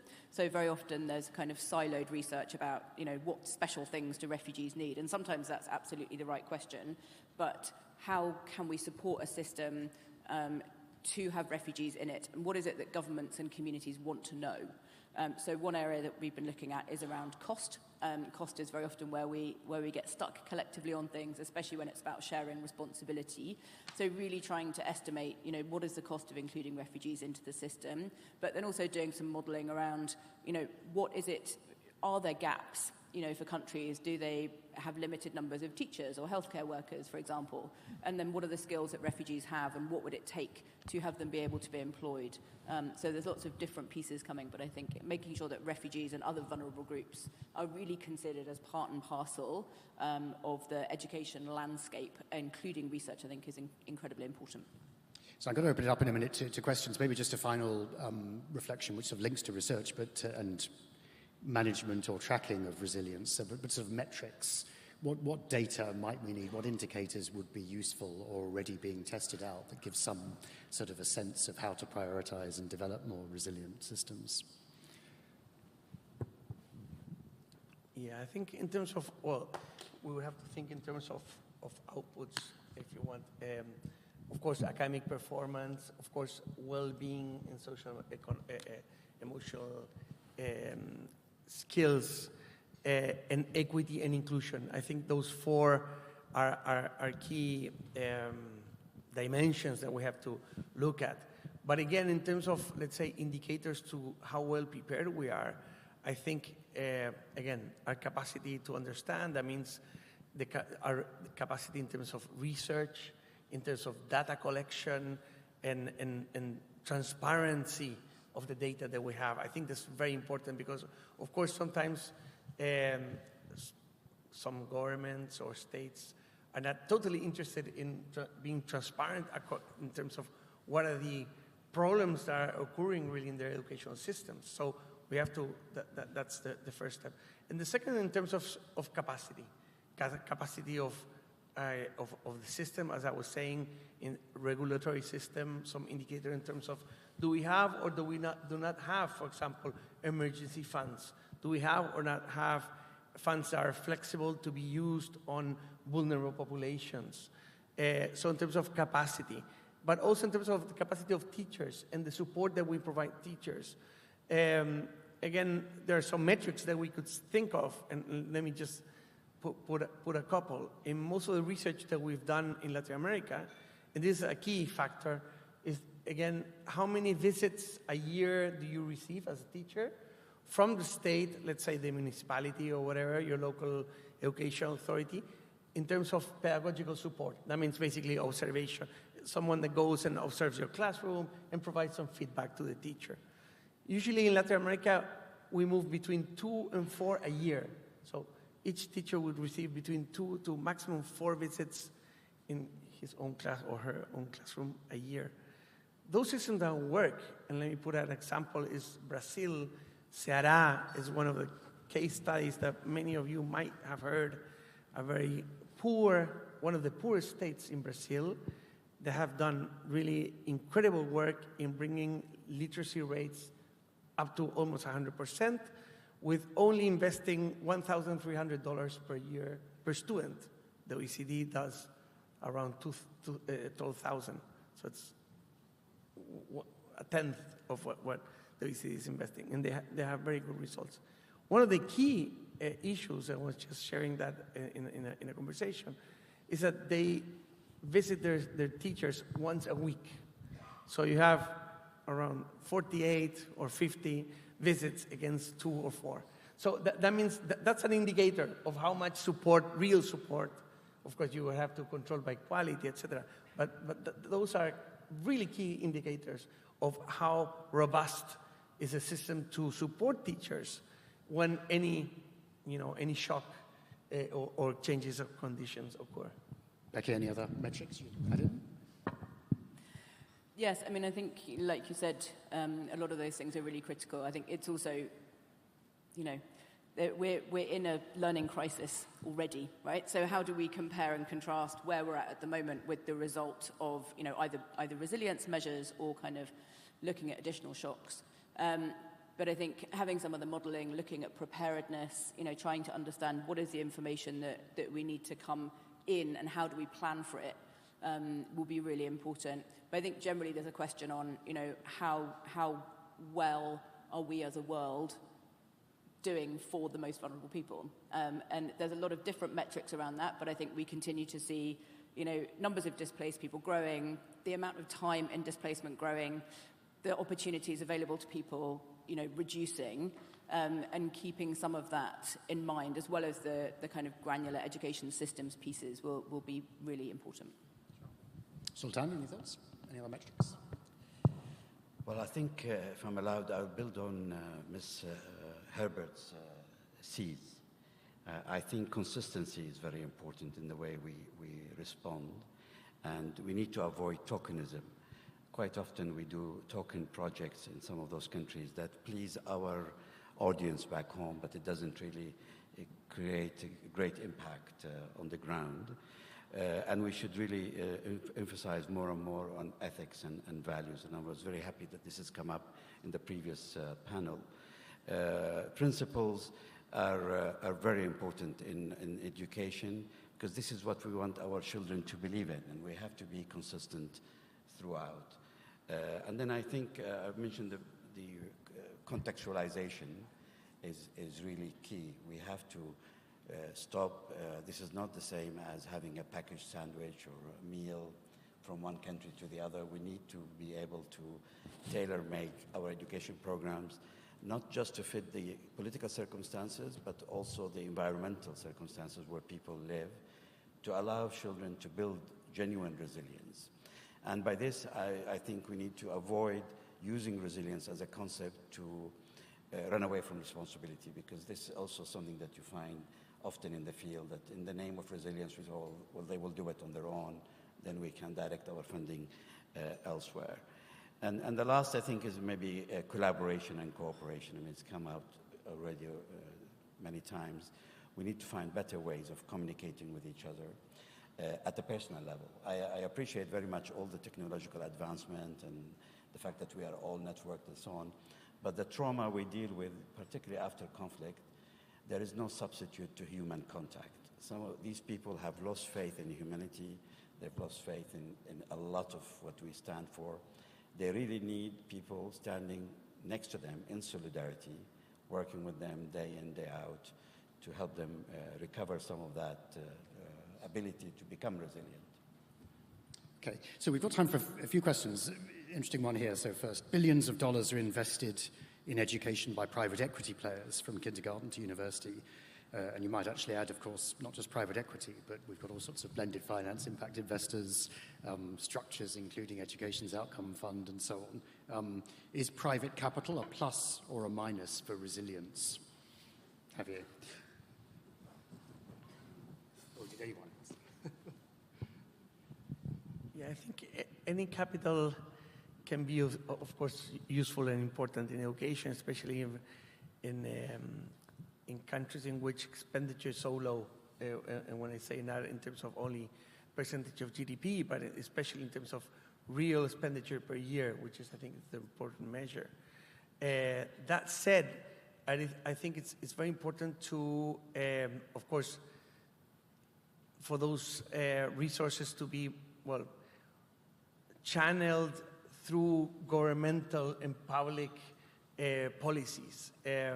So the problem that we have sometimes is that this private resource, resources coming from the private sector, they have their own, let's say, their own goals and tend to be focused towards elite, in the case of Latin America, elite populations. That what they do is that create a system in which most of the middle and upper class will start opting out of the public system. And that creates a problem in terms of taxation, because basically there won't be a lot of support for increasing taxation and therefore fiscal capacity for the rest of the system. So it can be both beneficial if we're able to channel those resources towards the common good, if you want, for good causes, if you want. But they can also be quite disruptive if they're used to just, segregate, fragmentate the system and trying to get, sometimes, well, private education does that a lot. It basically divides the system, and therefore it weakens the whole. Fragmentation and contradictory objectives to some degree as well. Right? Sultan, any thoughts on that? Well, I think every resource is needed. I mean, the scale of it is enormous. And there is a space, obviously, for private capital. But we have to keep in mind that private capital, at the end, the objective is profit. There are new models, non-for-profit, private capital, partnering with state and so on, which is good, and it worked in some Western countries for many, many decades. We need to introduce that into the developing world in the South. We should also, I think, build on other charitable and religious capital. In the Middle East and in Southeast Asia, we've had a trauma with the madrasa concept, which is religiously financed and or community-based finance, largely because we somehow tied it to the idea of terrorism. And I think there's been a lot of studies disengaging the two and making sure that we do not throw the whole thing out of the window. We should be able to work in a much more sophisticated way to understand how those communities cater for the educational needs of their own children in the absence of international help and or in the absence of help from the state. Many states, they don't lack money, but they make priorities in which education does not come on top. And as it started in our part of the world, the majority of the finances in intelligence and in military and police and so on. So we need to make that shift at some stage. And also in Islam, we have a very important source of income or potential education support from zakat money. That is a duty on every Muslim, which I think needs to be captured in a much more systematic way and driven towards education. And again, it goes back to the dialogue. If we don't have that dialogue with those institutions, then we're unlikely to make much progress. Becky, can private capital help or hinder? No, I agree. I mean, I think it comes down to equity and protection, and kind of looking at where are the resources coming from, what are the vested interests, and just understanding them. I mean, there's obviously huge engagement from the private sector in education anyway, because it's not just the next set of consumers, but the next set of staff and workforce. And that can be very positive, and kind of preparing the future-proofing of children and the future-proofing of education means understanding what is happening and what is going to be available, but it's making sure that that's done in a really systematic way that is still very much under kind of the control of the system, because there is more at stake if we get it wrong. Maybe coming to you again on the second question first. How can we ensure marginalized and vulnerable groups, refugees, those with special needs or without access to technology, are not left behind when building resilient education systems? Yes, I mean, I think if you build a system that works for the most vulnerable children, it will work for everybody. So it's maybe thinking about it from that perspective. Sometimes it's really looking at the particularities of additional needs. So whether that is if you're a refugee, maybe you need language support, mental health and psychosocial support. You might need recognition of prior qualification. There's specific things that can be done, and I think we've learned a lot from work that has been done to increase girls' access to education, really understanding both their concerns, their parents' concerns around safety to and from school, menstrual health, hygiene management, all of the different pieces. So we're getting much better at understanding what are the specific needs and looking at how they come together, at a school level. I think collectively there's a lot more that we need to do for children with disabilities. Including neurodivergency and other areas. And I think absolutely kind of creating schools where we can hear every child's voice, as we were talking about this morning, is really important. But really not every child is necessarily going to be in a position to raise their voice unless they have significant additional support. Sultan? I think we need, again, to do more in terms of integrating education with other very important aspects of development, including public health and environmental protection. And this means that we maybe need to revisit the role of the school, and in particular within the school, the role of the teacher. The teacher these days, because of economic pressures, because of what we heard earlier this morning about, many countries, they don't have the salaries and so on, there is a need to think of a different way, model, if you like, for their work, which can contribute to other areas of development where some resources exist. And public health is one of those areas which is relatively generously funded because we're all afraid of the next pandemic. we don't want it to spread to our own children, so we want to tackle that. We need to think maybe a little bit of a different model. And also when it comes to protection, I think the school it makes a great central point of a community that has to be invested in properly, so that the buildings are built to protect the children who spend there 8 hours a day, but also can be used for other community engagements and administration and so on. That model is still fragmented in terms of development. You see agencies working in silos. One agency does the health system in one part of the village, and then somebody else does the school further apart, and then the administration and so on. It's time that we move in a much more integrated fashion, and really education has got to be at the center of this, and more so the teachers, so that they are encouraged to work in these isolated areas and able to flourish and develop their ability, their skills. Yeah. I would say that although I'm a quite, of course, supporter, and I guess we all share the great expectation for technology and artificial intelligence, I think it can also be quite misleading to put too much weight on that. We know that also from the past. And I think to really create resilient systems everywhere in the world, but also especially in the Global South, we really have to go back to the basics. It's not very sexy sometimes to say, let's go to the basics. We all talk about technology and artificial intelligence. It's all overwhelming, Countries don't have resources for that. The cost not only of the investment to acquire them, but actually to maintain them is quite high. And also the results by research show that technology has huge limitations. So what does going back mean in the sense of being resilient? First of all, means going back to we haven't achieved the basics in education, which is literacy. In Latin America, 8 out of 10 children at age 10 do not read or understand what they're reading. 8 out of 10.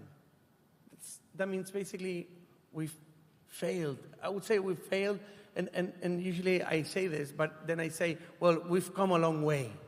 Well, we have come a long way. Here we have Vicky, Yidan Prize, and she has worked in the region. She knows we've come a long way in terms of education. So it's not that everyone is failing. Not all states are failing. But if we see where we are now, we are still failing badly. So going back to the basics means basically let's create resilient systems that are able to at least deliver basic literacies, which again, it might sound like, it's very little, but 8 out of 10, we're not even doing that. And second has to do, going back to the basics, has to do with going back to a humane education. And if we look at research again, what do systems that really do to improve? When we look at that, we see that the main issue is effective pedagogical practices. Those are feedback, metacognition, collaborative learning, etc. So, or mainly those. All that have to do with human interaction. You were saying about human interaction.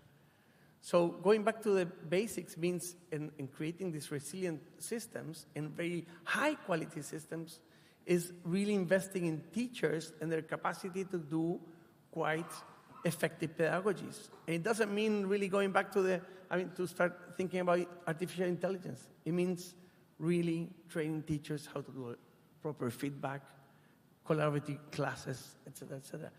Of course, artificial intelligence can help to that.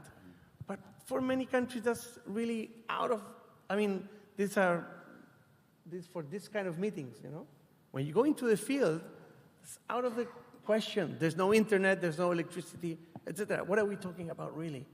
So it might feel really nice and cool to talk about artificial intelligence in this kind of conferences, but when we go into the ground, that's very far away from reality, at least for Latin America. And we saw that during the 2 years in COVID. Most of the schools were closed, no internet, no nothing. The only thing we can do is to equip our teachers with pedagogical practices and focus especially on literacy. I'm not saying only or exclusively. I'm just saying let's go back to that. And then we can build resilience from there. So, we're almost out of time, but Becky, maybe just very briefly, one here, how can we balance urgent responses to emergencies and long-term development goals in education systems?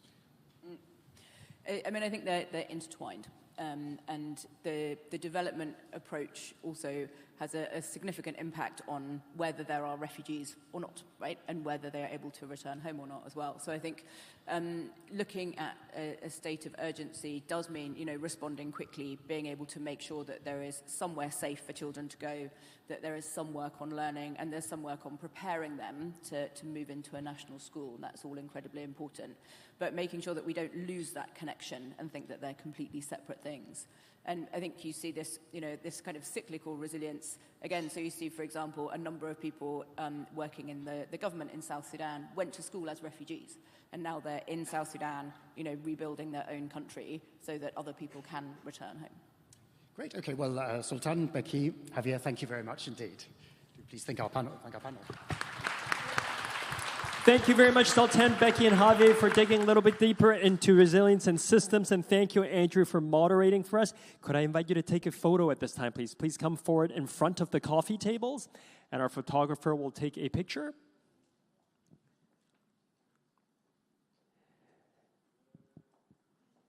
Okay. Looking good. Looking in the center, please.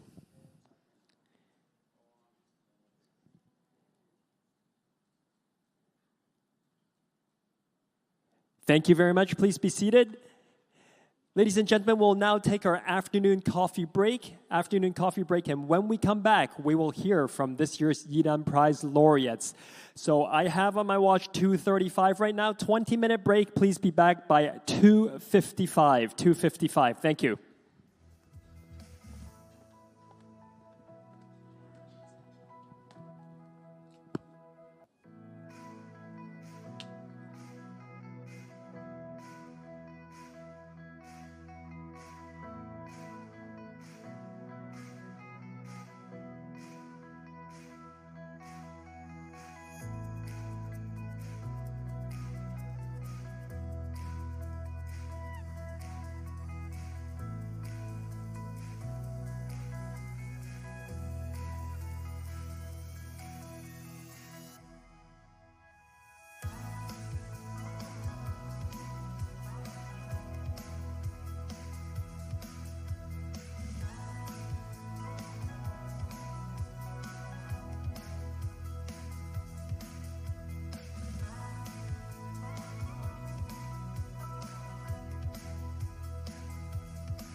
Ladies and gentlemen, we're soon going to be having our 2 fireside chats with our laureates this year, and that will begin in 5 minutes. So at this time, we do invite you to be seated. For those of you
Welcome back, ladies and gentlemen. Next, we're going to have an intimate fireside chat with this year's Yidan Prize for Education Research Laureate, Professor Wolfgang Lutz, and our Director of Partnerships, Christopher Thomas. They will spotlight the need to put universal education front and center in the global development conversation and how that will help us tackle one of the most critical challenges of our time, building resilience to climate change. A statistician and demographer, Professor Wolfgang Lutz is Distinguished Emeritus Scholar of the International Institute for Applied System Analysis, IASA, and founding director of the Wittgenstein Center for Demography and Global Human Capital, established in collaboration with IASA, the Austrian Academy of Sciences, and the University of Vienna. Please join me in welcoming them to the stage.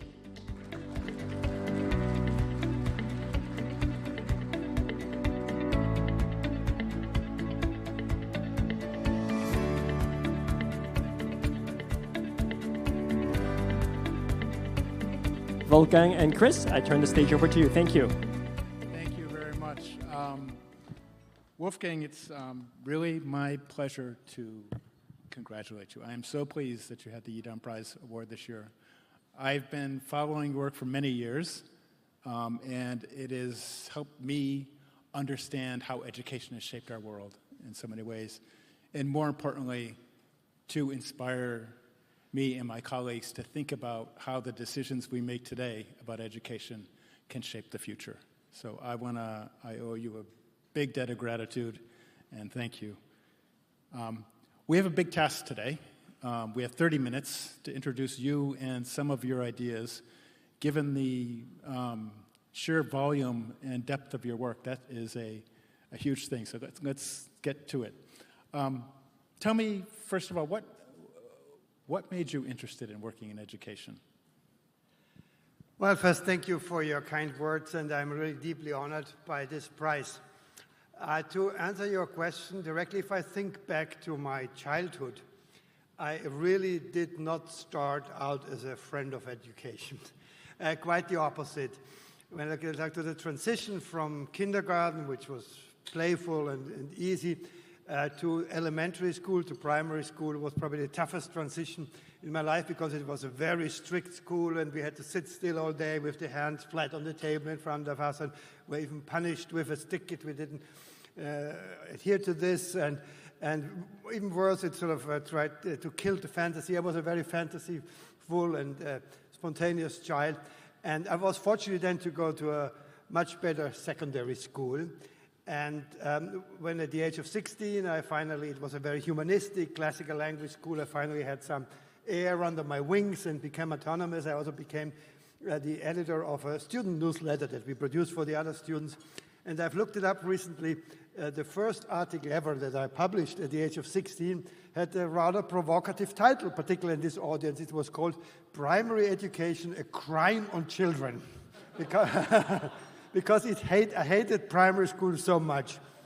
And I also cite this because it really shows that my learning since then has been entirely based on scientific insights and evidence and data rather than a positive preoccupation with education.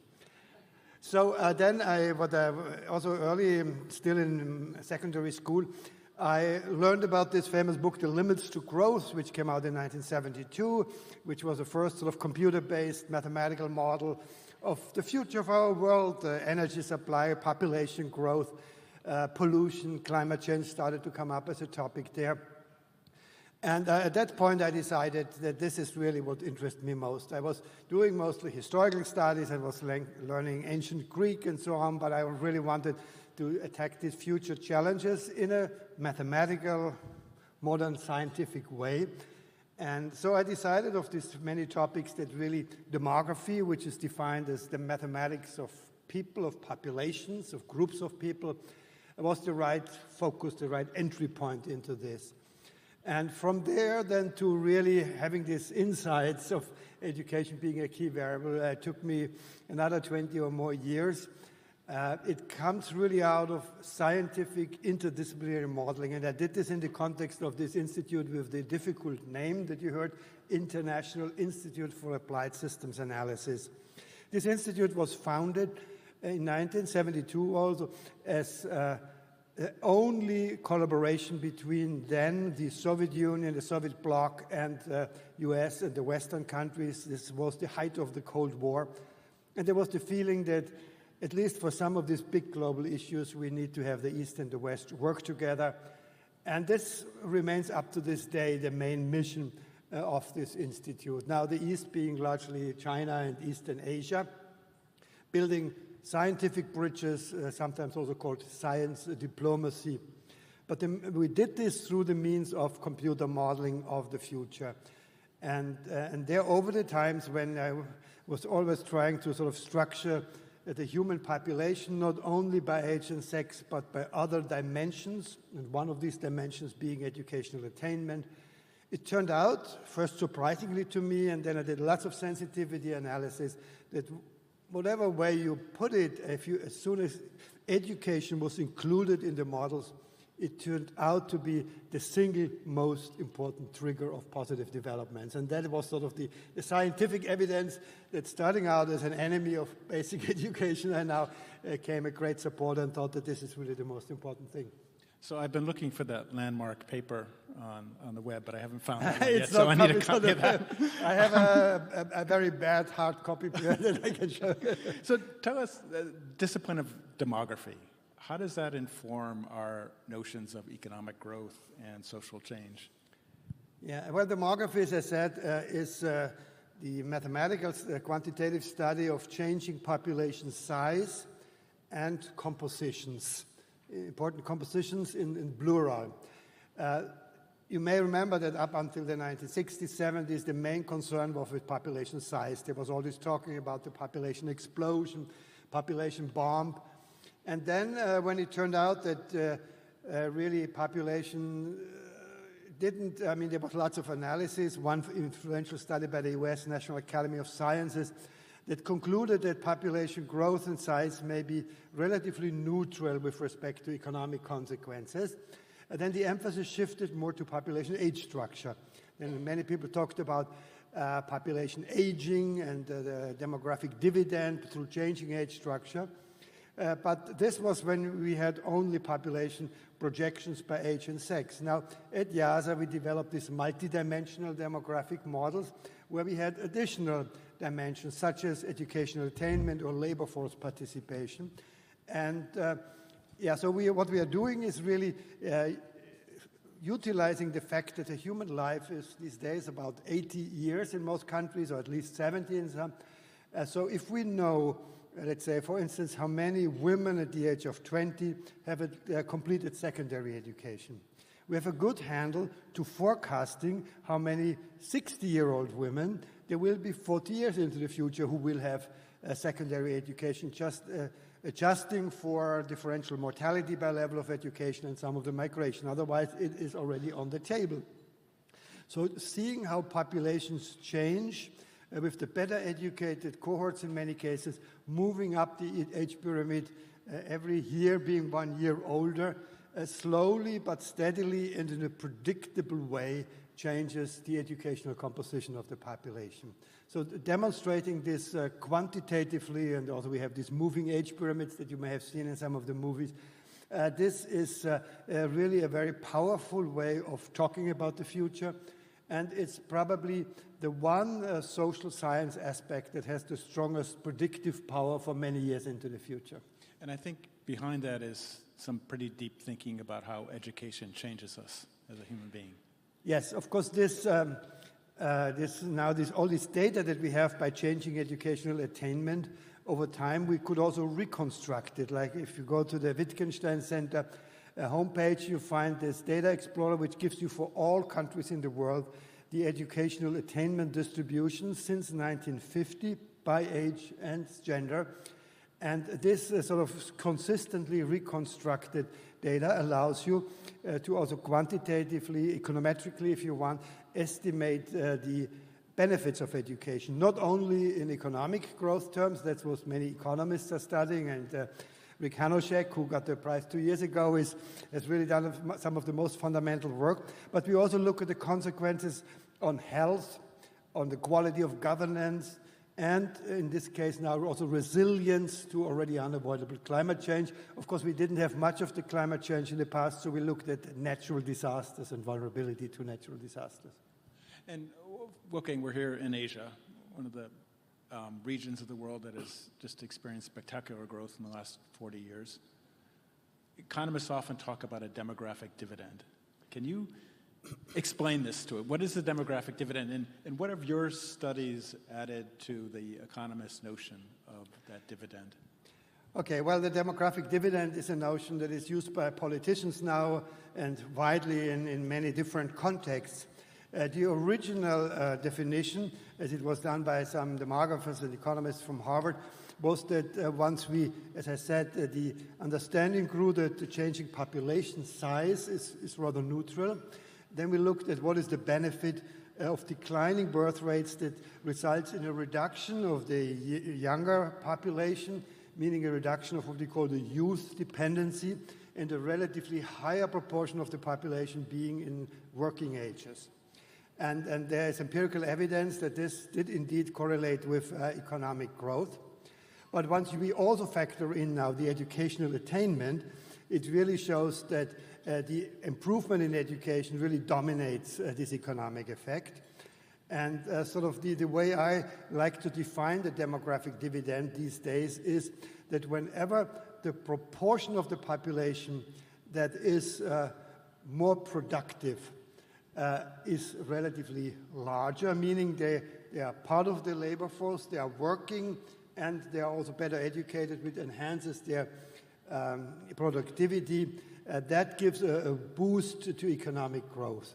So it's not just the age structure, but it is also the education and labor force composition that facilitates this demographic dividend. And that's what we've seen in East Asia since the 1960s, where we had this rapid fertility decline combined, or actually preceded by a rapid expansion of education, and in particular female education matters here. So if you look at the education pyramid for countries like Korea, for instance, or China, was in the 1960s, was the majority of the female population was still in red, we put it here, without any formal education, mostly illiterate. And then just very rapidly, the young cohorts, the young generations were better educated, but it took some time until these better educated cohorts or age groups moved up the age pyramid. And we can clearly show that when these better educated cohorts of people moved into the main working ages, that's when we had the most rapid economic growth.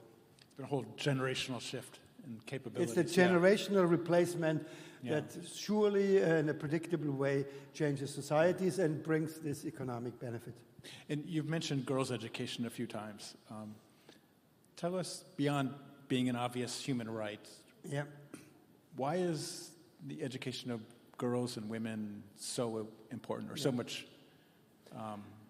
There are several aspects. The one, of course, as you just mentioned, is really as a basic human rights. There's a gender perspective and a rights perspective. But if you leave that aside for a time and look at sort of the macroeconomic or demographic consequences, it is very clear that female education, much more than male education, is a determinant of the fertility level of the birth rates. Is at the end the women who decide how many children they want to have. We see actually if the man gets more educated, the husband and the wife less so, they still have rather big families. Because it's the women who bear the children and also have the health risks or the burden associated with having children. And almost every woman who is more empowered and can say that herself how many children she wants fewer children, but a better future for those children who she has. So that is the one. And then there are many other aspects. For instance, family health. Not only infant mortality, but the health of the entire household is really, we show empirically, it's the woman who has the biggest influence on nutrition, on healthcare, on everything you do in the household. And then there is another multiplier effect of female education, because still in almost all societies of the world, the women are more deeply involved in early childhood development, looking after the young children. And we increasingly understand how important early childhood development is for the future cognitive and emotional and all kinds of development of the children. So again, here it is the female education that matters so much. And we were talking yesterday a bit about the maybe disproportionate benefits of educating any child who is marginalized, as our previous panel was. Yes, of course, if the marginalized population, they matter sort of in a dual way. First, if we manage to empower them through education, they can make a positive contribution to society, to the economy, and everything. But if we leave them behind, particularly in societies also like in Europe, where we do have a sophisticated welfare system, they actually also become a burden. So it really makes so much sense to invest particularly also in the empowerment of these less privileged groups. And one interesting finding on the work on gender was that a mother's education matters more for a child's survival than income or wealth. Yes, this has been sort of a favorite topic of mine because many economists just tend to think as a starting point that it's income that matters for almost everything. It's sort of the basic underlying variable. And so we had a series of studies because we do have now good data both on the education and the income side, and then look at different outcomes such as child mortality but also adult life expectancy. You may not know that the differentials for adult life expectancy, for instance, is on average 7 to 8 years between the more highly educated and the lower educated groups. In some countries like Russia, it's even 12 years. And this is, the differentials are much stronger for educational differentials than they are for income differentials. Of course, income and education are closely interwoven, and many economists think that there's too much endogeneity in the system to try to differentiate. Well, actually, this delayed effect of education, it gives you a statistical handle for separating the effects. Because if you have, say, a 50-year-old man or woman being in better health and being economically more productive, it does not immediately, higher income does not immediately help with the current education of the person. The education took place 30, 40 years before. So this time lag in the effect of education really helps you to sort out this different effects of income and of education. And we had a series of articles that we summarized into sort of a headline: when it comes to survival, mind matters more than money. So what is in your brains is more relevant than what is in your pocket. Yeah, great. And, maybe to switch topics a bit, we talked a lot about resilience throughout this conference. You've done some really fascinating work on climate change. And we know the climate is changing, we know societies are changing, but you're trying to link the two concepts together. So you talk about modeling climate change requires an understanding of both dynamics. Yeah. Tell us more. Well, as I told you, when I came back with a PhD in demography from the US, I happened to be able to work at this International Institute for Applied Systems Analysis outside Vienna, which also is one of the world's leading centers of the study of climate change as well as of biodiversity, water. So it's really a strong focus on the environmental aspects. I was then working in the population program, and then for more than 20 years headed the world population program. So simply by virtue of being at that institute, we every lunch or whenever we met for seminars, we started to talk with our colleagues on the climate change side. So this was, we jointly then with a climatologist already in 2001, I published a book on population and climate change. So this was a very fruitful interaction, where, because up to this day, sort of the social development, socio-economic development community is quite distinct and separate from the environmental and climate change research community. So at YASA, we managed to put this together, and I soon, it came to me when the consequences of climate change are being assessed. Let's give an example. The World Health Organization, a clearly highly reputable international organization, has put up a report on the consequences of climate change in Eastern Africa, estimating how many additional malaria deaths there would be in 2070 under conditions of climate change. And there are climate models that give you meaningful numbers in terms of temperature, precipitation, and the climate in 2070. But what they then did, they matched it with today's populations, with today's public health capabilities. That makes, of course, no sense. If you have the climate of the future, you need to match it with the likely society, the likely population of the future. And when I asked them why they did this, they said, well, we don't have any don't have any numbers that we can match, so they rather take today's population. Well, we in the Wittgenstein Center now do have these scenarios where we have projection scenarios by age, sex, and level of education. And education being such a powerful determinant also of public health and of the capabilities of societies to cope with, also to the resilience to climate change. We use these scenarios, and of course that looks less dramatic. If we assume that, let's say, Kenya in 2070 will have a health system that is comparable to some of the European systems today, then of course there will be many fewer malaria deaths than if you match the climate of 2070 to the population of today. And you wrote another article with a provocative title called Fund More Teachers Rather Than Engineers. Okay. Yeah. Now, this was the idea that we now have at YASA developed sort of a set of scenarios that are now widely used by the international climate change research community. We call them the SSPs, the Shared Socioeconomic Pathways. Shared because now this is a consortium of many different modeling groups. We decided to have a joint set of scenarios that capture the socioeconomic challenges for both climate change mitigation, which is sort of reducing greenhouse gas emissions, and also climate change adaptation, which is adapting and reducing vulnerability to already unavoidable climate change. So what we did is we matched some climate change scenarios with different of the futures in terms of socioeconomic development. And again and again, taking data. Of course, we don't know yet the real impacts of climate change, but we know for today's disaster vulnerabilities to hurricanes, flooding, even earthquakes, so they are not directly climate change related. We do have quite good documentation and see how education has been a protective force for the vulnerability.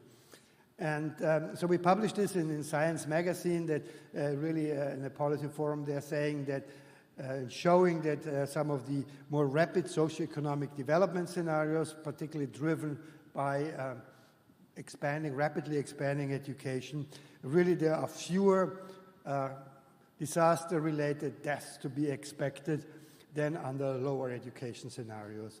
And it was then really the editors, actually, of Science magazine who put this subtitle, Fund More Educators Rather Than Just Engineers. And I got many angry calls from engineers responding to this, but we said not only engineers, because the background is that of these billions and billions that are now being spent on climate change adaptation. You may have just heard the COP29 in Azerbaijan has agreed to at least increase this to some extent, not as much as the developing countries had hoped, but there is billions and billions every year now on the table for support on climate adaptation.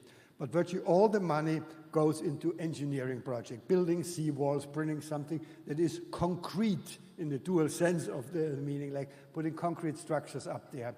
And our point is, even though we don't know exactly what kind of climate-related challenges will be there, it makes much more sense to empower people through education to then flexibly react to what the challenges are. And that is the background for this. Of course, there need to be an engineering project, but we also need to be aware and invest in education as a force of adaptation. Okay, I think you just saved yourself. I caught the eye of an engineer and educator in the audience here. But you summarize this hard versus soft adaptation, right? Yeah, I mean, I'm not, it's because the borders are not really clear what is hard and what is soft adaptation. But the thing is that, anything that is sort of cast in stone and will stay there for long may. I mean, there are many instances now shown also that seawalls actually can do in the long run more harm than good. And if we have sort of, in a clever way, have sort of new mangroves planted along the coastal lines, together with early warning systems and better information systems, that can be, even from a hard perspective, be the better solution through this software. And you're deeply involved in the IPCC and the climate discussions.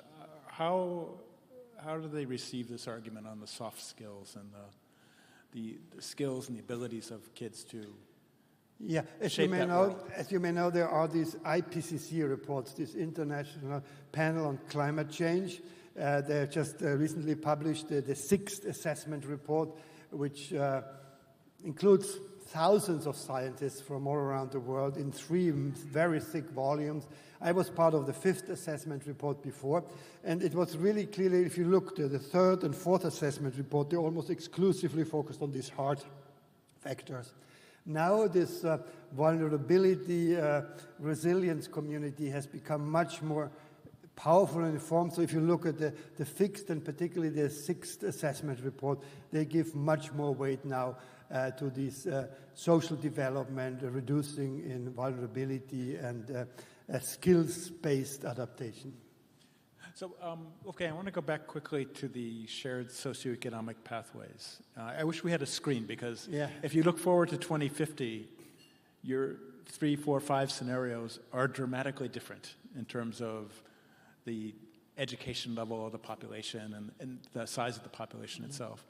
Can you maybe give us a brief overview of those pathways, but more importantly, talk about what some of the decisions that we can take today as leaders in the world could do to tilt the odds of achieving a more optimistic scenario? Yeah, let me start with that overall the prospects for climate change are becoming increasingly pessimistic. You know about the Paris targets of keeping climate change below 1.5 degrees, and we are already now at the 1.5 degrees. But that is sort of, they say, if possible, but by all means keep it below 2.0 degrees. But even that increasingly looks unlikely, with many major countries even sort of curbing back their efforts. And the new Director General of EASA is one of the leading climate scientists, John Schellenhuber. He just published that he thinks that even implementing the measures that are now promised, that are sort of not yet implemented but promised, will still go up to 2.7 degrees, if not 3 degrees. And that, of course, will have dramatic consequences. Like a tenth of a degree doesn't sound that dramatic, but there are all these reinforcing effects, these tipping points, and humanity is really there at the decisive stage, and we probably will have to rely on sort of negative emissions towards the end of the century, taking carbon out of the atmosphere if we have the technology by then. But the determinants of both the mitigation and the adaptation is so much depending on what the political will of the countries is, but also what the individual behavior of people are. And there are so many studies recently that have shown that education really helps to empower people to have, despite all of the short-sightedness of policies, you can see that more educated people are more flexible to personally switch to less energy-consuming behavior using public transportation and so on, and also have the pressure on the political system to do something about it. And as I said, we will have significant climate change that is hardly avoidable, and then sort of the adaptation kicks in. And here the SSB shows that really changes in the near term, let's say in improving education, in improving some of our systems of reporting, and that makes big impacts in the longer run. So it really matters what happens in the near-term future, because there is a big momentum until those measures become active. So it's not just on climate change, it's on the broader range of SDGs as well, right? I think you've said that education is the first principle in achieving the SDGs. Yes, but I mean, UN Secretary General Ban Ki-moon has appointed me to be one of the 15 experts to produce the Global Sustainable Development Report by the UN, the first quadrennial report after the SDGs. And in this report, which is called The Future is Now, we do show that the SDGs, they are sort of rather particularized. They have many different goals, partly overlapping, partly even contradicting.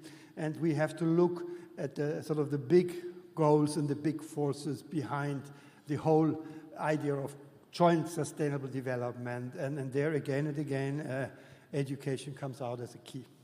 And what's your assessment of the progress of the Sustainable Development Goals so far and the prospects of achieving them? And given these, especially the thinking about the crises in education that we've discussed in the world. Now, unfortunately, we are very much behind on almost all of the 17 SDGs, and you may know there are 169 more specific targets.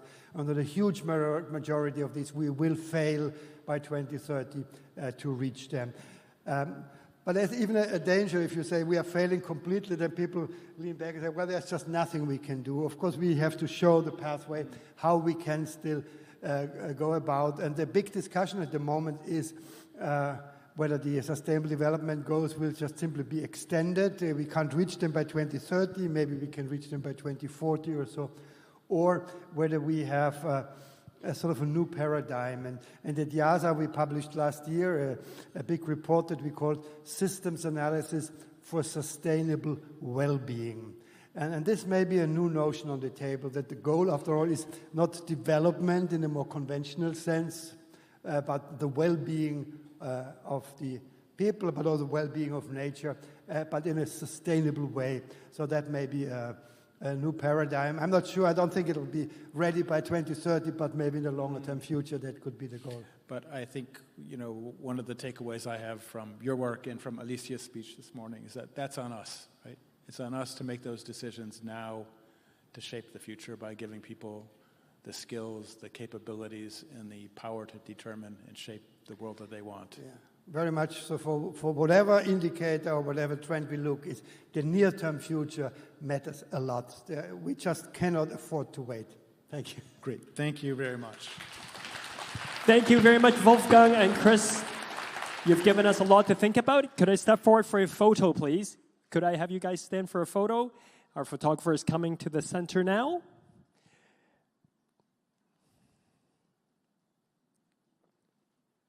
Okay, thank you very much, gentlemen.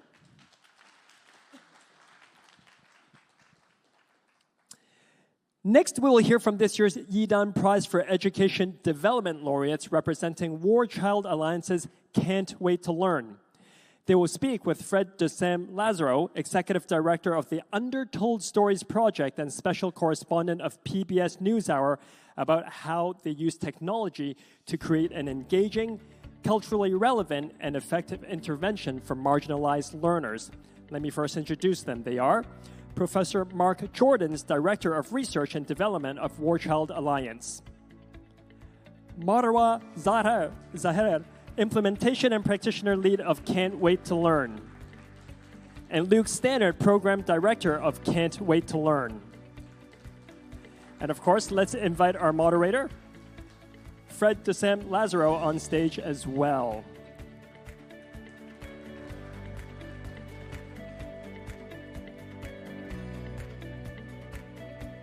Welcome all. Fred, let me turn things over to you. Thank you. One of the perks of my job is I get to talk to history makers, and the one that came to mind most as I thought about this conversation was an interview I conducted with the Nobel laureate, the late Archbishop Desmond Tutu of South Africa, who I asked at a time of great turmoil in South Africa. He'd been very, very critical of what was happening with the government to the country that he helped forge with Nelson Mandela. And I asked, are you an optimist about the future of the country? And he said, I am not an optimist, I am a prisoner of hope. And I've really taken that to the bank in many ways. We have on the stage here 3 agents of hope, people that we learned a lot about last night, and I am hoping that we can get a little more granular detail of how it is you do your work. You do your work in a spectacular range of geography, a range of capacity.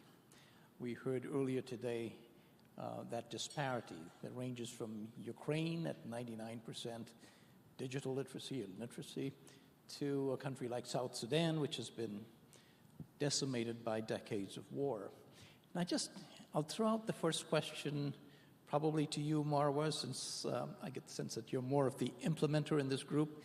But I had a conversation with them earlier, and they tend to finish each other's sentences. So I'm going to direct general questions and have you finish each other's questions and thoughts here. Is there a denominator that informs the work you do in such a diverse geography? So the fact that Can't Wait to Learn is contextualized in most of the countries where we implemented, the fact that it's co-created with the children, with teachers, with the community actors, this is one of the unique selling points of the program. So it's always endorsed by ministries. We get the approval from the Curriculum Development Center on the content. And then we also get feedback from teachers, from the community actors, and on the design. It's the children who really choose how do the games look like. So you would see the games in different countries in Africa region, for example, similar, looking like the context where children live in, similar to their reality, actually. Same in the Middle East, same in Ukraine. So they are the ones who choose the characters in the game. They are the ones who choose how the sense and the feel of the game, the landscape, how does it look like. Also with teachers and with the community actors, they are the ones who give us the feedback. And this is what helps us in creating these games that are contextualized and aligned, whether in content or in design. You know, one of the things that you mentioned yesterday that really struck me is the common need for children amid all their circumstances to have structure, to have routine. For many of us in this room, a disruption might be, a missed school bus or one that comes late. But it's hard to imagine what these children endure when they're displaced, during war. But you have found that structure and routine is just as important amid all the turmoil that they face in their lives. Of course. So to children living in conflict where there are all these constant changes, with the trauma that they live, with the instability that they live, bringing not only education but routine into their lives brings again a sense of normalcy to them. It really brings this sense of hope about the future because again, they feel that they are able to do some of the day-to-day things that they are used to. It brings them more of stability. So yeah, of course, this routine is a catalyst in bringing more stability to children's lives. If either of you want to jump in, feel free to do so before we move on. I wouldn't mind. Thanks, sure. Thanks, Marwa, for also that response. I think one of the important things to keep in mind is that in conflict-affected settings, so often a sense of control is taken away from children, from adults. So being able to have a sense of control again is actually very protective. And getting just normal routines again, getting that normalization that Marwa is talking about does give a sense of control, and I think that is an important protective factor. So I think that's what you're talking to.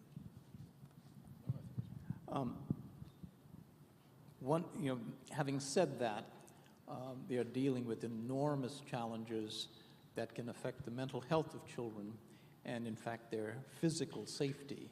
And you've taken that into account and in fact, come up, a lot of your research, Mark, concerns a holistic approach that takes into account the mental health challenges, the lack of facilities to deal with them, for example. Talk a little bit more about that. Yeah, thank you. That's an important question.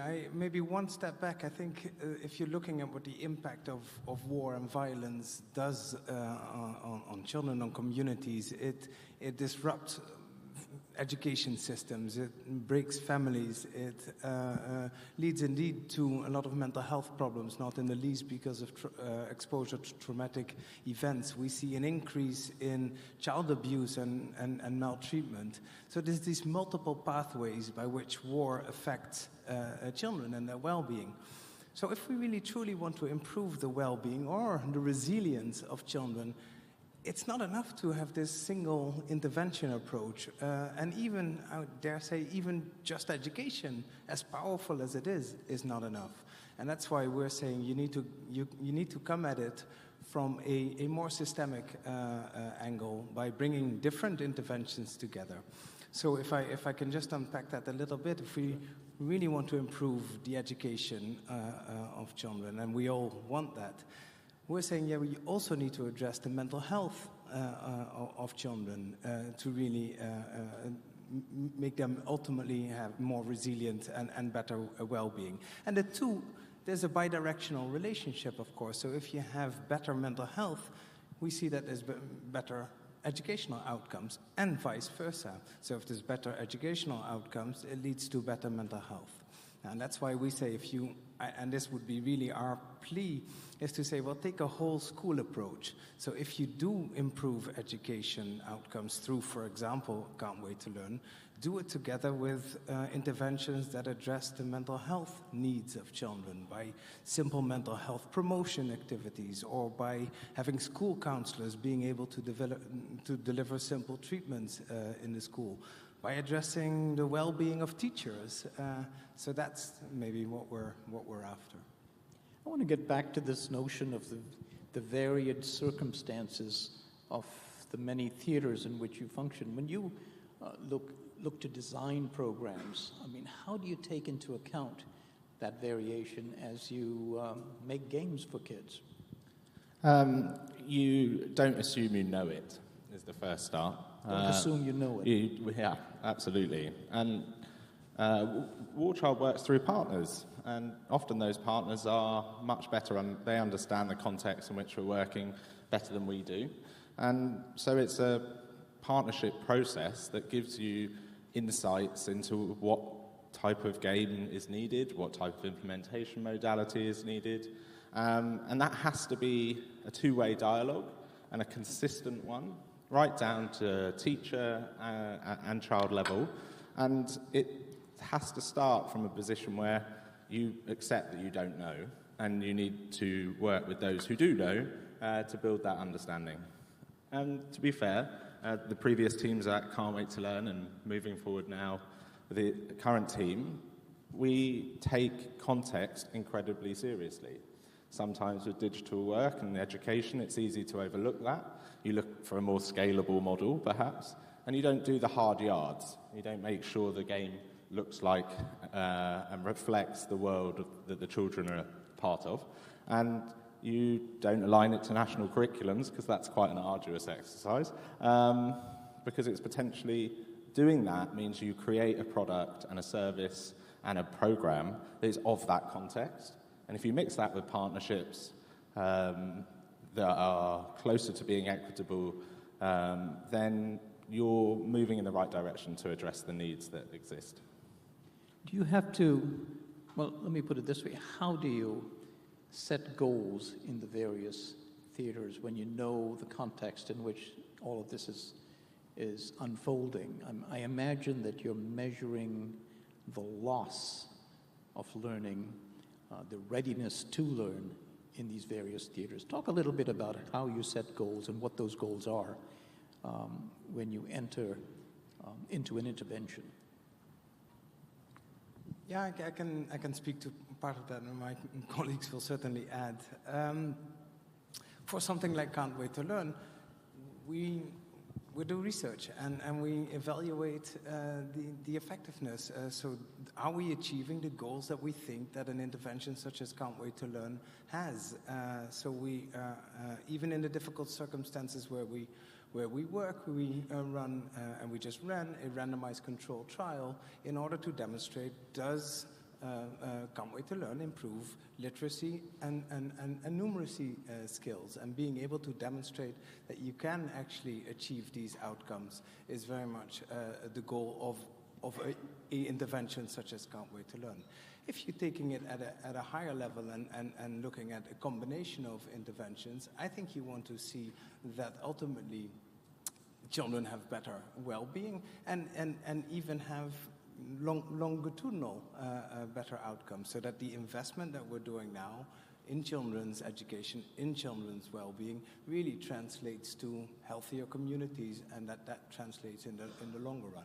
Now, in all fairness, that level we haven't been able to demonstrate yet. Not us, but I think also not by other groups. And I think that's a goal that needs further investment. What we are doing and what we're able to do is looking at the individual interventions, and do they have the outcomes that we aim to have? And mostly they do, sometimes they don't, and then we need to change and adapt and revise. Did you want to add anything to that? No, Mark's very eloquent on that. But also, it's very important to have peer-reviewed research that goes to that level, that demonstrates the impact. But also, and without wanting to sound glib, what we think is important is, of course, important, we're involved with it, not really the primary piece. The government's duty bearers within those contexts are the people who should decide and do decide what's the most important goals for their education system, goals in maybe a humanitarian response, could be the organisations within the UN, and as well as the duty bearers in government. And so we are their partners, and we have to listen, and should and do listen to what they want to see as a positive outcome. We're just contributors towards that.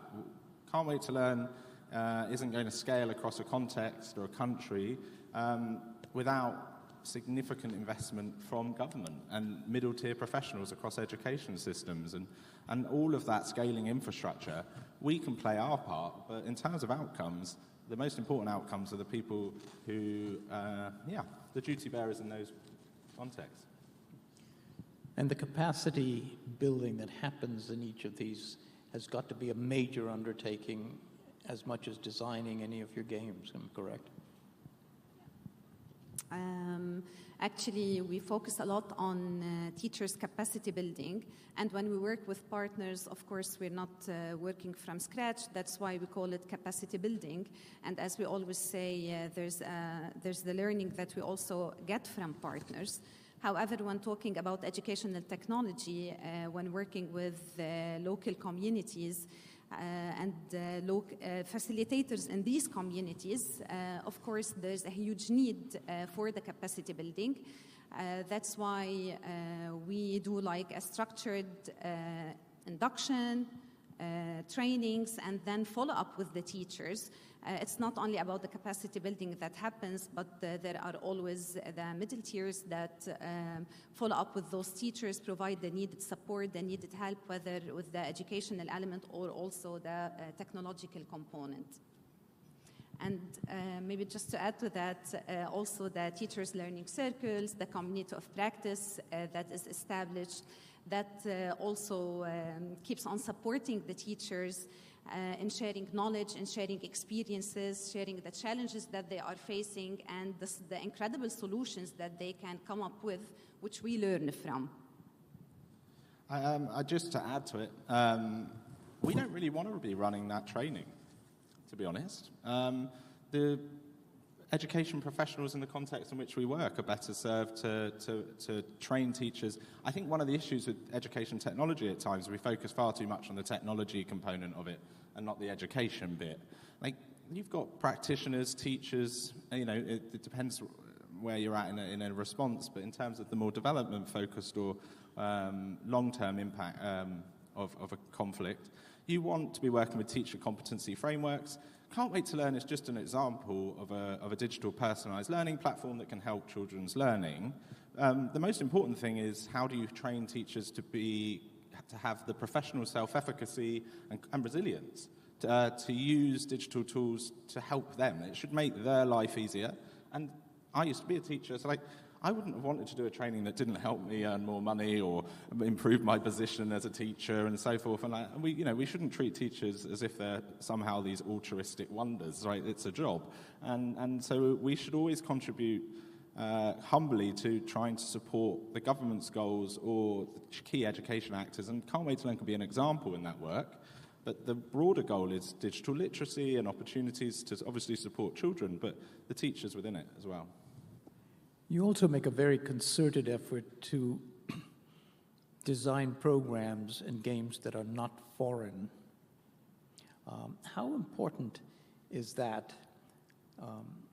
in your modus operandi to prevent digital colonialism, as you put it?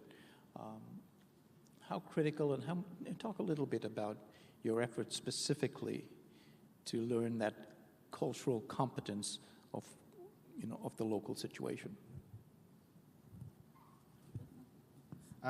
Just very briefly, I think it's about co-creating games that aren't generic.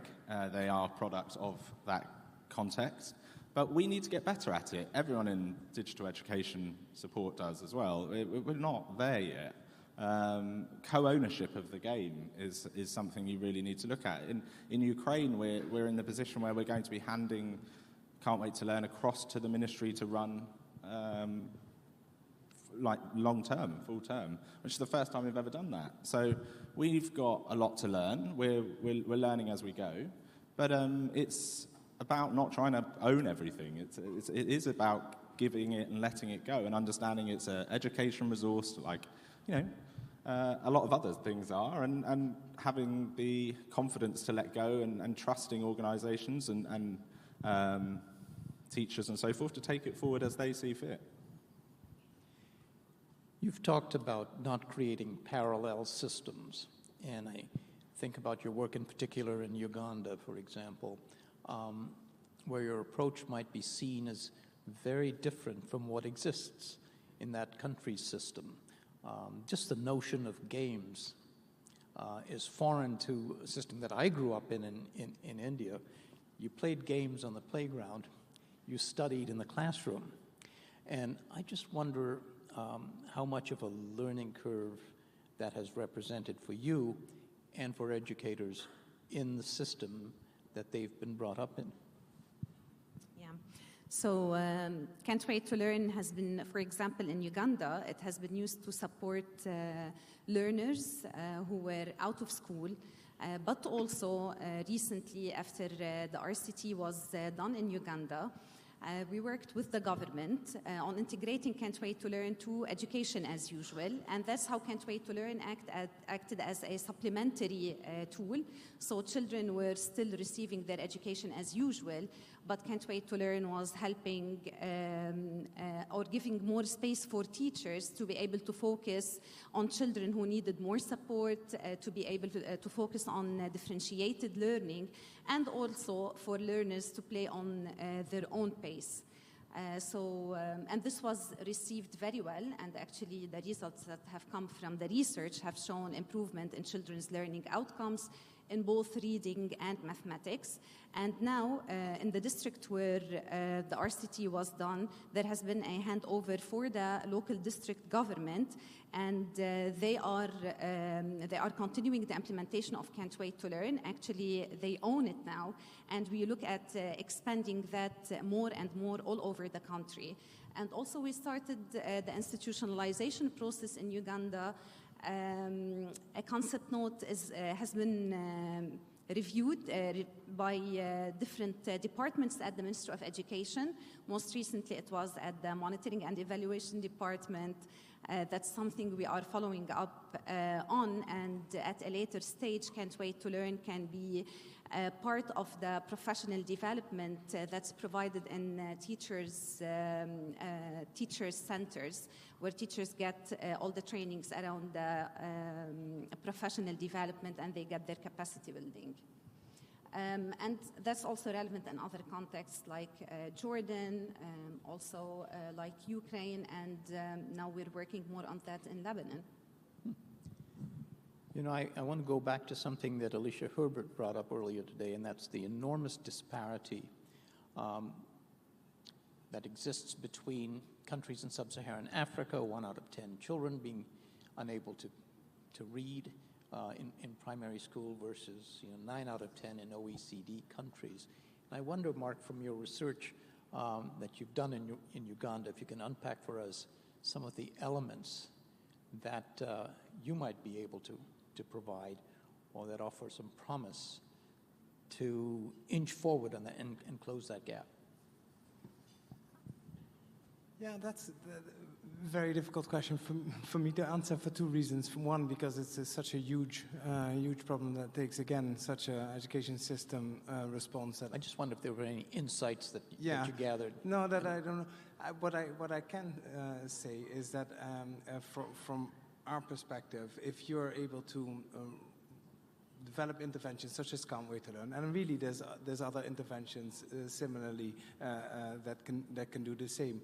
And if we can roll that out to exactly the group of children that actually doesn't have access to education now, and I think that is the beauty that something like Can't Wait to Learn can offer, is actually reaching children that do not have access to education. So Marwa earlier talked about how, for example, Can't Wait to Learn can be integrated into formal education and can serve as a way to enhance educational outcome. It can serve to provide teachers with more time to attend to children needing it more. That already can close a little bit of the educational gap. But I think the biggest gap is those that don't even have access to education. And in the context where we work, that can be because schools are just not functioning. Now, if you can get Can't Wait to Learn and digital education in their hands, literally, yes, that is a way to close that gap. We'll need a lot of implementation to close it significantly and meaningfully, but it is a tool to do so. And I think that's really what we're after, and also using the Yidan Prize, for example, in the context where we're working.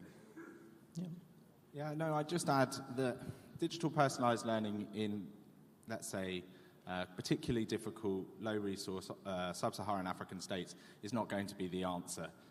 We're not tech evangelists sat here pretending that this is going to all of a sudden completely revolutionize education systems where schools struggle to have access to power. And it's a targeted intervention that in about 30 hours engagement can really help children get to the position when they can read small paragraphs and move on. Teachers probably like working with children who can read what's on the board, and that's what we should be looking at. It's just another education. It's a good one. We're fans, but it's an education intervention like anything else, and should be open to the same critique.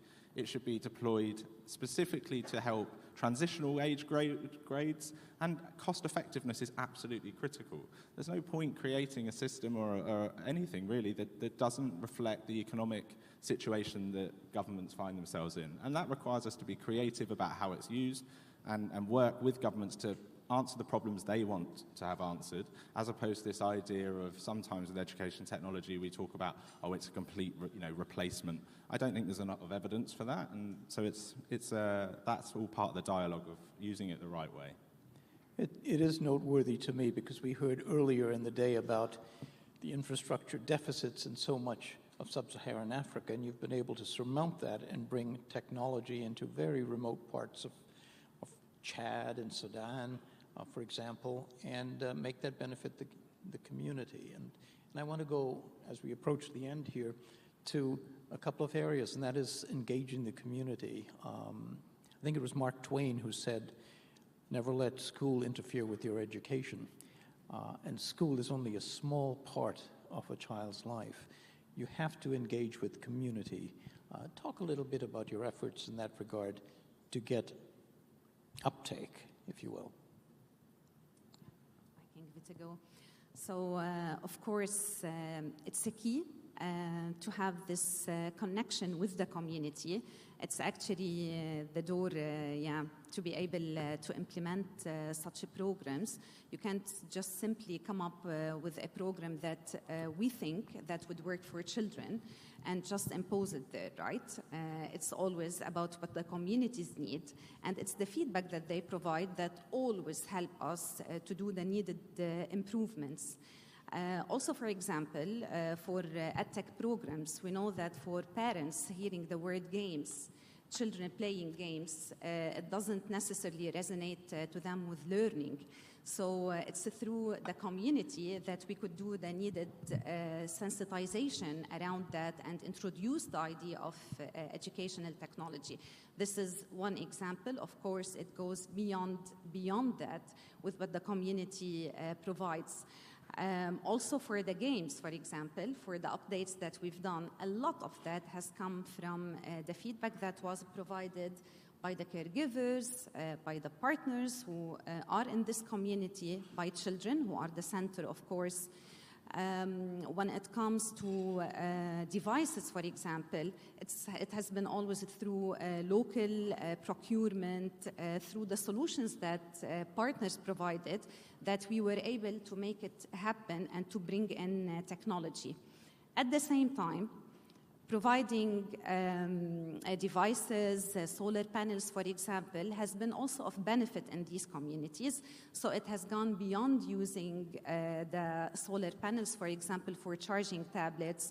It was also put in use for community services like teachers or people in the community coming at night, charging the phones. There have been also some nice initiatives like in Eastern Chad. They did what the team called back then with our partners, the JRS Cinemaville, where also children could come and watch movies, and then also some contributions could be done, which would be used later for the implementation of the program. Can I just add one point to Marwa, and because it's such an important question, and maybe within the community, especially caregivers, because how do we go about tackling some of the barriers towards education? So even if you have education solutions or schooling functioning, how do we get the children to access that education? And that speaks to your earlier point as well.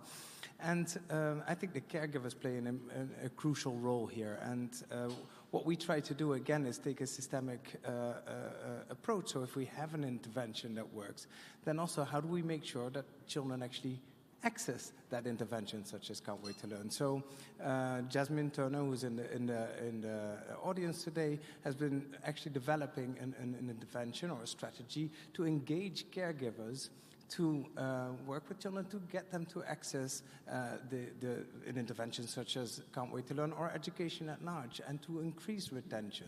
So to get caregivers involved in enrollment, to get caregivers and children involved in homework exercise, exactly in order to overcome some of the barriers. So I think the community at large, but especially caregivers, play a really important role. I'm going to try and squeeze in a two-part question in the minute or so that we have left, and they may be related. Are there places in the world that you really would like to be, feel capable that you can be right now, but that you're not? And how do you plan to use the proceeds of your award? I could speak to the second question very briefly, and maybe others can. Part of the Yidan Prize Award, what we're using, is actually reaching more children in Lebanon, but also in other places, so definitely scaling up. Second of all is to continue our research efforts. We've now demonstrated that it works. It's an evidence-based intervention. We do want to know more, and we especially want to use it to know how does the intervention work? How does Can't Wait to Learn lead to better outcomes? And if we know how it does, we can also start optimizing it. We can better implement it. It can maybe become even more efficient. So looking at issues of dosage, looking at issues of training, looking at issues of delivery. So once we know better what mechanism are actually predicting better outcomes, we can really work towards improvement. So we'll really use it for those two things. scale-up and further research. Very briefly, on your wish list of where you'd like to go next? I think there are many countries in need of programs like Can't Wait to Learn. So the answer would be many places, but I would say for now, Gaza is, Palestine is one of the places where there's a huge need. For now, I don't think that it's the right time to start with a program like Can't Wait to Learn, because the children are just trying to survive before thinking of education or something else. But at a later stage, it would be very important, of course, to bring in a program like Can't Wait to Learn. And on that, I'd like to say something, because it would feel bad to me leaving without mentioning that. It's amazing, I think, being here and talking about education and all the responses that we can do and how we can support the children. But I also hope that we can go beyond that. We can work on the root causes. We can do more of advocacy towards children's rights and doing some influence around stopping conflict, which is putting us in a place where we are responding to this conflict. I think this is something that would keep any one of us awake at night if we put ourselves in children's shoes and what they're suffering, whether in Gaza, in Lebanon, in Sudan, in Myanmar, in many other places. I will not say excuse me if this makes me emotional, but again, this is something I feel I can't live here without talking about. So I hope that we can take this step further when it comes to children's education and rights.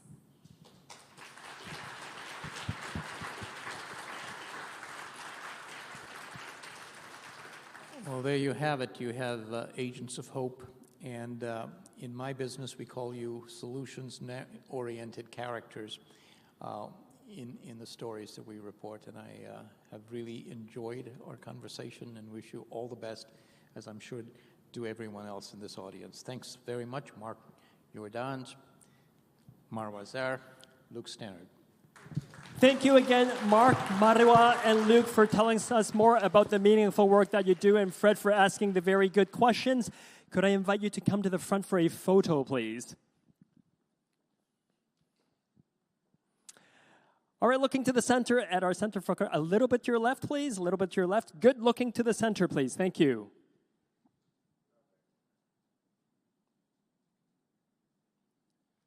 Okay, thank you very much. Please be seated. They're going to reset the stage for our last segment of the afternoon. And while they do that, let me give you a few quick housekeeping notes. There will be a survey at the end of the day. And in my closing remarks, there will be a QR code that will come up for you to do the survey. So we would value your opinion, your feedback. So please be sure to fill out that survey. And also, for those of you who are using an SI headset, could I ask you to return those on the way out? If you go out the ballroom, there's a table to your right. Just drop off your headsets as you're departing the hall. Dear guests, we hope you've enjoyed the keynotes, the panels, as well as the fireside chats today. To conclude today's summit, we are delighted to welcome Lucy Lake, our Director of Global Engagement and 2022 Yidan Prize for Education Development Laureate. Lucy, please.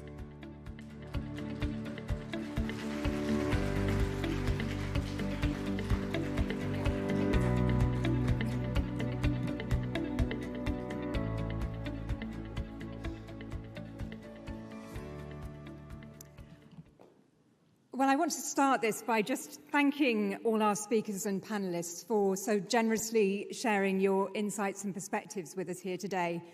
I think the recent period has really deepened our awareness of the importance of resilience in the face of COVID, conflict, and climate change, and growing conservatism, as Alicia put it in her keynote, the 4 Cs. So it feels timely for resilience to have been the theme of this summit.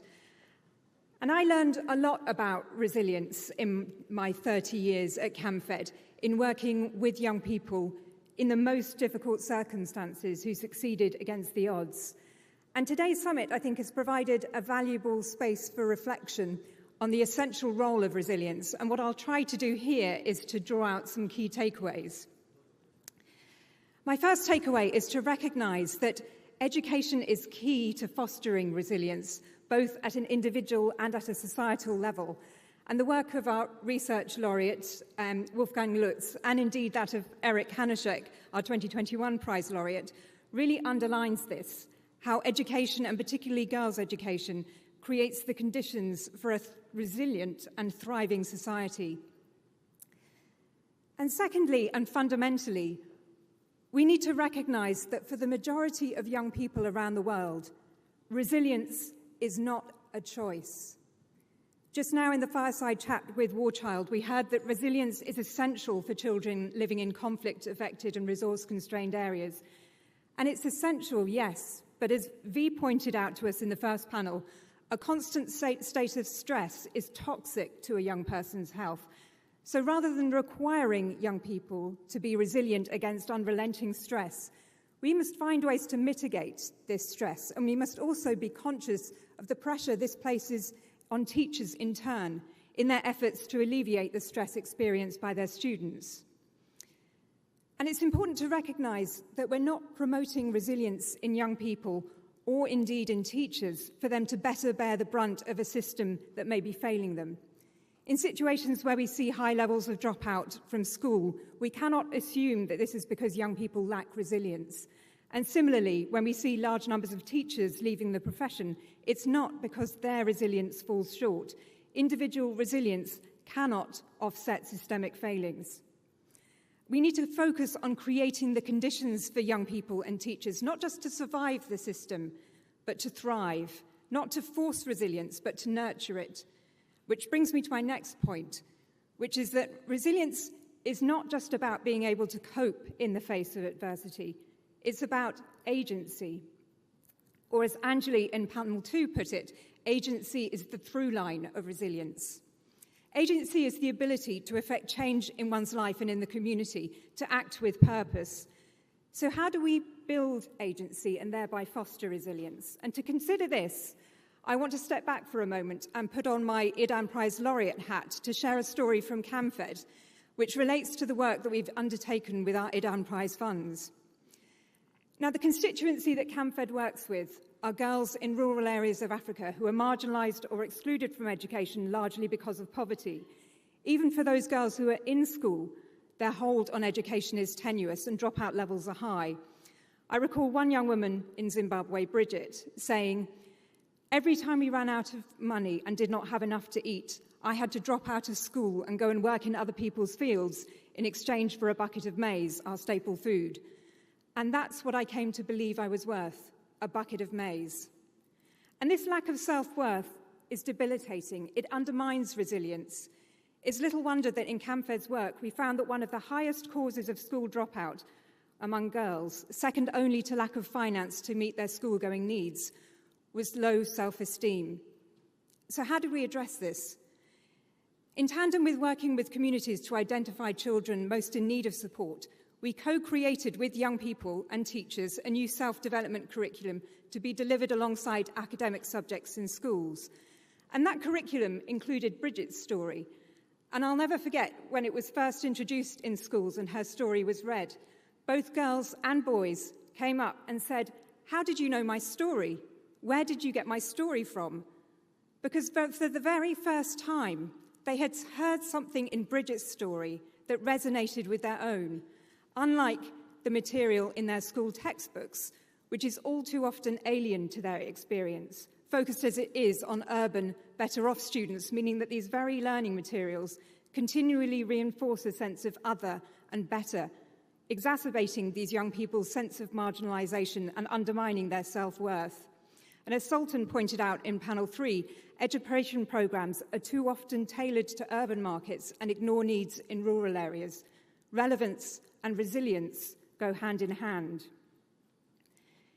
Importantly, this self-development curriculum is being delivered by young people from the community who are returning to their local schools and taking up the role of learner guide alongside teachers. And you can see a learner guide in action here. Learner guides are able to bridge the distance between home and school for marginalised children and the gap between them attending class and having the confidence to participate and learn. And as young people from the local area, learner guides know the background of students and have the connection to communities and local authorities to be able to source additional support in times of crisis that might otherwise push a student out of school. They are role models who students can relate to, and Adrian on panel 2 raised the importance of role models in fostering resilience. So what's been the impact? Among those children, both boys and girls, who've benefited from this curriculum and from learner guide support, we've seen great improvements. Girls were 3 times less likely to drop out of school, and we saw more than double the rate of learning in academic subjects. It resulted in young people enjoying school more. They had greater confidence and a greater belief that school was relevant for their future. They were clearly more resilient.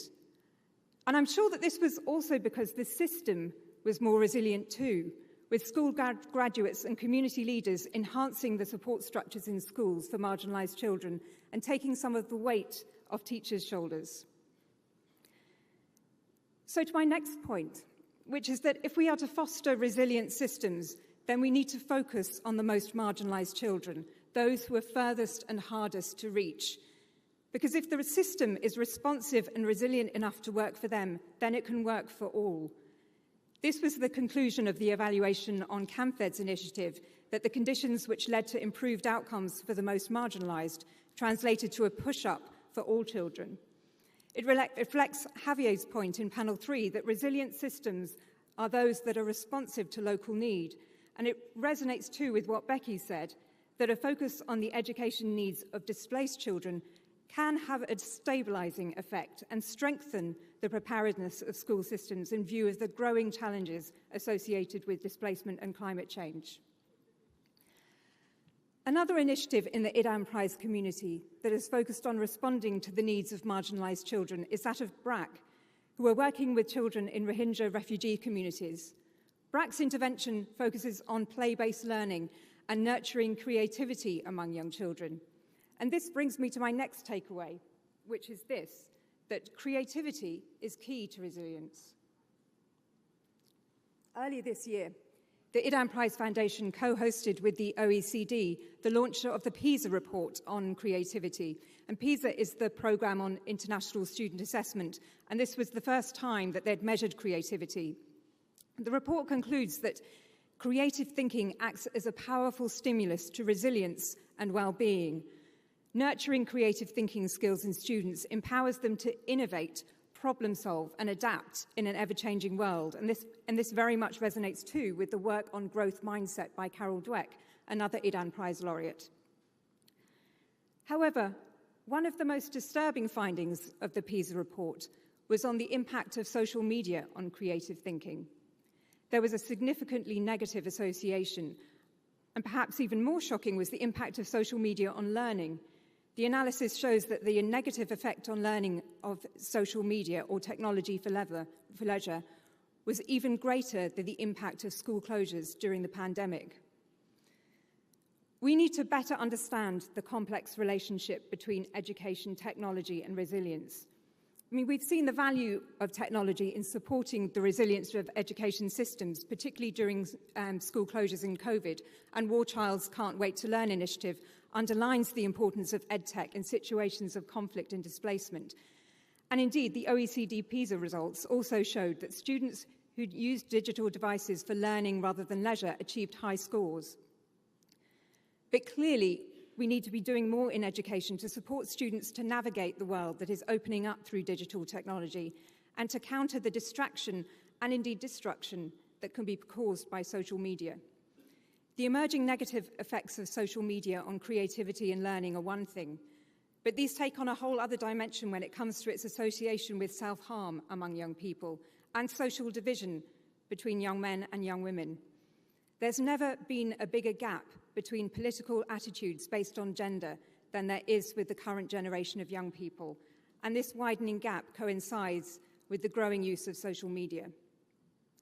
Education has a vital role to play in supporting young people to navigate the use of technology and engage with social media in a way that is constructive and counters division and thereby fosters resilience.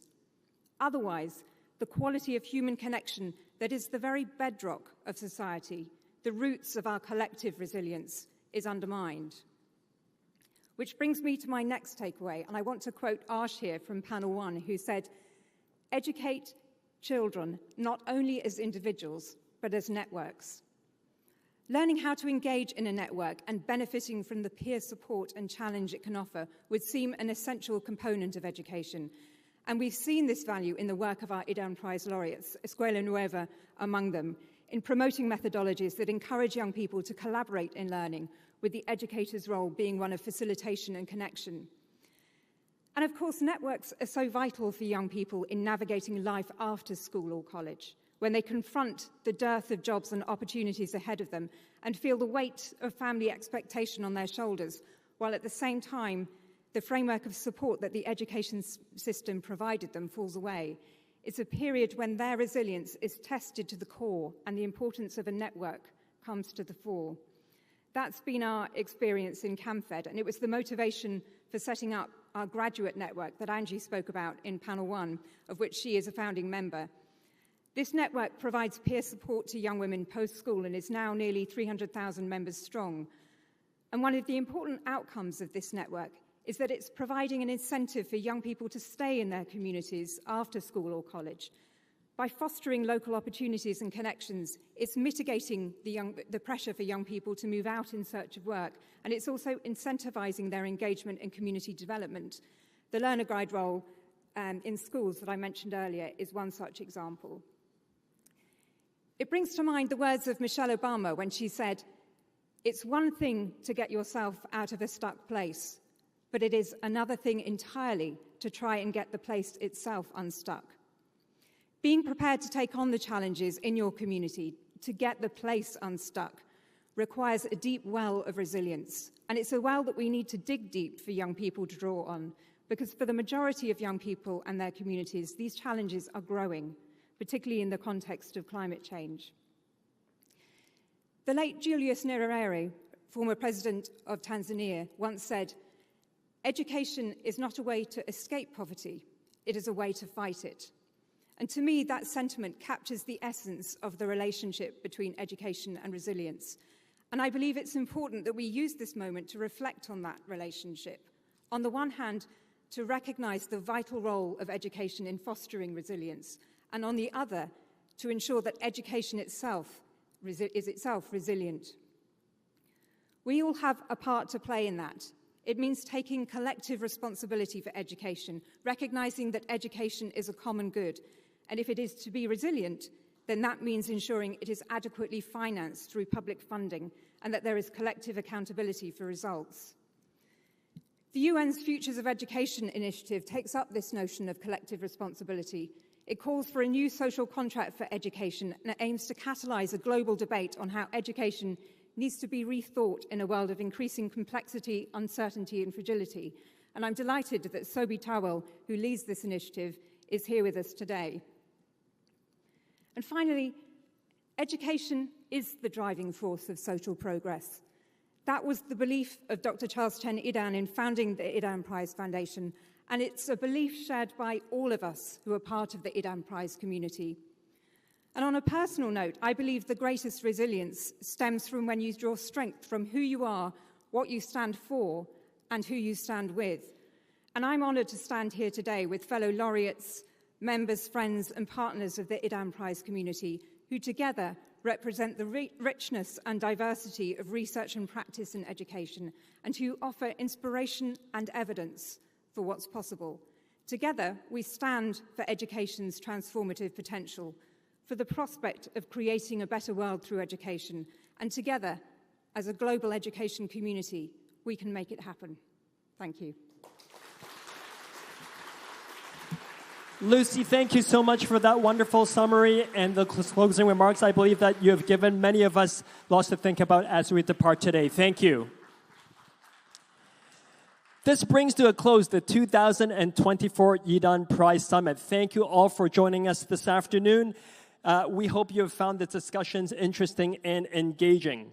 Together, we have explored the need for resilience in learners, educators, as well as education systems. We hope today's discussions will spark further collaboration and change in education. If you identify more innovative solutions related to education and change makers who have positively transformed the lives of individuals and societies, please share with us by making nominations for the 2025 Yidan Prize. We're taking nominations starting now until March 2025. Once again, thank you for joining us at the 2024 Yidan Prize Awards. We would ask that you fill out a QR code survey. It's coming up right here on the screen behind me. We do value your feedback, so please get out your phones, take a second to scan, and fill out the survey. And a reminder, as you depart the hall this afternoon, please bring all of your belongings with you. Once again, thank you for attending. Have a great week again. Happy holidays, and we'll see you again next year. Thank you.